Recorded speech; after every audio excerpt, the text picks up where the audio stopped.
She died 6 times, and now, on her 7th loop, she's done playing the game. After reliving her life over and over, betrayed by politics and love, she's finally had enough. Instead of chasing affection or survival, she proposes marriage to her enemy, a powerful duke, just to secure peace and freedom. But this time, things don't go as expected. Chapter 1. Rish Irmgard Whitesnare. You are a vile woman, a truly malicious creature unworthy of the crown prince. As of this instant, our engagement is off. As you wish, your highness. Huh. The prince's declaration echoed throughout the ballroom. Rish, the duke's daughter, bowed in response, her coral-toned hair swaying gracefully. The assembled guests found themselves captivated by her dignified beauty. Despite having just witnessed a broken engagement, they couldn't bring themselves to pity her.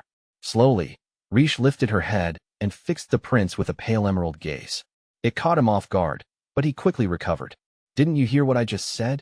I'm calling off our engagement. Doesn't that trouble you? Not really. Rish already knew what happened next. False accusations, exile, and her family severing all ties and leaving her to survive on her own. She turned from the prince. There was no point wasting any time. This is my 7th loop, after all. Rish had done this all before. The next few hours will be busy. I must hurry and retrieve my things before I'm barred from the family estate. I don't want this to be one of the times I'm too slow and I have to start my new life with nothing. Rish, halt and hear me. I have spent the past week perfecting my recitation of your crimes. I should take more than dresses this time. There's plenty of things I could use out in the world. What trade should I take up? In my first life, I was a merchant. In my second, an apothecary. I've got a few more I want to try out. Ugh, if time's just going to keep resetting, I wish I could start at an earlier point. I need more time to prepare. Wait, Rish. The crown prince was on the verge of tears, and the spectators struggled to suppress their snickers.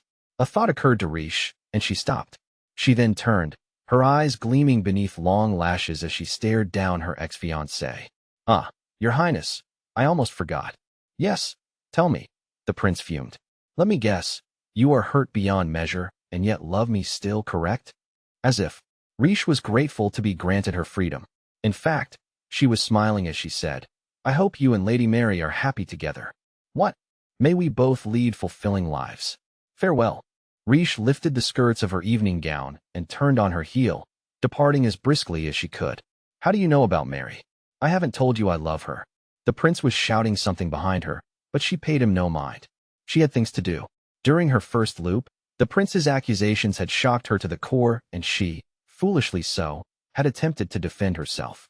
Now she knew better than to expect the prince to behave reasonably. How will life unfold this time? I'm excited to find out. Rish fixed her mind on the future. This is my 7th do-over. I've led happy and carefree lives before, but this time, I swear I'll live a long, happy, and carefree life. In other words, she needed to avoid getting killed. At any cost. In the first loop, with her engagement broken and her reputation in tatters, Rish roamed with nothing but the clothes on her back. Fortuitously, she met a merchant caravan willing to buy her jewelry. Finding them a good-natured band, she hitched a ride to a neighboring country. From the merchant caravan, she learned a trade, studying how to procure stock and balance ledgers. Eventually, she set out on her own to travel the world. Her upbringing as a daughter of the nobility meant that, even at 15 years old, Rish possessed a keen sense for beauty. She collected things that caught her eye and sold them to whoever found delight in her wares. Before she realized it, she had become a major vendor, employing a full staff. She had even done business with the king of a desert nation and the prince of a frozen country up north. She traveled to many distant places, realizing a dream born from her Cosette former life, spent doing nothing but preparing to be queen. 5 years passed, and just as she had only one country left to visit, Rish fell victim to the war sweeping across the continent. The next thing she knew, she was 15 years old again and back at that party, with the prince poised to make his pronouncement. Rish Irmgard Whitesnare, you are a vile woman, a truly malicious creature unworthy of the crown prince. As of this instant, our engagement is off. Naturally, she didn't understand what was going on at first. She looked around. Everything was the same. She stood in the same place wearing the same dress and draped in the same jewelry she'd sold to the caravan. Was it a dream? Or was everything that had happened up until then the dream? In her confusion, all she could do was stare.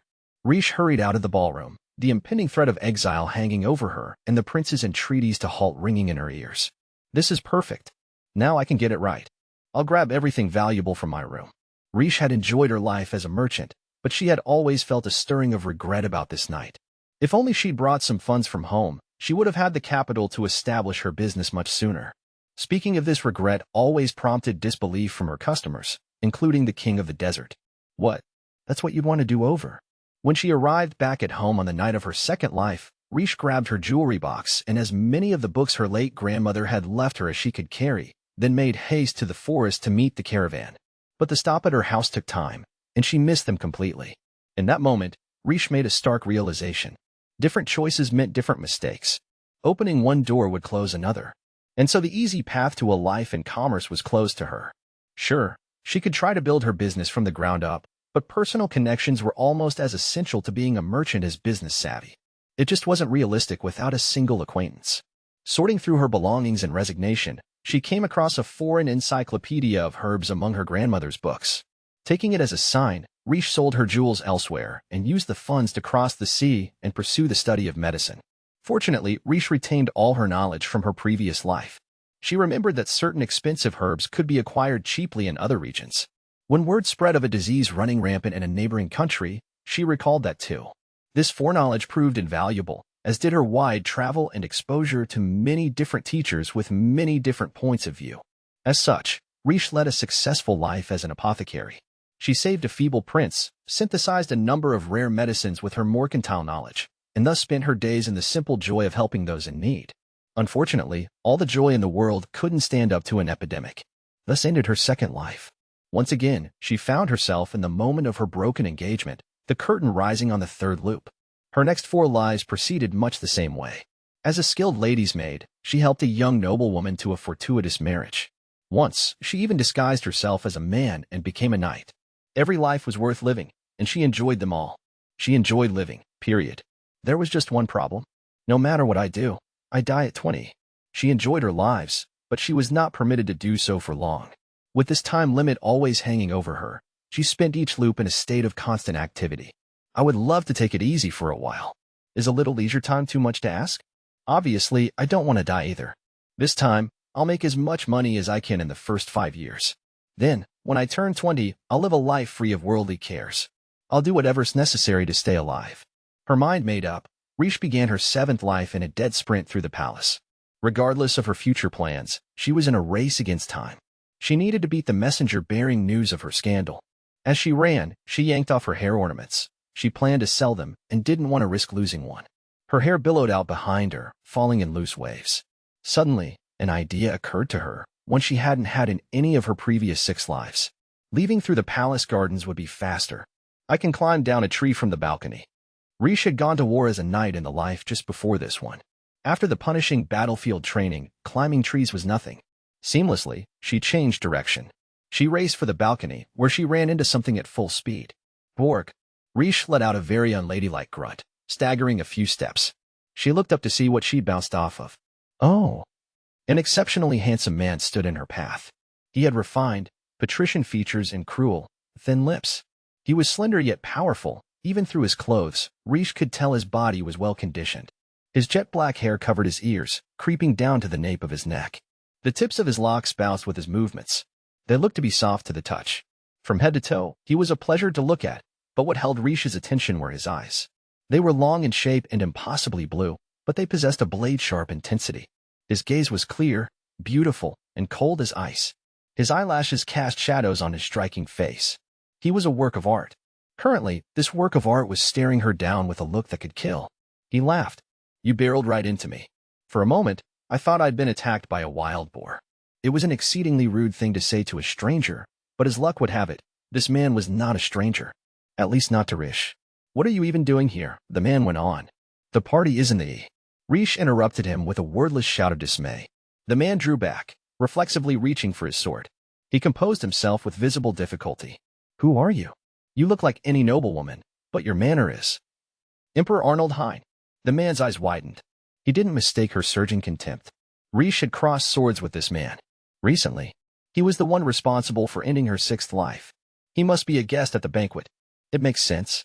Arnold Hein was the scion of a military nation not far from Riche's home country of Hermity, the one in which they now stood. Their kingdoms, so recently at war, had brokered an ostensible peace, and the two ruling families met from time to time. Crown Prince Dietrich's engagement party would be one such occasion. He gathered elites from far and wide to introduce to his beloved Mary. The man eyed Riche with rising curiosity. "You know me? This is my first time in Hermity." "Oh." Riche pasted on a smile as her mind spun in circles. This man was dangerous. She had to avoid entanglements with him at all costs. 5 years from now, Arnold Hine would invade Hermity. He was an extraordinarily skilled swordsman and, with a powerful military at his back, was destined to conquer kingdom after kingdom. He had done as much in her second, third, fourth, and fifth lives. In her sixth, Riche had faced him in battle herself and died by his hand. We never had a chance. That war was lost before it began. Arnold's brilliance lay not in his swordplay, but in his skill as a tactician. He set countries up for conquest and knocked them down, swallowing them one by one. I know him, but he doesn't know me.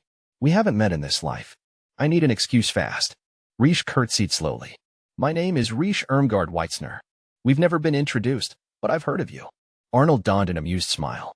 You plant your weight like a trained swordswoman. Your center of gravity is perfect. You exaggerate, Riche demurred. That was simply a curtsy to an esteemed guest. I must have misheard, but I swear you called me emperor just now. Riche froze. My father yet lives, Arnold said. I am simply a crown prince. Why would you call me that? Riche floundered for an answer. She'd made such a foolish mistake. Arnold's gaze cut right through her. It felt like he'd see through any lies she told right down to her soul. She remembered this from the battlefield, how his attention alone felt like a sword thrust. But why even bother to lie? They'd never meet again, so who cared what he thought of her? Sure, she harbored a hard feeling or two over the recent slaying, but there was no point complaining about it to this Arnold. Calling him the emperor was boorish, but Riche was in the process of being forcibly exiled. Why play at diplomacy? She took a deep breath and bowed low. This was not the curtsy of a noble lady, but of a servant bowing in supplication to her master. My humblest apologies, Your Highness.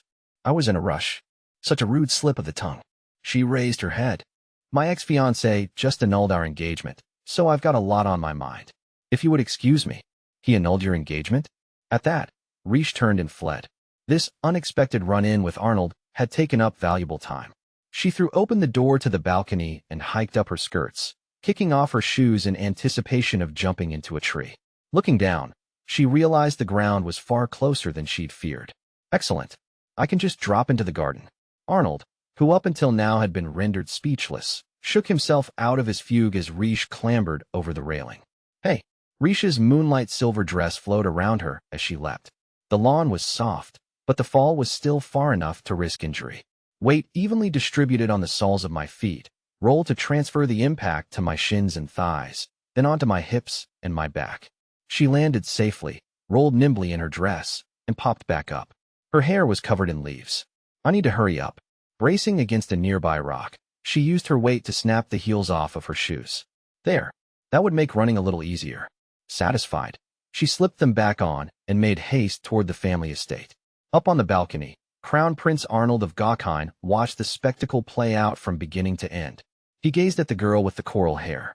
Her appearance was that of any young noblewoman, but she moved like a well-trained knight. She'd leapt from the balcony and landed skillfully, showing no signs of distress at her ripped dress or disheveled hair. Instead, she knocked the heels off her shoes and dashed away. Also, she had called him an emperor. Playing it all over again in his head, Arnold broke out into a rare chuckle.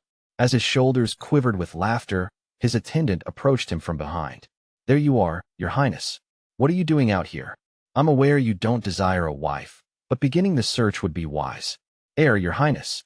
The attendant's eyes flew wide. His bored and scowling master was laughing. Did something happen? Oliver, ready my coach. Wait, no? That will take too much time. Bring me a horse. At once, Your Highness. Might I ask why? Arnold didn't respond. He just grinned like a hungry wolf catching scent of his prey.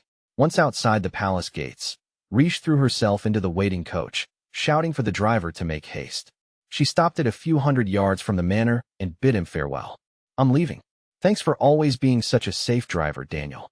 The road to the manor was muddy from a morning rain shower. She knew from her second life that the coach would get stuck, resulting in a loss of valuable time. It was better to just get out and run. Huff, huff. Despite her last life's physical conditioning, this body had no stamina. She needed to try to get fitter faster this time around.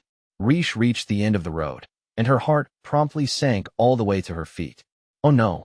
The front door was thronged with people, all of them surrounding a carriage bearing the royal family's coat of arms. I need to get out of here. While she stood frozen in indecision, one of the knights doing crowd control shouted, "Your Highness, I have eyes on Lady Riche. Get out of my way." A familiar voice started up a bellow. "Let me through. Riche, how dare you make me wait so long?" Riche's ex-fiancé, Crown Prince Dietrich, stepped triumphantly forward. "I know the thought of hearing your crimes enumerated by the man you love must pain you. But alas, as future king, it is my duty to bring down the hammer of justice upon a villainess such as yourself." "I see I've timed it badly," Riche muttered. "In fact, this is my worst loop yet. I'd rather be barred from the house than see you again." What are you grumbling about?" Dietrich looked Riche up and down. "I knew it. You put on a brave face, but I can sense the sorrow in your heart." "I beg your pardon." "Your heart," the prince repeated. "Your heart. It must be absolutely crushed. Because I called off our engagement." Riche wasn't sure where he was drawing these conclusions from. Possibly the same place he mined for all his bottomless self-confidence. "I can tell you've been wandering aimlessly, distraught," the prince went on. "Look at you. Your dress is caked in mud, your shoes are broken, and there are cuts marring your face and arms. What other possible cause could there be than heartbreak?" Riche narrowed her eyes. "Do you ever stop to think about the words coming out of your mouth?" "What?" His interpretation of events was fanciful to the point of absurdity. "I did not dirty my dress or snap my shoes out of heartbreak, because I feel none. You've always been a little slow, so I'll make this clear. I do not have a single shred of fondness for you, or for our broken engagement." "What?" the prince said. "What are you saying?" The surrounding crowd began to snicker. "Isn't that the crown prince? Did Lady Riche just dump him?" "Wait, but wasn't he trying to dump her?" "Can't be. Look at her. She doesn't care at all. How dare you nobodies make sport of me?" Dietrich screeched. "I am your prince." Temper aside, Dietrich was a handsome man. He had azure blue eyes and blonde hair, a prince straight out of a picture book. His looks and place in the succession meant a never-ending swarm of women vying for his affections. He was brought up a pampered princeling, never wanting for anything. It manifested in a pompous manner and an overconfidence in his own abilities. Riche had cautioned him about his attitude before, but he never paid her any mind. "I'm so glad I don't have to marry him." She wished she could go back and tell the shocked, scared girl from her first life not to worry about her shattered engagement. Still, she might as well say it all here and now, with the assembled knights and citizens to bear witness. "Your Highness, you exist to love and protect your people. It's unbecoming to speak of them in this manner." "You're the unbecoming one," the prince snapped. "Beg me for forgiveness." "I won't. Calling off our betrothal is the best course, and I applaud your Highness for your good sense." Now, even the knights were trembling with suppressed mirth. Dietrich was turning red. Don't laugh at me, Lady Riche," came a sweet voice. "Aren't you ashamed of yourself?" Riche fought down a groan. Out of the crowd stepped a charming, dainty girl. Her big eyes moist with tears, she took her place at Dietrich's side. "I do not allow the people I care about to be treated so very ill." "Why, Lady Mary, you're here." Riche sighed. "How nice." The young Mary scowled through her tears. Hidden behind her skirts, Dietrich continued to shout his disapproval. "Riche, you've brought my beloved Mary to tears. She's told me everything. How you bullied her, ridiculed her. How you find it amusing to lock her in the classroom overnight. Such a wicked woman could never be queen." "None of that's true." Riche glanced at Mary, who averted her gaze a little awkwardly. "More importantly," Riche said, "have you already brought your concerns to my parents, your Highness?" "More importantly, I did, if you must know. Your parents are furious. They have vowed to disown you." Then I'm too late." Her parents held their reputation above all else. Riche had little hope of retrieving any of her money or belongings now.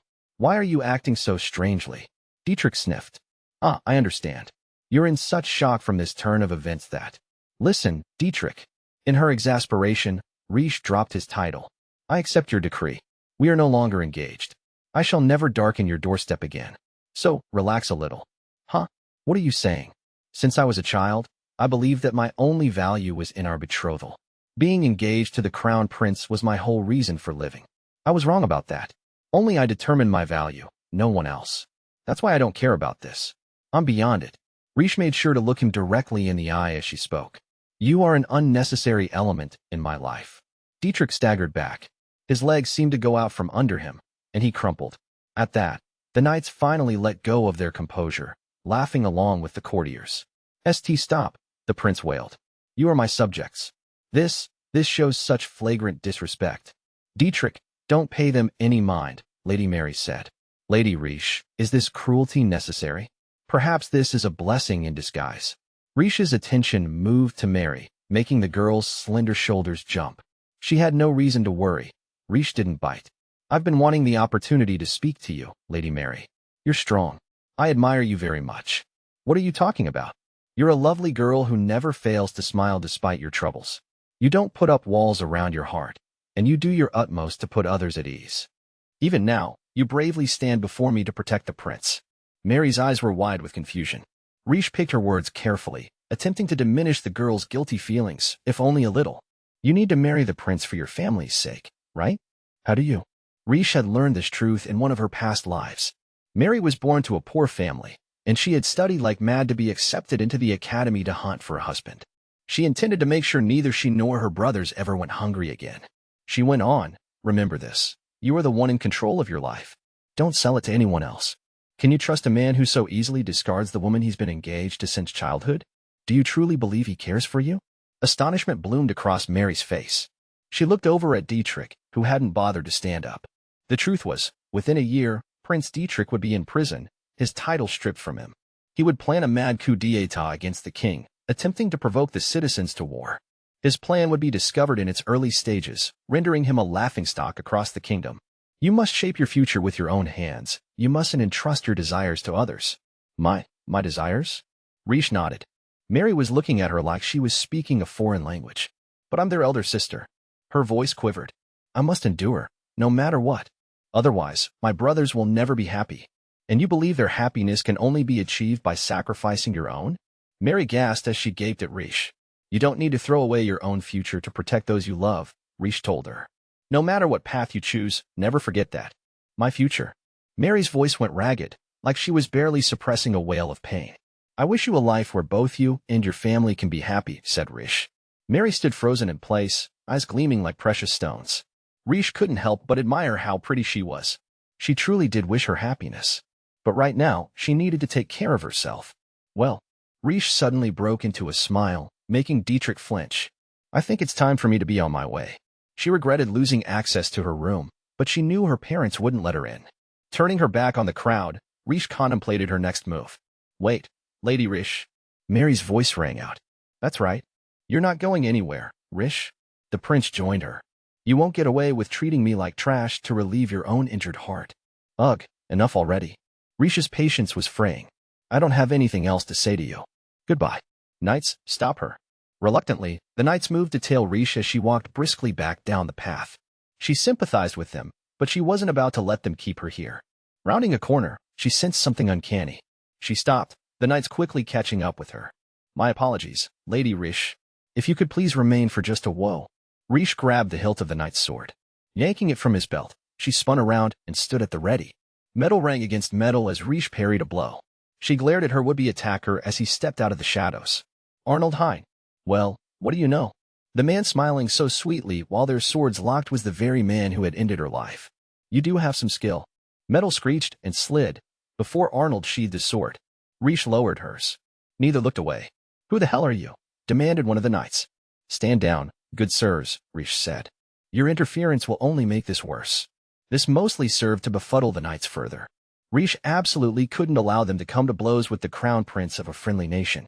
And they couldn't beat him, not even if they took him all at once. Riche had blocked his blow, but her arm was completely numb. To think he'd be even more powerful in 5 years. He regarded her unabashedly. Riche, was that your name? Where did you learn such swordsmanship? I'm afraid I cannot say. Besides, you were clearly going easy on me. Huh, you could tell. Arnold's manner was throwing her off. He seemed to be enjoying himself. He's laughing. This monstrous prince is actually laughing. When she had met him in her other life, he was cold and merciless, like a genuine monster. And yet here he stood, mellow and smiling. The Emperor Arnold Hine I knew was 24 years old. So he's, what? 19 now? This is so weird. He's grinning like a boy getting into a scrape. That attack had been good-natured as well, almost playful. It had muscle behind it, but certainly not any lethal intent. He just wanted to force Riche to catch the blow. She found it unbelievable that he could exude such an overpowering air of menace when he was just messing around. While Riche was focused on Arnold, Mary and Dietrich caught up, seemingly recovered. "Excuse me, my lord," Mary squeaked. "I don't know who you are, but kindly step away from Lady Riche." "Yes, do as she says. Who the hell are you, anyway? Don't tell me Prince Dietrich doesn't recognize one of his personal guests." Dietrich's interests did not lean toward diplomacy. He likely hadn't bothered to introduce himself to Arnold. Mary, for her part, seemed to grasp that Arnold wasn't ordinary. She stood up to defend Riche, despite the tremble in her voice. In a better world, perhaps the two of them could have become friends. "That's your ex-fiancé?" Arnold cocked a brow. "He's even worse than I imagined." "Pathetic." Dietrich flushed. "I'll have your head." "Dietrich, I beg of you, contain yourself," Riche said, then rounded on Arnold. "As for you, Your Highness, you know who Dietrich is, and you know what speaking carelessly could mean. Are you trying to pick a fight?" "Whatever do you mean?" Arnold's brows lifted high, making him the picture of innocence. "Believe me, Lady Riche, every word I speak is chosen with extreme care." Finally realizing who Arnold was, Dietrich visibly paled. "Arnold? He's the crown prince of Gokheim." Mary yelped. The knights stood down, shamefaced. The gossip-hungry neighbors who'd gathered to witness a scandal play out drew back in fear. "He's the demon prince? The one who single-handedly destroyed a whole order of enemy knights? Watch your tongue, fool. Do you want him to do the same to you?" The two nations enjoyed peaceful relations, but Arnold remained the dreaded prince, heir to the throne of a former enemy. Current rumor wasn't as widespread as it would be in 5 years, but he was still regarded with distrust. The onlookers stood rooted to the spot, too terrified to flee. "Well, this has devolved into a full-fledged disaster." Riche heaved a frustrated sigh. "Prince Arnold, to what do we owe this honor? Surely a crown prince would not draw his sword for a mere jest." "I'm here on business," Arnold said. "But first, I must beg forgiveness for my rudeness." What do you know? Once he became emperor, he'd gladly behead any subject who so much as dared speak a word against him. I guess at 19, he still knew how to apologize. If that surprised her, Arnold's next act completely obliterated her sense of reality. With a flourish, he fell to his knees. Is this actually happening? He was a man destined for an imperial crown. A man who would stand at the head of a military powerhouse and spread his rule across continents. Arnold, known for his frigid pride, knelt to the disgraced daughter of a duke. And not only that, his head was bowed, looking nothing so much as a knight swearing allegiance to his lady. If it were anyone else, it would be a delightful, pious image. Instead, the assembled looked on in terrified awe. "Not Riche, though? What are you doing?" she hissed. "Get up. I'm apologizing for my baseless impertinence. Also, I'm asking you." He trailed off to take Riche's hand, tugging her forward so forcefully she staggered. He gazed up at her. Ugh, he's so beautiful. No matter how many times she looked at him, it didn't become any less disarming. Long eyelashes, arched brows, a noble nose. His bright blue eyes reminded her of the drift ice she'd seen in a northern kingdom, gazing out from a ship in one of her past lives. She knew she was dwelling on this to buy time, even as the reality before her sank in. "To become my wife." She froze, unable to process the words. "What?" Riche glanced around, desperately searching the faces of the crowd. They all seemed as stunned as she felt. She looked down at Arnold again. "Your wife?" "Yes, that's right. You want me to become your wife?" "Yes."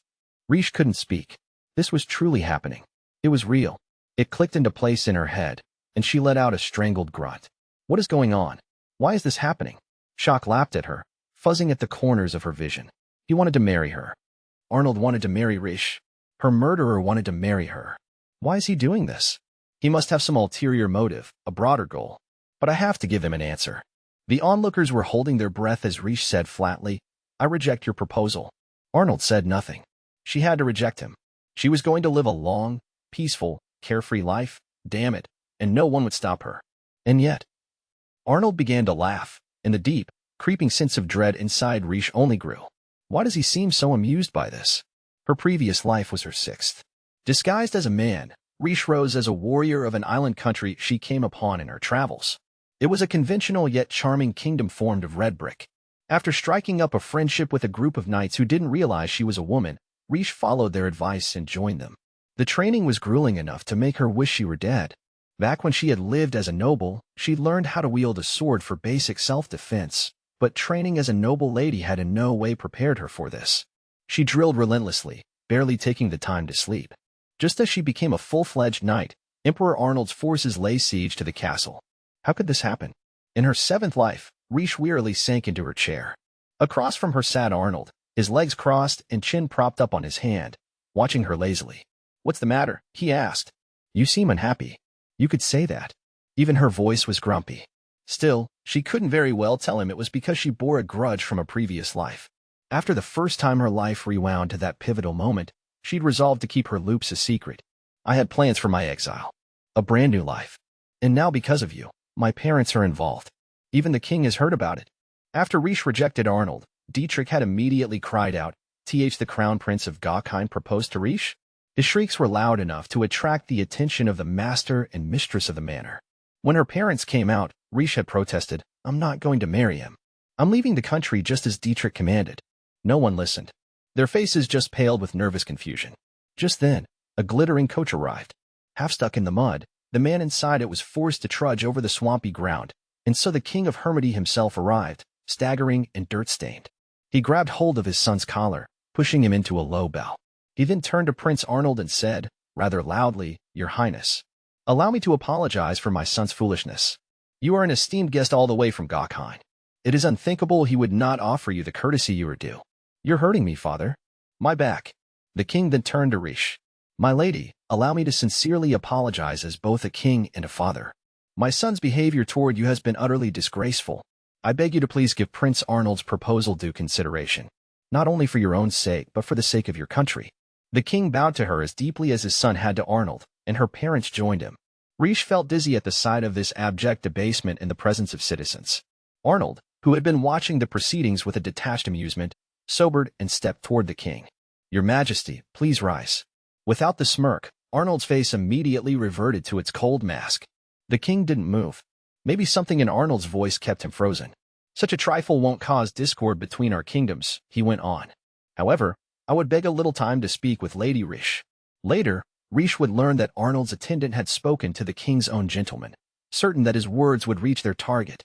"My master took such trouble to attend these festivities, and this is the welcome he has offered? I wonder, what will the emperor think when he learns of his son sliding at your nation's hands? If you would, Lady Riche?" The plump king looked to be on the verge of tears.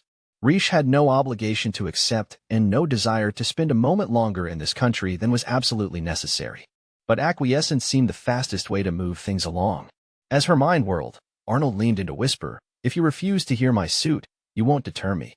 I'll simply move on to plan B."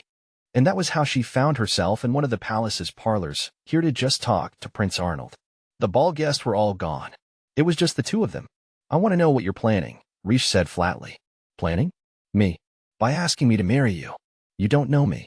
A proposal like this wouldn't come out of the blue. This man was destined to become an aggressive warmonger over the next few years. He wouldn't do anything without a dozen motives." Prince Arnold just smiled. "I have no plans. I'm simply enamored with you." Enamored. That was the last thing she'd expected him to say. Asking him to elaborate didn't seem worth the breath. He was obviously lying. As if this ruthless, inhuman creature with ice in his veins could feel even a flicker of affection. "Why refuse me?" Arnold asked. "Your engagement is broken, you're on the verge of exile, and you have no faction or supporters. At this rate, you'll be dead within a fortnight. I'd call my offer a stroke of unbelievable fortune." "You're not wrong," Riche admitted. "Once upon a time, I would have jumped at your offer. If it had been made in her first life, for instance. But now Riche knew better. Her life was only just getting started, and the future held endless possibilities. After the horror of her 6th loop, she yearned for freedom. "I don't want to marry him. I won't be anyone's captive." Still, Riche, more than anyone, knew that the slightest adjustment could enact profound changes on the trajectory of a life. No doubt she'd have many more lives, but this could be the only one where marriage to Arnold would be an option. The dread emperor. The tyrant. The man who will stoke the fires of war. Riche knew the gossip, the endless conjecture behind Arnold Hines' bloody reign, but she didn't know the truth. Why? The question had haunted her since her first life. She'd never before had the chance to even speak to him. She had wondered it as a merchant, hearing of the distant outbreak of war. She'd wondered when the news of the dead and dying reached her apothecary.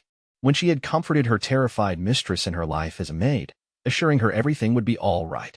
When she squared off against him in battle, as he plunged a sword through her heart, even then she wondered. If I stick around, maybe I'll finally have my answer. Half of her was dying to know. The other half didn't give a damn. And yet, she recalled a childhood dream. Rather, a longing. Riche let out a breath. You claim you're enamored with me. Yes. I am completely under your spell. To think he could spout such nonsense with a straight face. Then will you grant me anything I desire? So long as it is within my power, Arnold said. Anything you want will be yours. Riche hesitated, gathering her thoughts. I have some conditions. Arnold silently motioned for her to go on. I want full control over the wedding festivities. Everything must be procured through merchants of my choosing. Fine. Arnold nodded. You're free to do business with whomever you wish. After we are married, I must be in a position to mingle with guests from abroad. That sounds within the purview of the crown princess. Anything else? I will be allowed to live in a separate residence from your mother and father. She meant this seriously, but it made Arnold laugh. You don't seem the type to worry about an overbearing mother-in-law. You would be surprised. Combative relationships with one's new family are the most difficult part of marriage, or so they say. It could be a ramshackle cottage for all I care. I just require a secondary residence. Actually, Riche didn't care at all about in-laws. When Arnold set his war into motion, his first move would be the assassination of his father. A genuine coup by patricide, not at all like Dietrich's clumsy attempt. Next, he would name himself emperor, take control of the country, and mobilize the military. Separating him from his parents will make the first step more difficult, although not impossible, unfortunately. Anything else? Arnold asked. I'll do whatever it takes to marry you. Ideally, I'd like to know your endgame, Riche said with dignity. But as I doubt there's any chance of that, I have one final request. She jabbed a finger into his face, regardless of how rude it was. I will spend my time idling around the castle. No work, no study. I shall be utterly useless. Let's see just how much you want me as your princess. After a long moment of silence, Arnold cracked a merry laugh. The proposal remained. All her conditions were met. Chapter 2. You know, it was only after I went into commerce that I truly had a dream for the future, Riche had once confided in a friend. Up until then, I existed only as the crown prince's fiancée or my father's daughter. My every act was to become more worthy of that status. But now, for the first time, I actually have a goal of my own. Oh, yeah, her friend said. He was the ruler of the desert kingdom, and his smile was awfully charming. What's that? Riche smiled back. I want to travel to every single country in the world. I want to see everything in every town, peruse their markets, and meet the eyes of every person who lives there. By now, that felt like such a distant dream. Riche awoke with a start, eyes snapping open as she sensed a disturbance in the air. She unsheathed her sword halfway, primed for danger. Inside the coach, her old enemy sat across from her, one hand outstretched. What do you think you're doing? She demanded. When they boarded the coach, Riche had warned him not to lay a single finger on her throughout the trip to his kingdom. Ordering the prince not to touch his consort was absurd, but Arnold readily agreed. He had, after all, promised to follow her every direction. And yet, here he was, already breaking his promise. Arnold appeared unperturbed by her glare. Don't look at me like that. I was merely trying to recover what you took from me. Confused, Riche looked at the sword in her hand. It had a black lacquered scabbard with a simple golden decoration. Engraved on the hilt was the Gauckine crest. Oh. Riche thrust the sword back at Arnold. My apologies. Arnold chuckled. You caught me off guard. You were nodding off, and then you suddenly snatched up my sword. You looked quite content snuggling up with it. Arnold propped the sword beside him. Riche pressed a hand to her chest to quell her racing heart. The sword that gutted me in my previous life is now my bedmate. What a world. Her recent stint as a knight had left her ill at ease without a blade at hand. She just couldn't believe it was Arnold she'd reached for. I didn't mean to disturb you, but I doubted sleeping with a weapon would be comfortable. I'm impressed you sensed my intent before I even touched you. Arnold rested one elbow against the window frame, watching her with shameless fascination. One only develops instincts like that from combat training. And you were also a member of the court? How in the world did you find the time? Riche shrugged. She couldn't just say, I pretended to be a man in a previous life. That's how. I assume there's more to you than your devotion to the sword. You seem to like flowers. She followed Arnold's gaze to where she'd bundled a small bouquet and a handkerchief. This was their 5th day on the road to Gauckine. Every day, without fail, she'd picked flowers whenever they stopped to water the horses. The ones from today were still fresh, but the ones she'd begun drying 5 days ago were just about ready. I didn't pick these because they're pretty. Riche brought the blooms to her face, spirits rising at their sweet scent. Spring wildflowers had a soft and gentle smell. Riche looked out the window at the forest spreading toward Gauckine, thinking of the rare native flowers going into bloom. She wished she could pick those as well, but that would cause too much delay. She gazed on wistfully. After watching her in silence for some time, Arnold said, "By the way, I sent one of my men ahead on a fast horse to deliver your order to the company you requested. They'll be invited to Gokheim to discuss the wedding ceremony." "Thank you," Rish said. "I'm glad you kept your word." "The Aria Trading Company," Arnold mused. "I've heard of them. They're up-and-comers, aren't they? Have you done business with them before?" "No, but I heard from a friend that they hold a very high standard of quality." Rish was pleasantly surprised at how easily Arnold had acceded to her request. Typically, a royal household had their own personal dealer. Getting them to do business with someone else could be difficult. "I want to establish a connection with Arya as soon as possible," Rish thought. It was, of course, the company that had taken her in during her first life. The company had been established just 2 years prior to picking her up by its owner, a man named Tully. They were still in their growth stage, but in just a few years, they would be the grandest trading company in all the world. They'd proven a great boon in her life as an apothecary as well, helping to distribute her newest medicines. She'd struggled to win their trust initially, but she pledged to work much harder this time around. "This marriage isn't going to happen. I need an escape plan for when it all falls apart. I must bring to bear all my knowledge and influence as a crown princess." Rish didn't know Arnold's plans, but she had no intention of sitting around and waiting for him to use her as he pleased. She'd spend her time as his consort wisely. Everything must serve her ultimate goal, to live longer than 5 years and live well. Her fierce determination must have shown on her face because Arnold gave her a little bemused smile. "Yes. God." Rish grimaced at that flawlessly handsome countenance. Such beauty, possessed by such powerful destruction. The fact that he'd been the man to kill her did nothing to lessen her fascination. In fact, it almost made it worse. The study of contrasts. "Sorry, She was interrupted by the horse's loud whinnies. "Stop. Hey, stop the coach." Shouts drifted back from conveyance ahead of theirs, which contained the luggage and attendants. The squadron of knights tailing the column of coaches sped off toward the front. "Who do you think you, Greg?" That didn't sound good. Rish moved to climb out, but Arnold was faster. He drew his sword. "Hey." Arnold locked the door from the outside. "Stay hidden." Why is he putting himself in danger? That's what knights are for. The fact that Rish had been about to do the same thing didn't occur to her. "It's probably bandits. He told me to stay hidden in here, but I'm not so sure about that." Arnold had left her locked in from the outside, hoping to keep her safe, but Rish didn't like her odds. There were 5 coaches, but this one was certainly the grandest. It locked on the inside as well, but that wouldn't stop someone with enough determination. If she did as she was told, she'd just be waiting patiently for a bandit to break a window and drag her out. Keeping one eye on the coachman fleeing into the forest, Rish began a methodical search for something to help her. Right, her hairpin. "This sure brings me back." She unfastened it, twisting it into the gap in the door. "Back when I was a maid, my lady would lock herself in her chambers all the time to avoid her studies. I had to break her out just like this." The lock on the coach was simple, and it came open easily. Once she was free, she scanned her surroundings. She didn't see anyone who looked immediately hostile, but there was noise up ahead. Cautiously, she headed toward it. Before long, she found Arnold. Well, roughly 10 men, the bandits, she presumed, lay crumpled on the ground. In their midst stood Arnold, in the process of tripping another man into the dirt. He scowled, blade at the man's throat. "Is that it, then?" "Gwuff." Arnold kicked the bandit in the stomach, eyes blazing with cruelty. "That's all the thrill you offer me after I went to the trouble of drawing my sword? Barely worth it. I'm bored already." He wasn't angry. On the contrary, he stared his enemies down with chilly disappointment, as if this had all been a letdown. Even Arnold's own knights seemed terrified of their master when he was in a mood.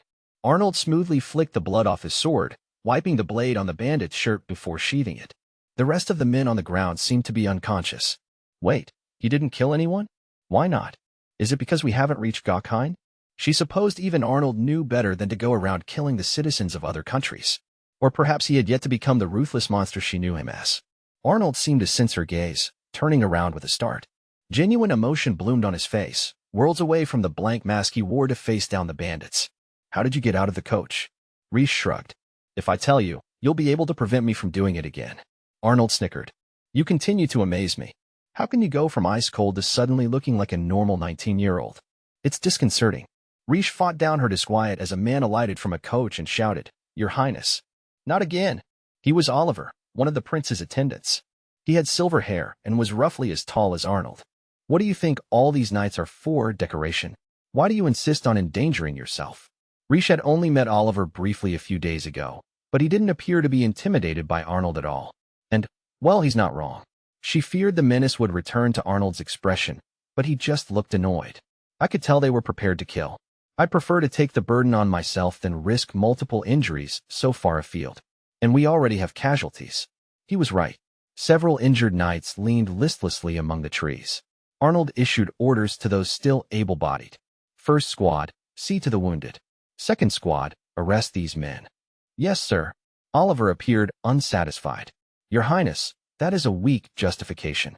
I'm overjoyed you're well, but you must consider Lady Riche. Perhaps next time we run into a team of murderous brigands, you could allow your consort to remain in the coach. I told her to remain in the coach. Riche quickly averted her gaze, turning her attention to the wounded knights. They didn't appear badly injured, yet they all seemed exhausted. Excuse me, can I take a look? Riche approached the knight acting as a medic. He looked round, startled by her presence. Nonsense, my lady. Don't trouble yourself. You must have had quite a scare. This was not unreasonable, but the wariness in his eyes made it clear he wanted her nowhere near his comrade. He isn't just being polite. He truly is on guard. Beside them, an injured knight groaned as another helped him up. What's wrong with you? The second knight asked the first. I feel numb. What? Damn. The knight grabbed up one of the fallen bandit's swords, going pale as he inspected the blade. Your Highness, look at this. Poison. Arnold clicked his tongue. Locate every laceration and bind them close to the heart. Suck the poison from the wounds. He mostly got that right, at least. In the meantime, Riche located the nearest bound bandit and pulled his dagger out of its sheath. Its wet coating gleamed in the sunlight, just as the knight had said. They applied the poison liberally. Whatever it is must be cheap and easily bought in bulk. She wafted the smell toward her, bracing for something rancid, but detected nothing. Then she brought it closer to her nose. It smells sweet, like an overripe apple, shea grass, and bluecap mushrooms. All the knights appear to have the same symptoms, so I won't have to check every blade. Riche stood back up and headed for the coach. Oliver took a step after her. Your Highness, Lady Riche is. Leave her. She may do as she pleases. She's well trained, Oliver mused. But a battlefield is no place for a young lady. She probably wasn't prepared for such a dreadful spectacle. Riche ignored the murmurs and focused on her work. There they are. I'll take these, and... The poison must be a sleeping drug, she overheard Arnold saying. Hunters use such drugs to weaken larger prey. I doubt this dose is lethal. But it certainly is annoying, replied Oliver. We're still 2 days out from Gokheim. Lugging a company of sleeping men in armor won't be pleasant. We'll have to stop somewhere nearby. A hunter's settlement. Perhaps they will have an antidote. Excuse me. Riche, who'd returned from the carriage, raised a hand. I have an antidote. What? The entire company stared at her in awe. As it turned out, Arnold's guess was right. This sweet-smelling substance was a hunter's drug, made from ingredients that were only toxic in their raw form. Heat rendered them harmless. Riche had encountered this poison several times before, curing a customer afflicted with it during her life as an apothecary. A lethal dose for a grown man would fill a wine glass. They likely got less than 1/100th of that, Riche explained to Arnold, not looking up from her work. Still, the numbness can block their airways with the roots of their tongues. It's best to lay them on their sides. Yes, I understand the theory and the solution. Arnold gazed down at Riche's hands. The part I'm struggling with is why you're the one telling me this. Well, I know how to make the antidote, Riche said patiently as she muddled the herbs together in the white soup bowl she'd borrowed for her flowers. She crushed them with the back of a spoon before adding another dried flower, crushing that as well, and combining them to form a paste. This process would be easier with a pestle, but she wasn't about to complain. This poison is common, it's cheap and easy to make, which often means the antidote is simple as well. The antidote was synthesized, in fact, when hunters witnessed a deer showing no symptoms after eating a certain mushroom. They tested those along with other common herbs the deer ate. Riche mentally thanked them for their scientific rigor as she added a bit of water, straining it all through a cloth. Riche stood up, brandishing the bowl of bright green medicine. Boiling would make the antidote more potent, but this works in a pinch. That was when she noticed the astonished stares. Unsure of what social faux pas she'd perpetrated, she looked away. Oliver was completely stunned. Arnold looked thoughtful. It was imperative the knights were treated as soon as possible, but to Riche's dismay, no one was moving. Do they not trust me? That makes sense. Anyone would be reluctant to use medicine concocted by a complete stranger. But the longer we wait, the harder the poison will become to cure. She needed to dispel their doubts. Rolling up her sleeve, Rish approached Arnold and drew his sword from its scabbard. I need to borrow this for a moment, Your Highness. What are you? She pushed the blade against the soft skin of her inner arm. Blood welled up, along with the sharp sting of pain. Nothing compared to her injuries sustained during her life as a knight, though. Arnold did not share her nonchalance. What do you think you're doing? He grabbed for her arm. She stepped out of his grasp. Was blood truly so shocking? She didn't have the time to worry about it. Clutching the overfull bowl, Rish hurried back to the knights. Don't worry. This isn't poison, Rish said. She demonstrated as much by drizzling it with a spoon over her own fresh wound. It stung. That meant the ingredients were working. This is crushed likori grass, liqua flowers, and carillia nuts. I'll swallow some if that's what it takes to prove it's safe. It was horribly bitter. She hoped it wouldn't come to that. The paralysis will last for days. Please make up your mind quickly. Make up our mind? Will you allow me to cure the poison? Or would you rather drag paralyzed soldiers all the way to Gokine? I suppose you could waste His Highness's time searching for a hunter settlement to use their antidote. She smiled serenely. It makes no difference to us. Right, Your Highness? In the end, Rish applied the antidote. The recovery took a few hours. While they waited, Rish picked herbs in the same meadow she'd been gazing at with yearning from the carriage. A fortuitous turn of events. She found anti-inflammatory herbs and flowers to ease sour bellies, ingredients for curing headaches, and mushrooms for inducing slumber. She wrapped them all up in a handkerchief. In the meantime, Arnold dispatched a messenger to this region's lord, making arrangements to deliver the apprehended bandits. After coordinating with Oliver, he drifted over to Rish. I see your interest in flowers is mercenary, rather than ornamental, he said, surveying the heaps of herbs gathered on the bank of the pond. He sat down beside her. When he didn't say anything more, Rish went back to work plucking leaves from plants with valuable stems. The leaves had no medicinal effects, but they did make a decent broth. Slumber mushroom spores were a nuisance unless dried. They were spread out beside her in the sun. I wonder, would he be annoyed if I attached herbs to the roof of the coach? That would be unusual adornment for a crown prince's retinue, but it wouldn't hurt to ask. She realized, quite suddenly, that Arnold was looking at her. At her hands, specifically. He sat cross-legged with his chin propped on his fist, staring absently like a kid watching a column of ants march by. What is so fascinating about herbs? Their eyes met. Am I bothering you? He asked. Rish shook her head slowly. Not at all. I was just curious what caught your eye. Nothing specific. I was just thinking how very unusual you are. He was smiling again. I'm looking forward to how you'll surprise me next. Like I'm some sort of rare pet he bought to entertain him. She didn't like that. Nothing she'd done was at all remarkable, normal tasks performed by a normal person. I didn't make that antidote for your amusement. I realized that. The instigating smile faded from his lips. You know, those nights you coerced into taking your homebrewed medicine were all born in the slums. Coerced? That's hardly the word I'd use. Gokine claims to value merit above all else, but in the end, people are judged by where they came from. Despite this, those men fought their way up from nothing. Rish paused in plucking the seeds from a flower and looked up at Arnold. The men with the worst cases of the paralysis were all newly assigned. They've spent weeks training to ensure this mission was a success. That older knight, the one who bowed to you, sustained an injury protecting the rookies. He cares deeply about his men. You seem to care about them too, Rish commented. I handpicked them for my retinue. Arnold clambered to his feet, only to fall into a bow. And you kept them safe. You have my deepest gratitude. Rish found herself at a loss for words. Was this Arnold putting on a mask to hide the monster within? Or was this the real him? She remembered the way he'd looked when he held his blade to the bandit's throat, like a child poised to break a toy he had grown bored of. Don't mention it, Rish said, uncomfortable. I knew how to do it, so I did. Arnold laughed softly. Be that as it may, I'd still count a noblewoman who can brew remedies from wildflowers by the side of the road a rare find. Earlier, when you grabbed my wrist, Rish steered the subject away from her incongruous knowledge. You broke your promise. You said you wouldn't touch me. That was reflex, Arnold protested. I thought you were going to hurt yourself. Such a simple conversation, so casual. It had Rish feeling positively peculiar. Why are your knights so wary around me? She asked. Wary? Oh, they were all at the palace when you broke your first engagement. They're most likely concerned I'm bringing home a villainous jilt who will lead to my ruin. Something silly like that. I see. Apparently, being dumped by a prince called into question one's herbalist abilities. I'm glad you mentioned it, Arnold went on, because there may be people in Gokine who will oppose our union.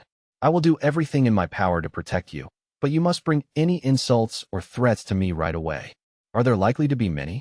In theory, the crown prince may choose his own wife, but the done thing is, of course, to marry a princess. I assume a duke's daughter would have at least some ties to the royal family. He assumed correctly. She was in the family tree, if a rather distant branch.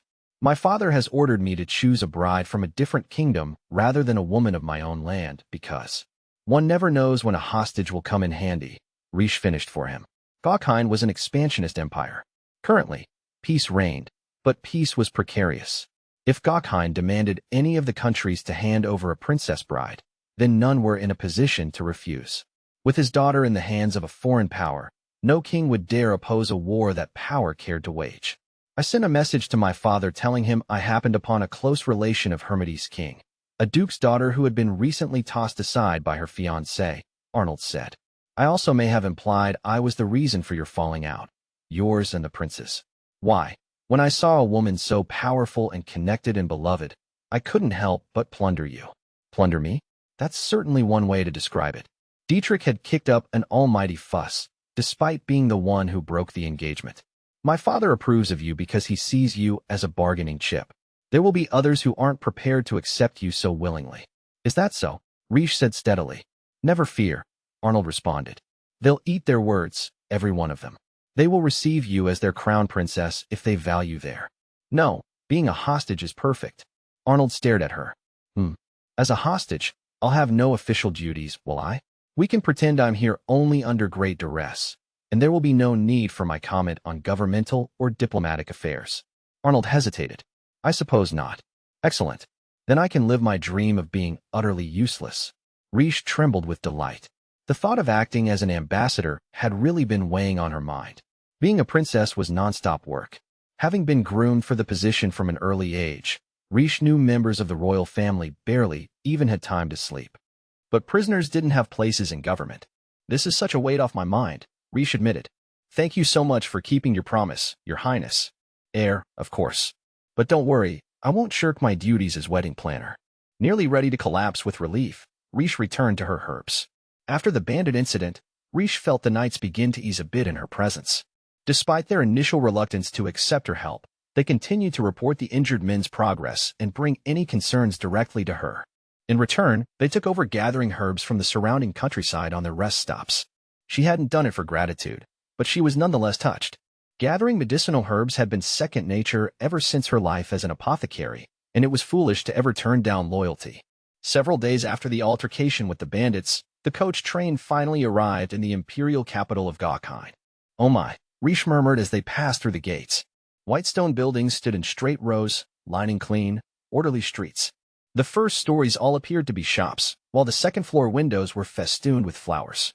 Everywhere she looked were smiling faces, citizens turned out to witness their prince's return over the smooth brick roads. Overlooking it all was the towering magnificence of the imperial palace. The capital is the seat of power in Gokheim, Arnold explained. Several key trade routes converge here. Riche nodded, suddenly anxious to be out of the coach. More and more people were gathering to watch their progress, some carrying shopping bags in both arms or holding hands with children. Many of them waved, as if greeting someone dear to them. Happy citizens and clean, orderly streets meant wealth. Gokheim was well off. Riche couldn't help but grin at an adorable little girl watching them roll by with sparkling eyes. When she saw Riche's smile, she blushed and leapt up in the air, laughing with delight. The coach made its way through the city before passing through the castle gates. Lines of disciplined knights flanked the road, ready to greet the crown prince and his fiancée. Arnold stepped out of the coach, holding out his hand to Riche. She took it reflexively as she alighted. A prince would be expected to help any lady out of carriage, never mind his own consort, yet for some reason the knights looked a bit disturbed. Riche shot them back a look of innocent confusion. Our long journey is at last at its end, Your Highness, Lady Riche. Oliver emerged from the ranks of the knights, bowing. He shot Arnold a curious glance. How novel to see you taking the hand of your fiancée. Ah. Riche realized that she herself had willingly broken the condition that she had imposed. Arnold had offered his hand, but she was the one who accepted. Arnold gave a little laugh of triumph. Riche felt a rush of frustration at being tricked. Oliver stared at them before leaning in to whisper in Arnold's ear. Arnold let out a breath of annoyance. Is something the matter? Riche asked. I sent orders ahead to have a detached wing of the palace prepared for us, but it seems the preparations are behind schedule. I'm sorry, but you'll need to stay in a guest room in the main palace for a few days. Oh, I don't mind if the wing isn't ready, Rish said. We can head over there now. It hasn't been used in quite a while. It'll be covered in dust. I said that I didn't mind if it was a mess, remember? But there's no need for you to put yourself out. By all means, stay in the main palace for as long as you need. Rish had spent a life as a maid. This didn't scare her. Besides, I'm a hostage, after all. You could at least attempt to sound distressed, Arnold said with the slightest trace of petulance. Rish, who had a huge grin spreading over her face and her chest puffed out with pride, didn't respond. The detached wing turned out to be just a separate palace in the distant corner of the grounds, a scant 4 stories tall and, as advertised, absolutely swimming in dust. Not so bad, though. Rish had pictured decay and clutter, but it was mostly just bare. Bare and musty, but not rotten or falling apart. You can do whatever you want with this place. I'll be occupied over the next few days, but feel free to use the guest apartments in the main palace if you get tired of choking to death, Arnold said before he left. According to Oliver, work had piled up while the prince was away, and it wasn't just a few things that could be dispensed with over a few days working around the clock. Emperor Arnold Hine. He's just a crown prince right now, but I still wish I knew what's going on in his head. For now, I'll just focus on what I can do, like make this place livable. She changed into her plainest dress and rolled up her sleeves. The knights who'd remained to serve as her guard kept watch over her as she went from window to window, throwing them all open. In a stroke of luck, the weather was good, and the detached wing was well placed to soak up the sun. The lack of any creature comforts made it look ascetic and drab, but once it was furnished, Rish had no doubt it would be lovely. Leaving the top floors to air out, Rish found the stairs to the basement. She pushed the heavy wooden doors open, and mice skittered over her feet. The knights yelped as Rish descended into the darkness. Lady Rish, why are you going down here? Cleaning supplies are usually kept in the basement. See, the knights followed her gaze to a duster, broom, dustpan, and pile of fresh cloths. She filled a bucket with water and went to work, rolling up a handkerchief to cover her mouth as she swept dust down from high on the walls. Then she swept up all the dust on the floor. It's always satisfying to tackle a place this filthy. She corralled the dust bunnies until they were piled up like snow in the center of the hall, and then she swept them out the open door. Once the floors were free of debris, she attacked them with the cloth. Lady Rish, is there anything we can do to help? Rish was grateful for the knight's offer, but she shook her head. Your job is to guard me, not do my housekeeping. This is quite the place to clean on your own, detached though it may be, the knight said hesitantly. It's not too late to move into the guest chambers instead. That's all right. I like the place already. Rish remained steadfast in her refusal for one reason. Readying guest chambers was an awful chore. The palace maids would be expected to work overnight to prepare them, even if the guests were only staying a single night. No speck of dust or strand of hair could remain. Certainly no wrinkled sheets. Rish knew how exhausting and rigorous a maid's job was, how nerve-wracking. She refused to put the poor dears through such an ordeal for just a few days' stay. From the sound of things, the palace wasn't equipped with many housemaids. No doubt they already had their hands full. Besides, take a look. She held out her arms wide, gesturing to her sparkling, clean floor. The knights stared at the bright room in admiration. Cleaning a place with your own hands makes living there that much more satisfying, you see. The knights smiled their awkward but good-natured agreement. Rish worked tirelessly, and before long, the chambers where she would spend the night were ready. The knights offered to carry in the bed, which she allowed. While they brought in furniture, Rish started cleaning another room. She had run out of clean water, so she quietly slipped out to the well without informing the knights. It wasn't quite fair to them, but these were the palace grounds. Surely she didn't need to be chaperoned everywhere. Besides, they're guards in name only. They're clearly just here to report my movements to Arnold Hine. Rish reflected as she walked through a courtyard full of flowers, bucket in hand. Iridescent butterflies cavorted playfully around her feet. He doesn't seem in a hurry to introduce me to the king. Although if I'm just a hostage, that doesn't surprise me. She hoped she got to meet the current emperor at least once. The future Arnold's violent conquest only began after he killed the man and made himself emperor, after all. I wonder what happened to Arnold Hine after I died in my past life. Did he reign supreme after winning his war? Or did some country manage to put a stop to his conquest? Whatever the case, I absolutely cannot allow him to start a conflict this time. Being the empress of a wartime nation sounds like so much work. The very thought is unacceptable. Perhaps they could divorce. But Rish had a feeling that if Arnold decided to discard her in the middle of a war, She would fail in her mission to make it past the age of 20. Better to avoid the situation altogether. Wait. When she thought about it, the cause of every single one of Risha's deaths was Arnold and his war. I died fighting. I died of an infectious disease I caught while treating battlefield injuries. I died when Gokhan's army invaded. Looking at her 6 lives, all of them had ended in more or less the same way. Rish found herself crouched on the ground, cradling her head in her hands. Maybe we should get a divorce right now. But it wasn't in Risha's nature to take back her decisions once she'd made them. If I leave, I'll probably just die in some war-related disaster again. If I can't live apart from him, I should take this opportunity to learn everything that I can. Rish didn't know the cause of her repeating lives, but there was no guarantee that the loops were infinite. She had to operate under the possibility that this life could be her last. This required some thought, but standing around seething with anxiety wouldn't help. Right now I'll focus on cleaning. Once the bath is here, I'll scrub off all the dust and travel exhaustion. And then I can finally relax. Brimming with new determination, she stood up and headed for the well. She was forestalled by the sound of jeering giggles. "Ah, look at the new girl, trying so hard," said one voice. "All the enthusiasm in the world won't make a difference," said another. "We're going to be the crown princess's maids, not you." The first added, "Hey, are you even listening? Stop wasting your time." Rish heard a weak scream, followed by a thump, like a body hitting the ground. She broke into a run, finding a blonde girl sprawled in the dirt, surrounded by 4 other women. "Are you all right?" Rish hurried over to help the girl up. Her maid's uniform, a loose navy blue dress with a white apron, was smeared with mud. The others were dressed identically. "Who are you?" One of the girls snapped at Rish. She had a mop of blazing red hair. Another newbie? An understandable mistake. Rish's dress was simple, free of ornamentation, and her hair was bound back in a ponytail to keep it out of the way. She was dust-streaked, sweaty, and carrying a bucket in her arms. "Telling them who I am will be more trouble than it's worth." Her silence only angered the girls more. "Are you one of the crown princess's maids? They've been snatching up every new girl."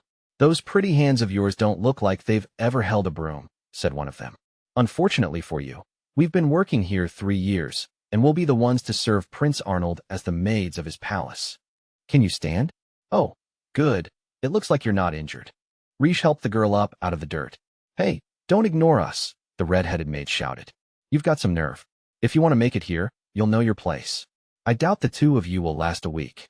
Rish didn't respond, her attention snagging on something else. The redhead was carrying curtains, probably to bring them to the wash. Rish stared at them so hard the maid began to shift uncomfortably. "What's your problem?" "You should wait to wash those," Rish said. The girl glared daggers at her. "Excuse me? Are you telling me it's too late in the day? You really are an amateur. The light lasts longer in the spring, you know. And it's hot today. There'll be plenty of. It's going to rain, is all." The maids exchanged glances. "How can you be so sure? Look at the clouds amassing. The butterflies and the bees are flying low. The moisture in the air will make the drying take longer." "What?" Another maid spoke up in a soft voice. "Diana, you were the one who said we should take the initiative to wash the bigger pieces. You said the crown prince would choose us for his household. Stop putting the blame on me. This isn't my fault." An indignant flush crept over the redhead's face. "There's no way some upstart can tell what time it's going to rain. The weather is going to be fantastic all day. Come on, we're hauling these over to the wash." The 3 girls meekly followed Diana. Rish sighed, turning to the blonde girl. "Are you hurt?" "No, I'm fine." The girl's gaze darted around nervously. "I'm Elsie. Thank you for helping me." Her face was studiously blank, but from the way she struggled with her words, Rish could tell she was being genuine. "Don't worry about it," Rish said. "Your uniform seems to have fared less well." "Oh no." Elsie looked down at herself. Her face remained vacant, but she seemed sad. "And I just got it. You can get the dirt out if you wash it straight away. It's going to rain, but this dress should dry quickly. Use lots of soap, but don't scrub it by hand. Scrape the mud off with a brush." "Why a brush?" "Because your fingers will just grind dirt into the threads. A brush is more porous." The young sons of the family Rish served spent their time tumbling in the dirt, and she had plenty of experience scraping mud out of clothes. She could even salvage dirty socks that had spent days crumpled in the corner. "Do you? Are you?" Elsie trailed off, blinking rapidly a couple of times before finally looking Rish in the eyes. "Are you the crown princess's maid?" Unsure how to answer, Rish couldn't meet her eyes. After parting ways with Elsie, Riche returned to the detached wing with her fresh water. She put clean sheets on the bed the knights had installed, satisfied that she had a comfortable place to sleep. This room also had the highest-up balcony in the whole detached palace. Taking a break, she wandered out onto the balcony and looked off over the capital, the golden afternoon tinged with the onset of twilight. The day was fresh with a recent rain, the air clear enough to see for miles. The spring breeze felt good against her skin, sweaty from cleaning. Riche leaned against the railing, leaning her head back and closing her eyes. She felt like collapsing into bed immediately, but she desperately needed a wash. Still, she didn't want to pull herself away from the view and the breeze just yet. When she resumed gazing out absent-mindedly, something her mother once said drifted back to her. Riche, there is no need for you to think for yourself. She frowned, the memories coming thick and fast now.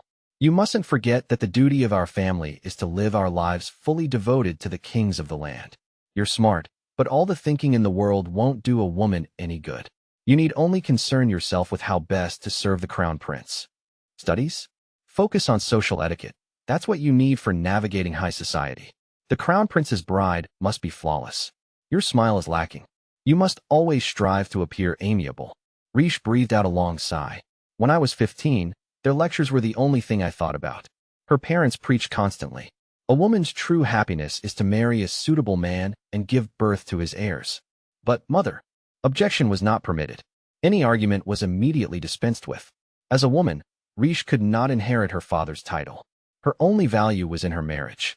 Despite knowing now that the opinions of others were as worthless as empty titles, the words still echoed in her memories. Riche's fingertips twitched, and she opened her eyes. Unmoving, she said, "Shouldn't you be seeing to your duties?" "More hidden depths, I see," came a voice tinged with pleasure. Riche straightened and turned. There was Arnold, leaning against the door to the balcony. "You seem able to sense my approach no matter how far or how hard I try. You're quite naughty, aren't you? You've been making your presence known little by little, emanating threat, to see how quickly I catch on. So you noticed that as well." Arnold joined Riche on the balcony. She tensed, but all he did was cast a curious glance at the view. "What were you looking at?" "The city." Riche was hardly going to tell him she'd been looking at nothing, merely ruminating on her mother's overbearing advice. The view from the balcony was spectacular, though. "What's that over there?" "You mean the library? The state invested funds to expand it. We have books from all over the world." "Really? You have a library that big?" Riche's eyes sparkled with delight. She pointed out another building. "What about that spire?" "It's beautiful. The church and clock tower. The bells ring out the hour. Ooh, how wonderful. And it looks like there's a rather big market there too." "Yes, the largest market in the city. Carts line up in the early morning. Most of the offerings are made fresh every day." "Amazing. And what about that pretty mountain over there?" Riche tried and failed to contain her excitement. She couldn't help but imagine what seeing all these places up close would be like. The grand library, the beautiful church that told the time, and the morning market with fresh, delicious food. She wanted to experience it all. Seeing Arnold's bemused face, she said, "What?" "I'm just wondering where all this interest is coming from," he said. "You were so reluctant to come, yet here you are, brimming with curiosity for my city." "Well," she trailed off, unsure of how to respond. What should I say? Should I just tell him the truth? This wasn't a secret, but talking about her hopes and dreams to the man who had killed her was a little awkward. A strange self-consciousness settled on her cheeks heating as she mumbled, "Because I've always wanted to." Arnold looked at her keenly. "Wanted to what?" "I've always wanted to come here."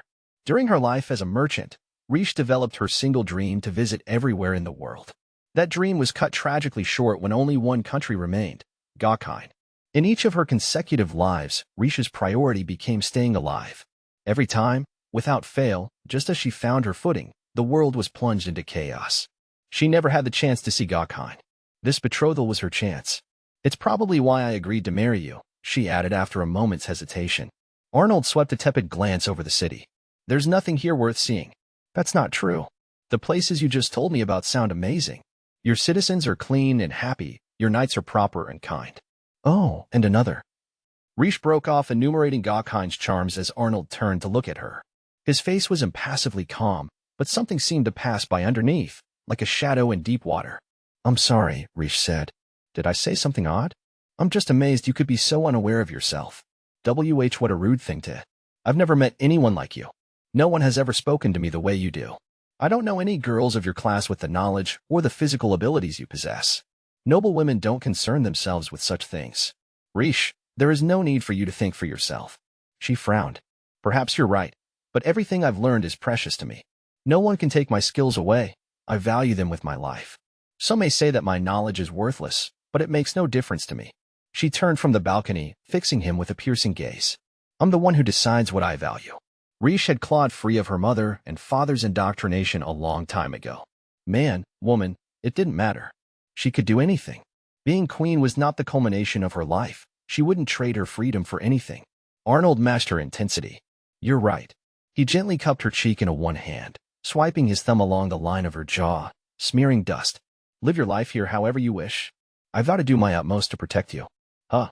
His vehemence took her by surprise. Arnold had every right to demand she act the part of a proper consort. This was a political marriage. Rish was essentially a hostage, after all. Yet here he was, co-signing her misbehavior. Moreover, he was all but swearing to defend her from the consequences. Why? You know why. I'm enamored with you. Arnold fed her the same line. I know you said you don't care about other people's approval, but I like your asymmetrical talents. I don't find them useless at all. Rish didn't know how to respond. I thought I'd already made that clear. He took his hand back, drawing away, stopping just on the threshold. He turned back to a stunned Rish and said, let me know if there's anything you desire. I realize I just broke our agreement, the one about not touching you. And with that, he was gone. Shaken, Rish sank to the floor of the balcony. I can't predict him at all. Just what is Arnold Hine planning? The quiet of evening fell over the imperial capital of Gokheim. Sunshine streamed through the window as Rish roused from sleep. She rolled over, basking in the morning light. The wall she expected wasn't there, and the bed seemed larger than usual. Taking advantage of it, she stretched out as far as she could. Was this her chamber at home? Or maybe she was a merchant again, spending a night at the Desert King's palace. Perhaps this was her bed of straw from her life as a maid? Her memories met and interwove as she drifted into wakefulness. When Rish finally opened her eyes, she grew even more confused. Light blue curtains surrounded the bed, thin enough to allow sunlight to pass through. She pulled them aside to find herself in a bare room devoid of furniture and carpet. Oh, right.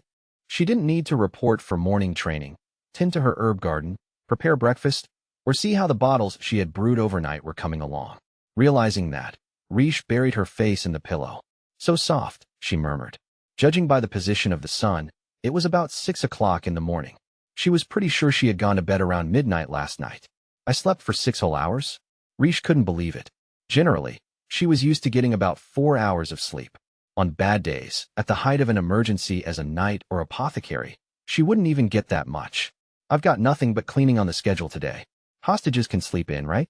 At least a little. Excitement suffused her at the thought, but that was interrupted by a knock on the door. Lady Rish, are you awake?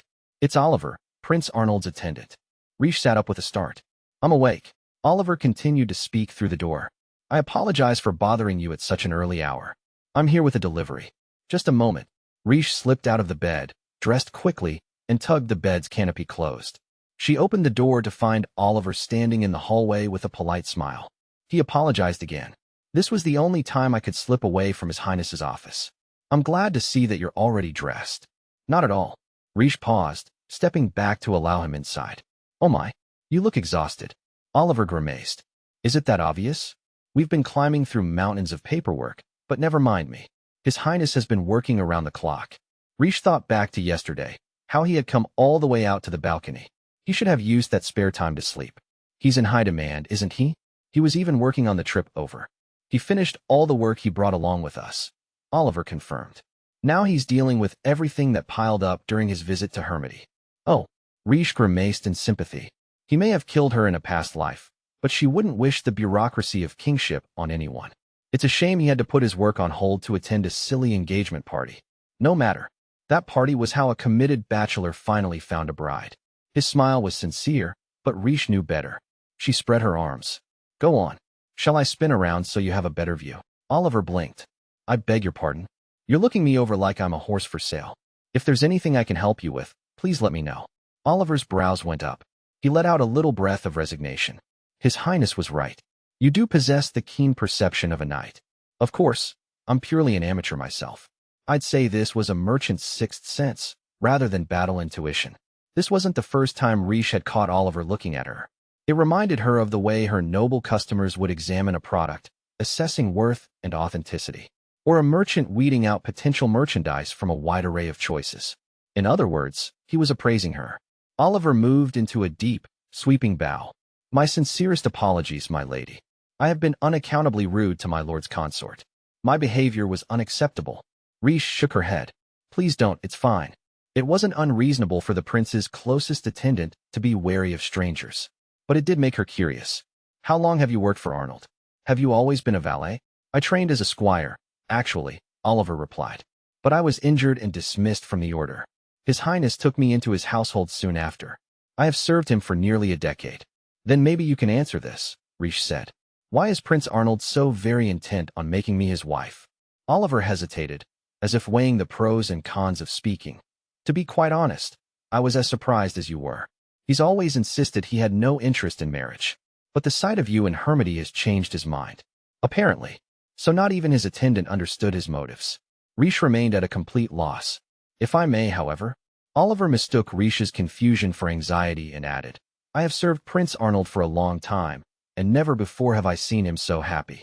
When he is with you, he laughs. His smiles are sincere. Riche was taken aback. She'd figured all of Arnold's laughter and teasing was at her expense. His own private jokes. Are you unhappy with him? Oliver ventured.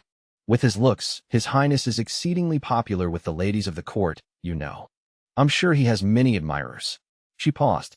Would you really call the way he acts around me happy? To me, it seems more like a cat with a mouse. Oliver laughed. He didn't deny it. I am pleased you understand His Highness so well. Oh, I nearly forgot. Here. He held out a sheaf of 3 documents. This is the guest list for your wedding. His Highness bids you look over it.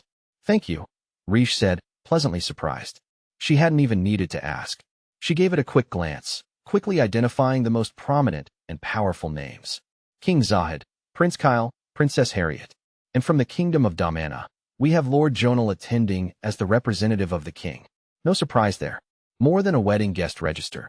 This was a list of key people from the countries Arnold would go on to antagonize. Even before the murder of the king and the start of the war, there must have been a trigger, a sea change in the affairs of state. Everyone on this list was most likely involved. King Zahid. I hope we can be friends again like in my first life. Prince Kyle is rather frail. I hope he isn't working himself too hard. He has a strong sense of responsibility. He'll attend the wedding even though it'll be a long trip.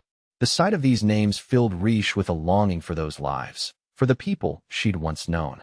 And sometime in the very near future, they would all be Gokind's enemies.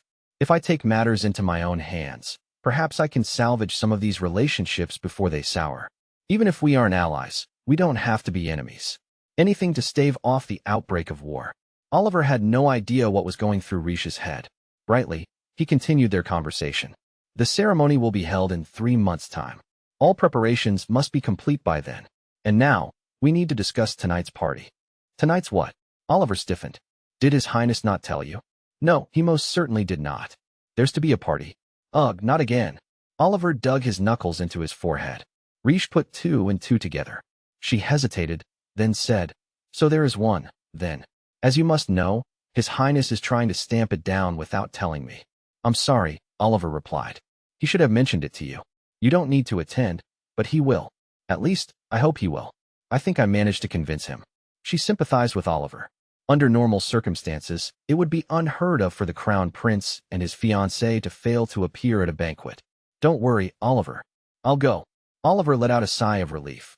Really? Thank you so much, my lady.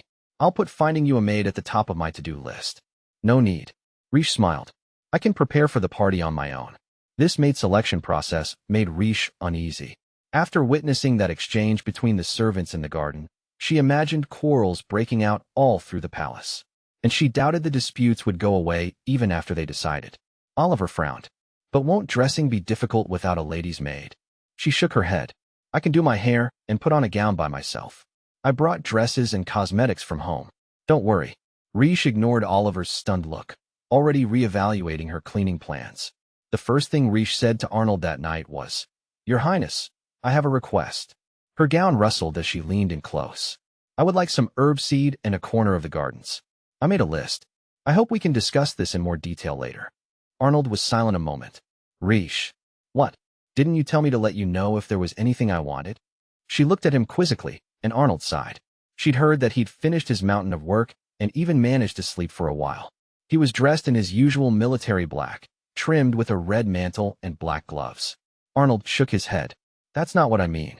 I'm guessing that Oliver didn't tell you the reason for this party. It's merely for appearance's sake. I need to look like I'm searching for a bride within our borders as well. There's no reason for you to attend. It made sense. The crown prince, the greatest catch in the kingdom, marrying a foreigner without even the slightest nod to propriety would invite unwanted discontent from the nobility. However, we're betrothed, Arnold said. This whole evening is merely a formality. And with news that you're my hostage going around, you'll be an object of curiosity. I don't want to put you through that. Well, I already went to the trouble of getting ready. Riche plucked at her soft blue dress, draped in fluttering layers around her like a flower bud. She braided her hair, decorating it with accessories. Her makeup was light, her shoes polished to a mirror's shine. Her only jewelry was a pair of pearl earrings.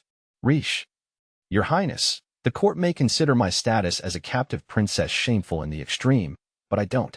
She'd chosen this course, after all. Arnold was again watching her with a mixture of wonder and confusion. So don't worry, she said, extending her hand. Feel free to show off your fiancé.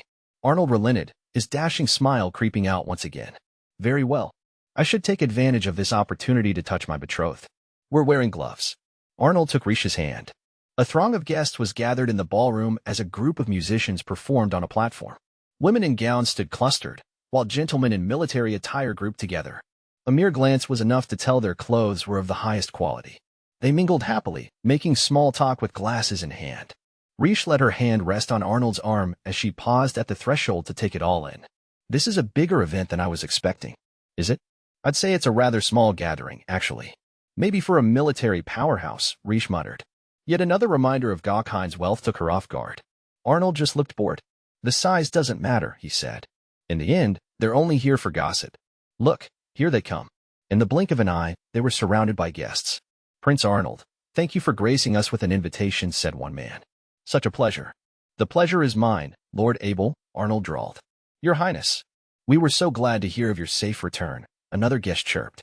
Please, our daughter is simply dying to be regaled with tales of your trip. I can't imagine I'd have anything particularly exciting to share with her, Arnold said curtly. After the last few days, Riche found this look of glazed apathy disturbing. His good looks only compounded it. He was so handsome that every expression was stark. He looks more like Emperor Arnold Hine now, but still not the same. Arnold appeared to notice her watching him. When he looked at her, his sourness disappeared, replaced by a genuine smile. All around him, women found themselves flushing. Arnold paid no heed to their fervent gazes, instead leaning in to give Riche a brief moment of consideration. Then he leaned in close enough to kiss her. A dull trip, he said again, pulling away. But fortuitous. Without it, I would have never met the woman destined to be my wife. A shocked murmur rolled through the crowd. Riche, who hadn't recovered from seeing Arnold's beautiful face at close range, barely noticed the looks of utter loathing the assembled women were throwing her. His Highness is smiling? At his hostage bride? He called her his wife. He's never even looked at us. They were whispers, but they carried. A portly man stepped forward with his daughter in tow. Your Highness, do you mean to say that this lovely young woman is your fiancée? Every eye in the ballroom was on Riche, alight with curiosity, envy, or schemes. None of them could hide their contempt. But Riche didn't falter. This is nothing compared to being publicly dumped in a banquet hall. And I've done that 7 times. She offered a polite smile and an astoundingly correct curtsy. Left leg at a diagonal behind the right. Back straight, head bowed. How do you do? My name is Riche Irmgard Weitzner. Even the most hostile guests could find nothing impolite in her greeting, no sign of rough manners from the rustic daughter of a backwater nation. Riche had years of training in expectation of ascending to the throne. Occasionally, habits from her other lives slipped through, but Arnold appeared to be the only one who noticed. Now he was looking at her with satisfaction. Lady Riche has only just arrived, and her acquaintances are few and far between. I hope I can count on you all to hold me accountable should I prove an incompetent husband. But of course, Your Highness. Come, Riche. Arnold guided her out of the ring of spectators. The stares continued to follow them as they walked away. Riche dropped her voice to a whisper. You sure know how to invite the ire of women. Whatever do you mean? The way you harped on about me. Everything you said was tailor-made to stoke their jealousy. You've gained me enemies, so thanks for that. Arnold snorted. Everything I said was to protect you from enemies. They need to know you aren't just some trophy they can eliminate without recourse. We need to show them this to forestall any potential moves against you in the future. Show them what exactly? That I'll protect you no matter what. He said it with such nonchalance that it brought her up short. Protect me? Arnold Hine, protect me? Such an ironic position to take. She couldn't tell him that, of course. Her response came out somewhat strangled. I doubt there'll be anything to worry about.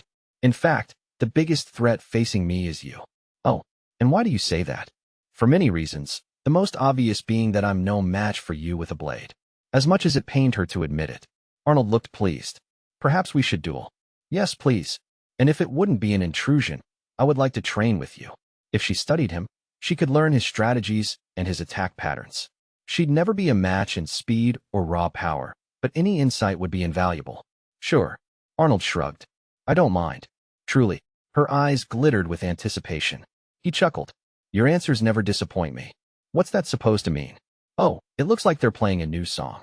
A soft melody drifted across the hall. The crowd divided, heading toward the center of the floor or against the wall.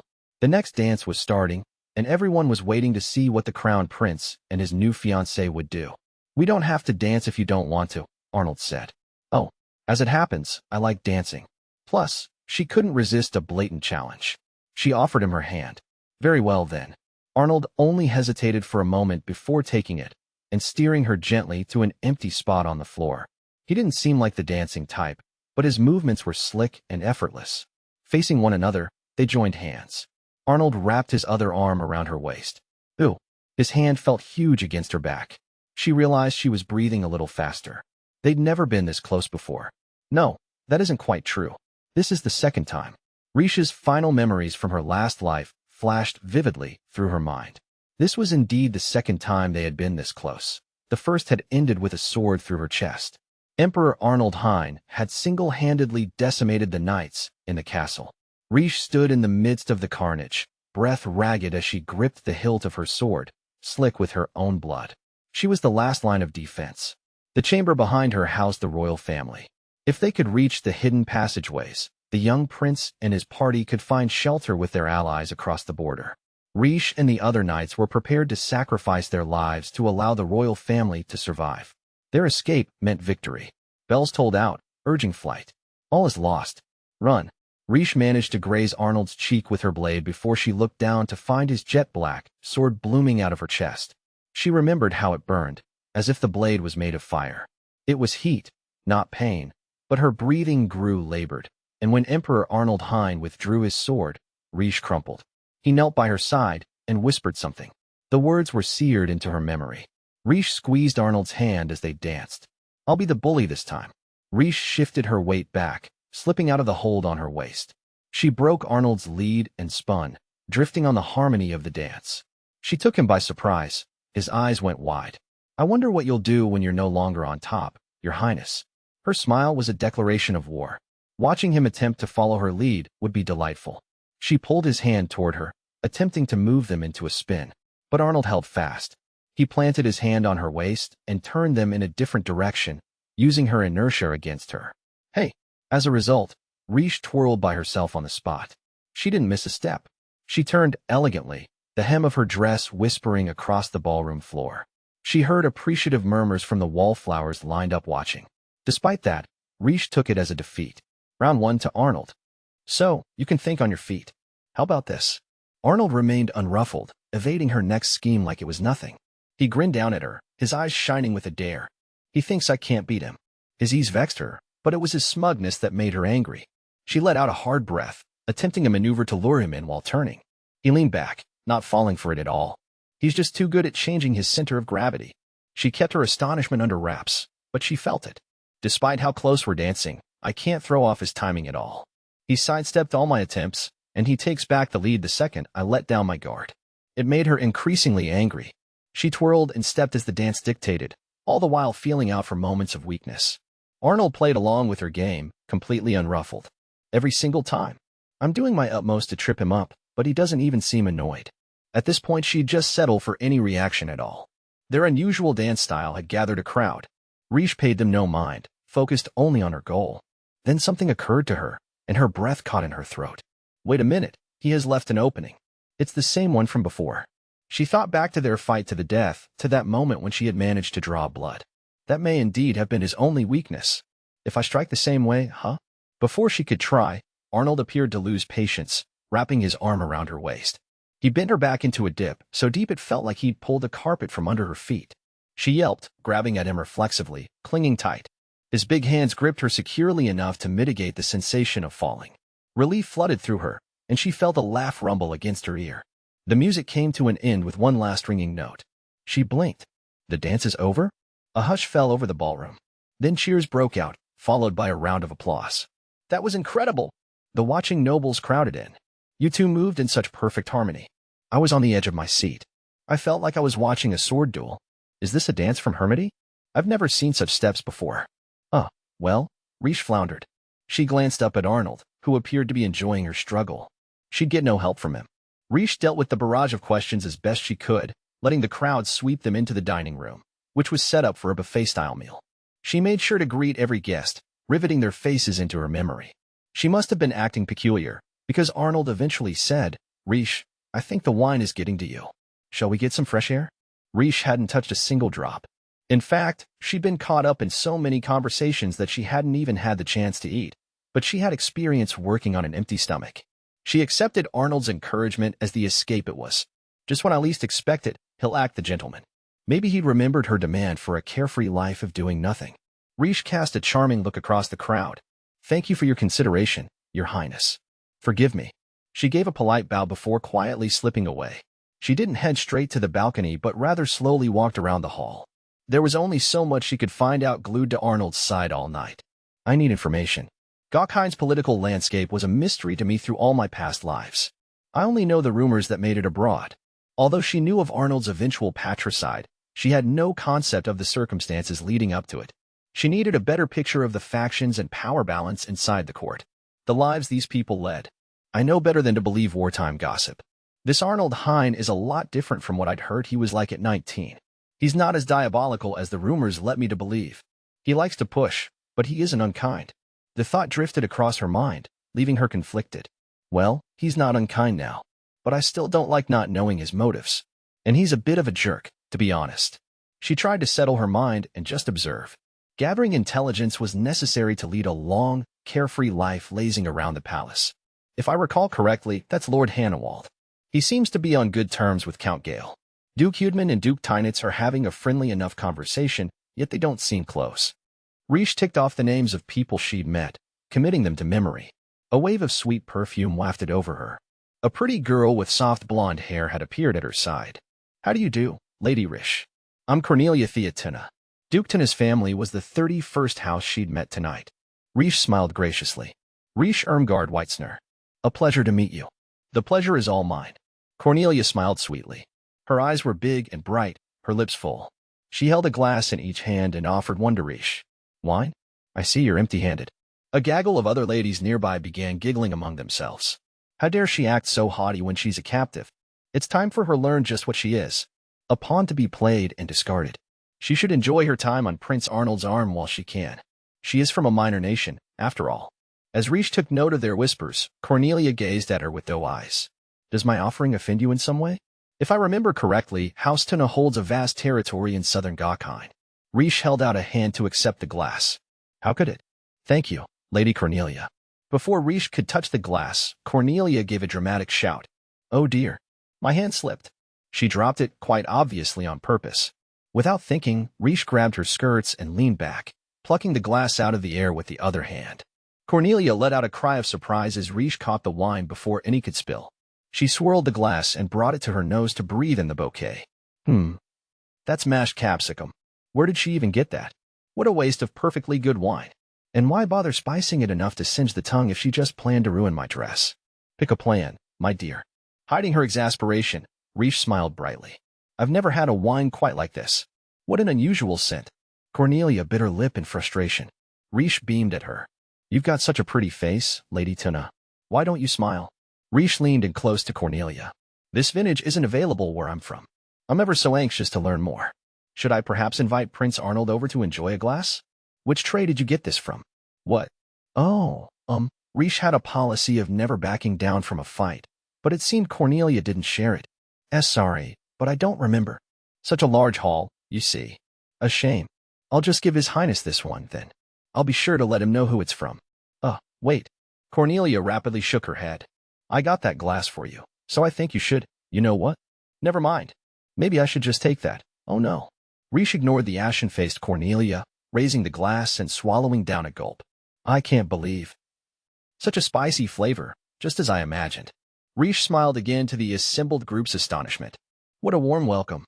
I do hope the two of us can spend more time together. Perhaps a tea party? The two of us? Cornelia stammered. Yes. I want to know all about House Tuna.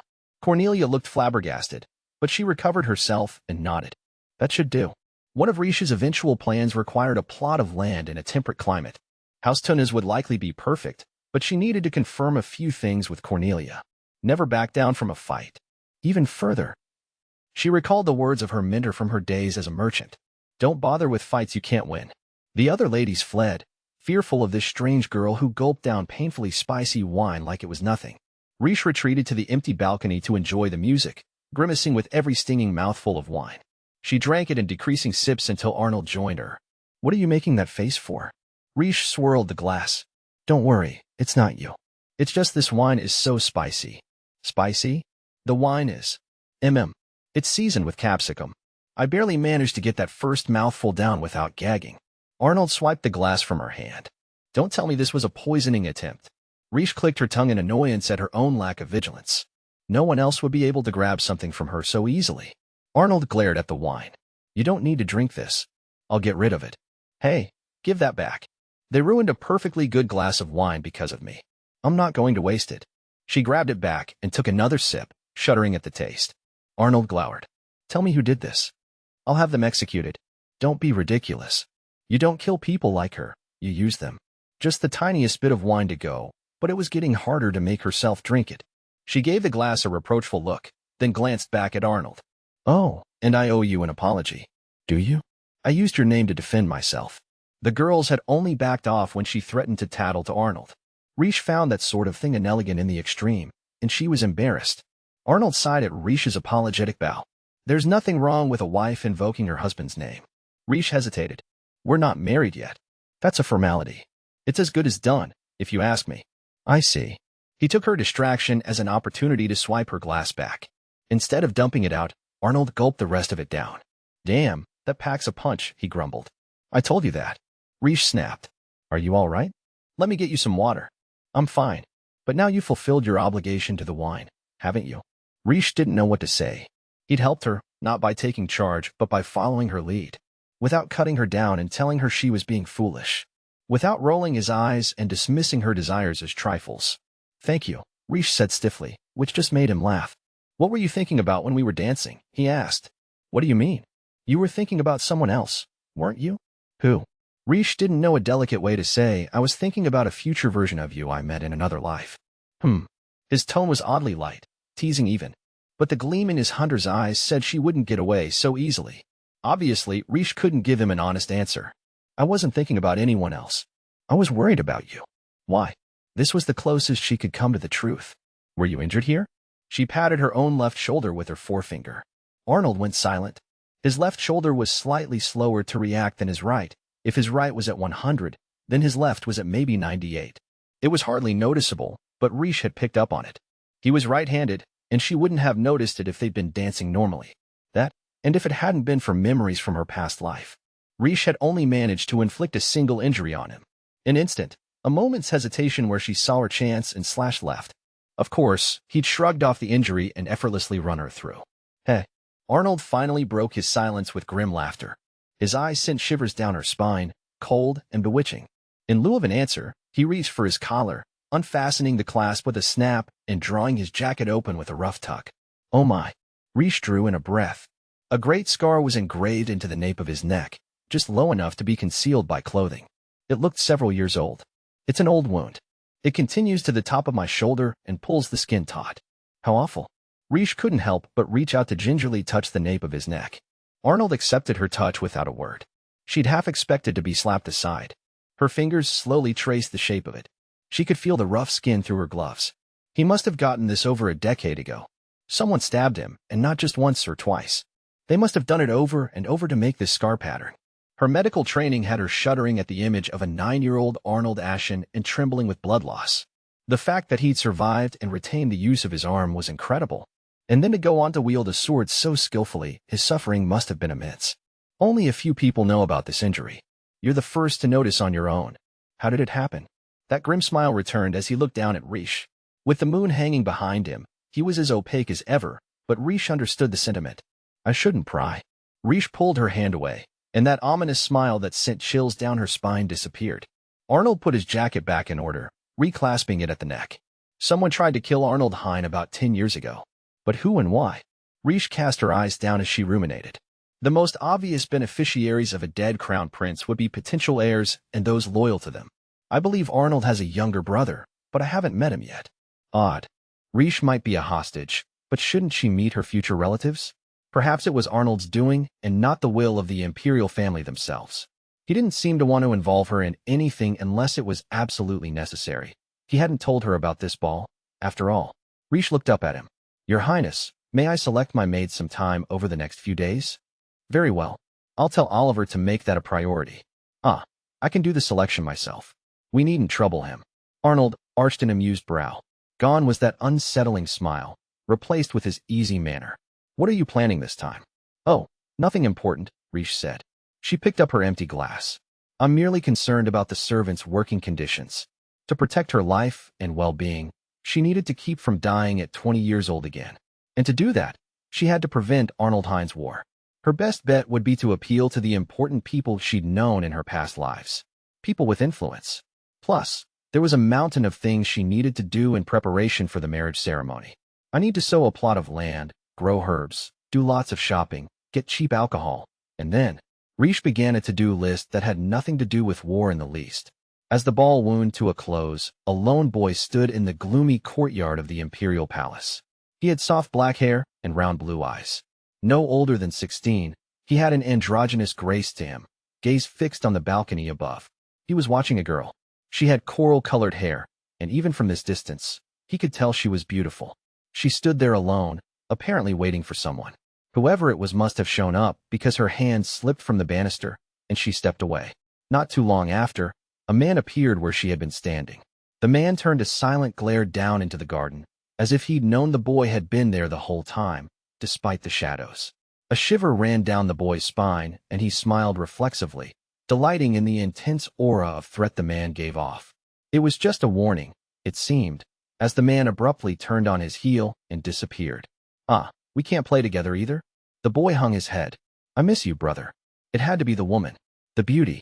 She'd made the boy's life hell since the day she arrived. His brother had prohibited him from attending balls like this one. That was fine. He'd sooner avoid them altogether. Still, he'd wanted to meet that girl. But we'll meet soon enough, won't we? He spoke to himself in a soft voice. I've got plans for you, sister. Chapter 3. You're all so useless. Diana the red-headed maid's voice rang out inside the stone wash-house. 3 days had passed since the afternoon Riche shook off her guard and came out to the well. Riche was once again dressed to fit in with the maids. At Diana's shout, she looked up without pausing in her work. Is even laundry beyond your capabilities? I asked you to wash these this morning, and now it's past noon. Meanwhile, we've finished cleaning the entire first floor in a third of the time. I am sorry, Diana. The new maids went silent with shame. Among them was Elsie, the girl Riche stood up for the other day. Riche pulled her hands out of the soapy water, gently rinsed them, and said, Let me help. What still needs to be done? You again? Diana rounded on Riche. I don't know who you serve, but I'm amazed you have the time to do other people's work. I wish I had so much free time. Huffily, she turned from Riche. Let's just ignore these useless fools. Laura Maya, come on. If we want to be chosen as Lady Riche's maids, we mustn't waste our time. Diana took out a slip of paper from her pocket, smoothing it out. It looks like the new bedsheets for her palace will arrive today. We should inspect them to make sure everything is perfect. Wait up, Diana. The two maids followed Diana out. Riche waited for the door to close before turning to Elsie and the others. Let's keep working. If there's anything too large and cumbersome, feel free to pass it over to me. Thank you so much. The new maids went weak with gratitude. One of them, a girl on the verge of tears, even fell into a full bow. Riche muttered encouragement as she scrubbed some bed sheets. Elsie, who was washing the sheets with her, wore a rueful look. I'm so sorry for the trouble. We're just not learning fast enough. You haven't been working here long, have you? It takes time to learn a new job, no matter who you are, Rish said as she kept scrubbing.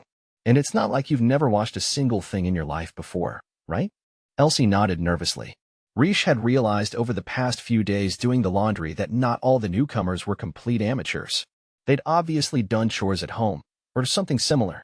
When set a specific task, they could perform it properly, but Diana's complaints weren't unfounded. They did take far too much time with laundry. But it's obvious why. Do you know anything about Diana? Rish asked Elsie. Like, is she from a well-off family? Elsie said, I heard that her father was a business owner. She worked with him. I heard that as well, added another maid. But he fell into debt and had to sell off. Rish stopped scrubbing for a moment to consider this. Is something the matter? Elsie asked. Rish smiled and shook her head. No, nothing. Let's just focus on getting these washed for the time being. That afternoon, 30 maids were assembled in the detached wing of the palace. 10 of them were old hands, long in service to the royal family, while the other 20 were freshly hired. The crown princess was to choose her maids from among these 30. They wore their nerves plainly on their sleeves. Hey, I thought this palace was in a terrible state of neglect, one maid whispered. Why is it so sparkling clean? Yeah, you're right, said another. Someone must have sorted it out before we arrived. I wonder what kind of person Lady Rish is. Ooh, I'm so nervous. The girls looked around anxiously. Hey, Elsie, that girl who was always helping us isn't here. Elsie blinked. You're right. Look, Diana. That impertinent newbie didn't get picked. At her friend's observation, Diana preened with satisfaction. No surprise there. You need some manners to attend to Lady Rish. I bet she got kicked out of the running. Her eyes sparkled with confidence. At last, there was a knock at the door. Her Royal Highness, Princess Rish. The maids quickly fell into bows. Diana's chest ached with anticipation as heels clicked on the floor, approaching the line of girls. From the corner of their eyes, the maids saw a wide-skirted court dress. A gentle scent washed over them. Without even looking at her, they could tell Crown Princess Rish was a lovely woman. Diana and her friends swelled with pride that she was to become their mistress. But then Laura whispered to Diana, Hey, isn't this scent familiar? Quiet. Clearly it was some sort of expensive perfume. Or so Diana thought, but then she realized what it was. The words just slipped out. It's soap. Huh? Did you just say something? It's soap. The same kind we always use. Diana was sure of it. The princess said, Please rise. Why did her voice sound so familiar? An incredible foreboding gripping her. Diana looked up. She gasped. My name is Rish Irmgard Weitzner. Before her stood the beautiful newcomer, the thorn in her side for the past few days. The smile she wore was peaceful and just the slightest bit satisfied. I'm so glad I managed to finish washing the sheets in time. Standing before the maids with Arnold's attendant Oliver at her side, Rish was panicking on the inside. She'd had so much to do this morning that she'd put off the laundry to the last minute. She took deep, controlled breaths, praying no one would notice that she'd raced here at a dead sprint. Oliver was none the wiser as he spoke to the assembled girls. Rish took the opportunity to look them over. She locked eyes with Elsie, who was gaping at her. It was a nice change. Usually her face was as blank as a rock wall. I'm sorry for the deception. I figured blending in would give me the best picture of your working conditions. The new maids were similarly shocked expressions, while others watched her with delight. Meanwhile, the veterans, including Diana, had all gone pale. They trembled, stunned into silence. One seemed locked in a terrifying trance, while another looked on the verge of tears. All of them had spoken to Rish with derision. As the ringleader, Diana was covering her mouth with both hands, like she was holding in a screen. Oliver had finished his introduction. Your Highness, if you would? Rish stepped forward. First, I must apologize to you for what has transpired prior to this meeting. My deception, that is. However, it has granted me insight into how each one of you works. Oliver's face creased in confusion. The newcomer maids began to panic, whispering among themselves. Doesn't this mean that she helped us out with the laundry? We're going to be fired. If I lose my position, my brother will have to quit school. Noticing the commotion, Oliver glanced at Rish. Your Highness, 2/3 of these maids are newly recruited from the city.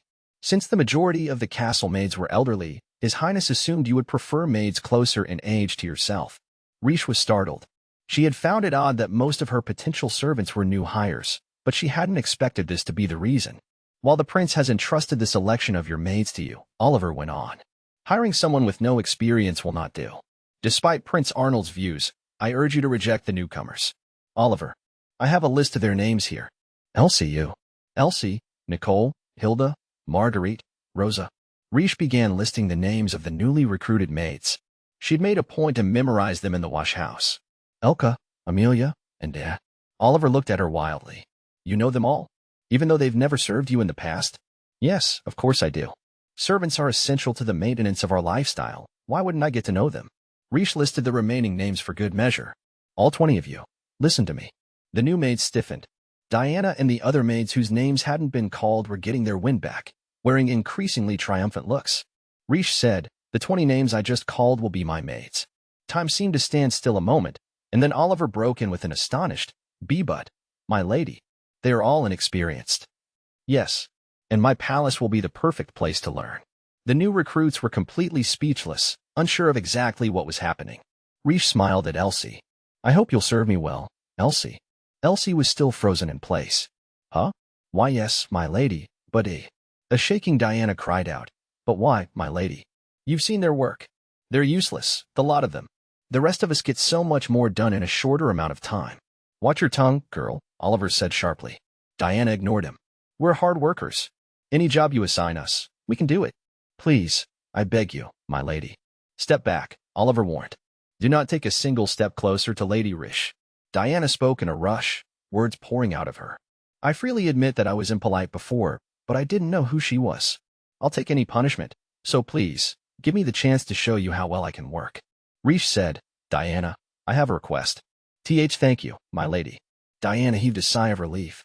You mean you'll... Riche cut across her. As of today, you are no longer a maid in this palace. What?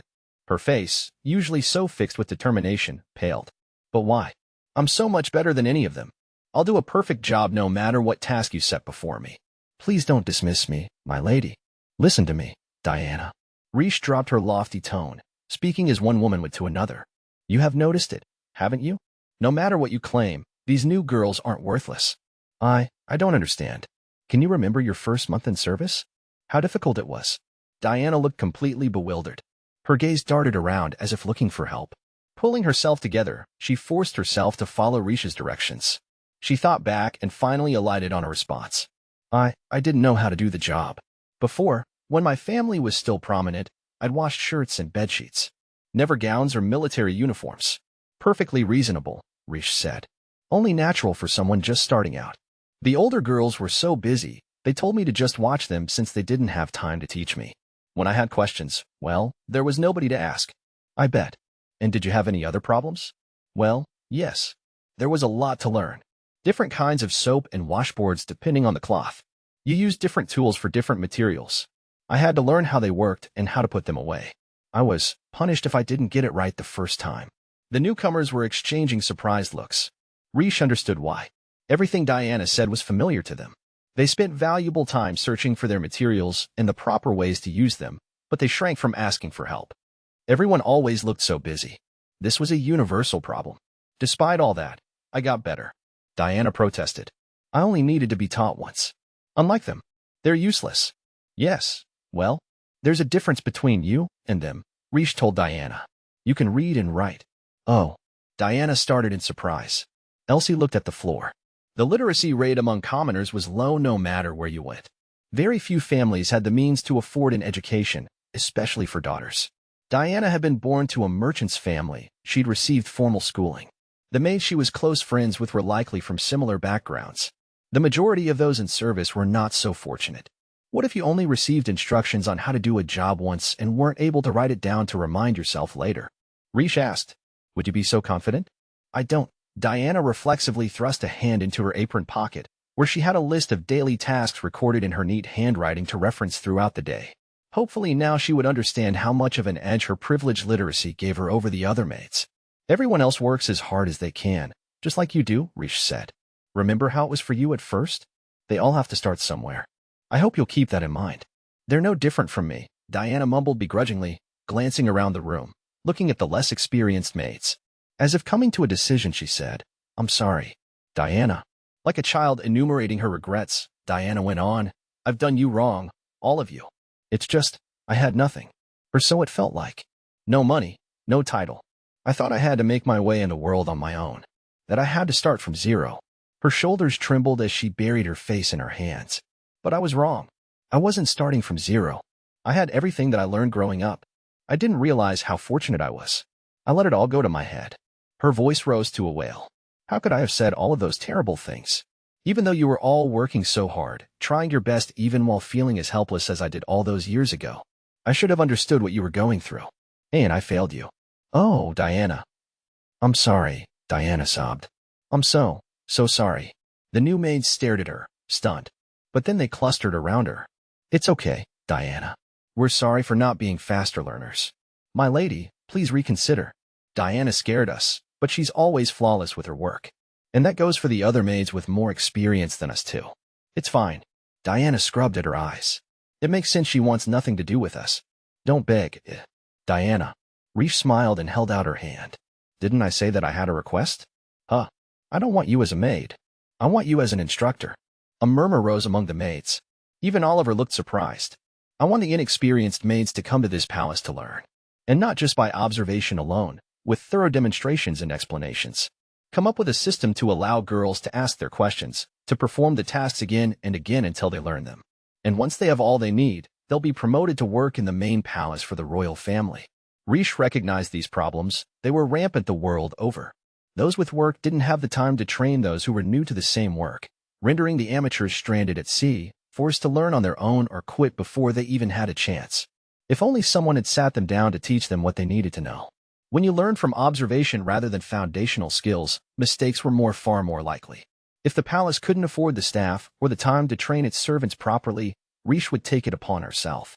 You can't lose a skill once you've acquired it, whether that be reading and writing, how to do a job, or how to teach a job. Knowledge is a weapon you can wield wherever you go, not just here. You can apply your new skills elsewhere, wherever you want. The maids listened to Riche, wonder in their eyes. That's why I'll be taking the 20 newcomers as my maids. Diana, you and your friends shall teach them. You'll be their tutors. Their tutors, my lady? I would like all my maids to be able to read and write. 1 hour of study a day should be sufficient. You and your friends will be their teachers. I expect you to come up with materials for them as well as a handbook for new maids. Diana was utterly stunned. You want us to teach reading and writing? And write a book? She could never have imagined this sort of opportunity. Riche drew something from her breast pocket. It was one of Diana's pages of notes. I took a look at this. Where did you get that? Riche ignored the question. She didn't want to say she'd specifically joined the maids this morning to swipe it. Your handwriting is neat, and your steps are logical and succinct. You have a gift for transcription. I believe you'll make an excellent teacher. Diana's cheeks flushed. You would praise me so? After all of those rude things I said to you? Huh. I have no idea what you mean. Diana bit her lip and took Riche's outstretched hand, then bowed deeply. I will do my utmost to live up to your faith in me. Thank you. Excellent. Riche turned to Elsie and the other new maids. As for the rest of you, you'll have your hands full with your new duties. Let me know if you have any problems or find the workload too taxing. Yes, my lady. And thus came about the formation of Lady Riche's School for Wayward Maids. Upon his return to the main palace, Oliver made straight for his master's office. Arnold was sitting at his desk. Without looking up, he asked, Has Riche decided on her maids? About that, Oliver hesitated. Were you aware we had a retention problem? Our turnover is so high. We're chronically understaffed. Yes. We raised their wages, if I recall. He tapped his pen to his mouth. I think it's been better than it was. Well, Lady Riche may have fixed it altogether. Arnold raised his head. She's picked out literate women and asked them to draft teaching materials. She declared a brand new system for training maids. He gave a little amazed shake of the head.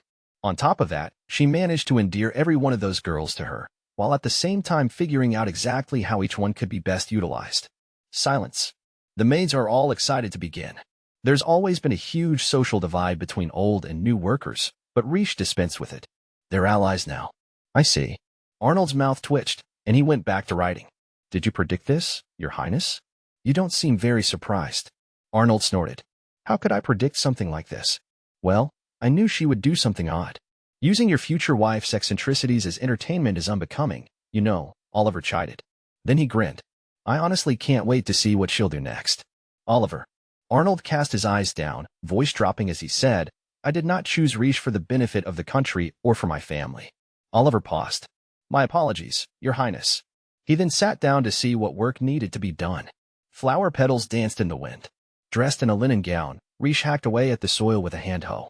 Take that. She'd spent the last few days tilling her future garden, a small corner of a courtyard granted to her by Arnold at her request. This should be enough space for the meantime. Riche surveyed her tilled land with satisfaction. Buckets of mulch sat nearby, fertile soil she'd collected from a deciduous tree in the garden. With an enormous heave, she picked up a bucket and began scattering soil over the tilled ground. By the time she was finished, her arms were numb. I need to start working out.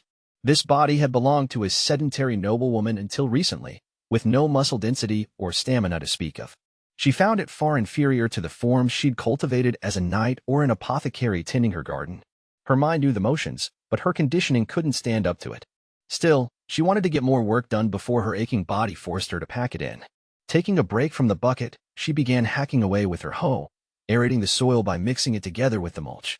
She took care to remove any roots she came across, but she wasn't as thorough as she could have been.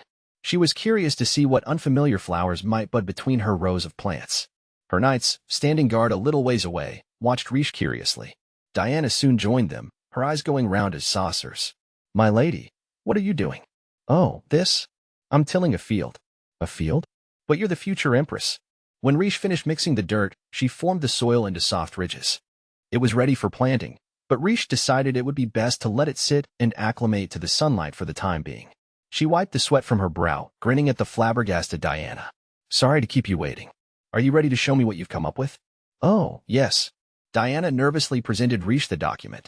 The paper had neat lines of handwriting and charming little doodles of brooms and dust cloths. I was thinking that the first words the newcomers should learn how to read are the words for cleaning equipment. Diana was still clad in the maid's dress, though she had removed her apron. She plucked at her skirts anxiously. These are words they use daily in their work, she added. I thought it would be helpful. Good thinking, Riche said. I agree. Diana's expression momentarily brightened before fading back into gloom. Maybe she didn't feel as confident as she'd first appeared. To be honest, I wonder if they wouldn't be happier learning how to read and write their own names first. True. It's certainly good to consider the likes and dislikes of your students. Riche recalled the life she'd spent as a maid and the son of the manor who had been taught to read by a private tutor. He'd practice with such concentration and then run over to show her. Tapping her chin, she said, but with the names, they wouldn't be able to review together, nor could they help each other out if someone forgets. And you'd have to teach them one by one instead of all together. Does that make sense? Yes, I see. Diana breathed a sigh of relief. I think teaching them how to read and write the words that they can immediately use for work is a wonderful idea. I'd be thrilled if I were your student. You're too kind. Diana glowed, hugging the paper to herself. I actually quite enjoy this work, my lady. It's even more fun than coming up with insults. Riche laughed. I'm glad to hear that. But if you don't mind me asking, my lady, why bother with this? Why are you offering us so much help? Well, Riche hesitated long enough that they were interrupted by Elsie, who sidled up meekly. My lady, it's about time to get ready. Riche nodded. Excuse me, Diana. I have an appointment. Keep up the good work. Of course. Oh, Diana. Elsie smiled shyly. Can we do another review after dinner tonight? Diana lit up. Of course. Make sure you're prepared because none of you are going to bed until you get every answer right. Elsie giggled, waving as she and Riche returned to the detached wing. The bath is ready, my lady. Perfect. I need to wash off all of this sweat and dirt. I'll need to wash my hair too. Elsie, will you lay out my finest gown and help me with my hair? Riche almost skipped in excitement at who she was going to see afterward. Elsie trotted behind her, puzzled. I heard the gentleman is a merchant. Do you really need to wear your best gown? I guess you have a point. But trust me on this, it'll all work out. Oh. The Aria Trading Company's guild master, a man named Tully, was due to arrive in a few hours. This was the merchant company that had given Riche a helping hand in her very first life. Everything she learned about commerce, she learned from Tully. The value of goods, strategies for judging a trading partner. He taught her to spend money to make more of it, warning her against get-rich-quick schemes. Riche owed her apprenticeship to Tully, without a doubt. With the Aria Trading Company on her side, Riche would greatly expand her pool of allies. They could assist her if she needed a quick escape from Gokheim, fleeing divorce or banishment. They could shore up a supply route for a war. Of course, Riche had to make it worth their while. If I can make this deal, we'll have a connection. Now, how do I snag Tully on my hook? Riche climbed out of the bath, pondering the question as she dried off and put on her fanciest gown. It's early enough in the timeline that they haven't been long established. Any ordinary company would be champing at the bit to nab an imperial wedding. But with Tully, I'm not so sure. Riche ruminated on this as Elsie did her hair. When at last she was ready, she blinked her way out of her fugue and looked in the mirror. Her hair was done in soft curls, her gown a stunning blood red. This time she did wear jewelry, lots of it, and carried a feathered fan. Hard to decide what vibe to go for. A tasteless, gaudy spendthrift, and therefore an easy mark? Or a noble woman so high in the instep she'll spare no expense? Elsie looked at her dubiously. My lady, I tried my best to put your hair up to match the dress, with a few loose pieces to complete the look, but she trailed off. Elsie was exceptional at picking outfits and coordinating styles. She'd been dressing her own little sisters for years. Riche squared her shoulders. If she was scaring her own lady's maid, that must mean her ploy was working. I appreciate it, Elsie. But today I'm dressed for battle. Leaving her baffled maid behind, Riche went to meet the Aria Trading Company. Escorted by 2 guards, she made her way to the main palace. Her own villa was not yet equipped with a suitable receiving room for guests. The footman bowed her into the parlor, allowing the guards to step inside first to ensure the room was secure. A handsome, brown-skinned man stood waiting for her. Your Highness, I am King Tully, chairman of the Aria Trading Company. He smiled amiably and bowed. May I congratulate you on your upcoming wedding? Tully had combed back his famously unkempt hair and shaved far closer than she'd ever seen him bother. He also did not appear to be hungover, which made for an equally large change. Riche Irmgard Weitzner. I appreciate you taking the time. I imagine it was a journey of some distance. Please, sit. He thanked her and sat. Riche lowered herself into her own chair with great dignity. She felt engaging her, watching her with the dark, hooded eyes that tavern girls across the continent swooned over. It feels like he can see through me with a single glance. And I wouldn't expect anything less. Not that he was ogling. His gaze was perfectly correct. But he'd been watching her since she came in. I say, this is a lovely time of year, isn't it? Tully began. I believe your wedding is planned for halfway through the 8th month. Is that right? A summer bride. How marvelous. Tully grinned. The citizens of Gokheim must be overjoyed to have such a lovely woman as their future empress. You flatter me. Riche smiled at the empty compliments, mind fixed on the past. MWA haha. I knew he wouldn't know a fake sapphire when he saw one. Idiot. We took bets on whether you could dupe that intermediary, and I had my money on you. Riche, thanks for helping me fleece my birdbrain staff. Riche, here's your final examination. We took a loss of 5 million in gold due to negligence. Not yours, someone else's, but you are the one who's going to make it back. Oh, and by the way, you've got 1 week, so get cracking. Please, Riche, I'm begging you. Tell Arya that woman I had over last night was just a friend. She had a faraway look in her eyes. That was fine. Let Tully think she was dreaming of her bright future. The white of a wedding dress will complement your features, if I might be so bold. Perhaps a gown of layered silk? With that, Tully smoothly shifted from small talk to business. Riche was relieved to have passed his assessment. That sounds superb, Mr. Tully. As I'm sure you've been told, I wish to engage the Aria Trading Company to assist me in assembling everything we will need for the ceremony. I've heard great things about you. Have you? How kind. To cut to the chase, have you brought anything to show me today? I'd love to see my options. The messenger had been instructed to tell them Riche was considering their company for everything. She imagined Tully had brought a whole legion of carts weighed down with fripperies to sell her. If I make this deal, we'll have an established connection. I just need to close this. Unfortunately, I cannot sell to you, my lady. At this, Riche froze. Tully shrugged, his smile still in place. Or rather, I will not sell to you. What? Why? The Aria Trading Company was essential for her future plans. She needed them. Over the next few years, Tully would expand his personal connections and trade routes. He would be a main supplier of future inventions. His company would grow to a global scale. Without them, Riche's easy link to the levers of power in every nation evaporated. Tully continued to smile at her blandly. My lady, quite frankly, your insistence doesn't match my offerings. My insistence? You appear ready to stake your life on this deal. Am I wrong? Riche nearly lost her composure then. With a huge effort, she willed her expression into one of polite confusion. His deep, long-lashed eyes were openly searching her now. It seemed they were past pretense. Let's speak plainly, my lady, Tully said. We're discussing wedding preparations. I know that for a crown princess, your wedding will be your crowning jewel. However, his eyes narrowed. You have the look of a woman staring down death. Whatever you're after, it isn't a flawless marriage ceremony or a well-heeled soiree. And I don't like complications. With a gasp, Riche remembered something Tully had said to her a long time ago. Become an easy choice for the customer. Offer them goods and value they won't find anywhere else. And once you're established, you pick the customers. Tully already had reliable trade. He wouldn't risk a deal with an unknown entity who might incur losses down the line, no matter how high-ranking they were. Rish had been thoroughly screened out of Tully's customer base. This is a once-in-a-lifetime opportunity. Rish took care not to betray any dismay. I'm sorry if I appeared overeager. I don't have any event planning experience. Tully let out a good-natured laugh. You have nothing to worry about. I'm sure you'll find the perfect business partner. Unfortunately, my company will not be it. Tully stood up and executed a bow so elegant, she knew it was meant to mock her.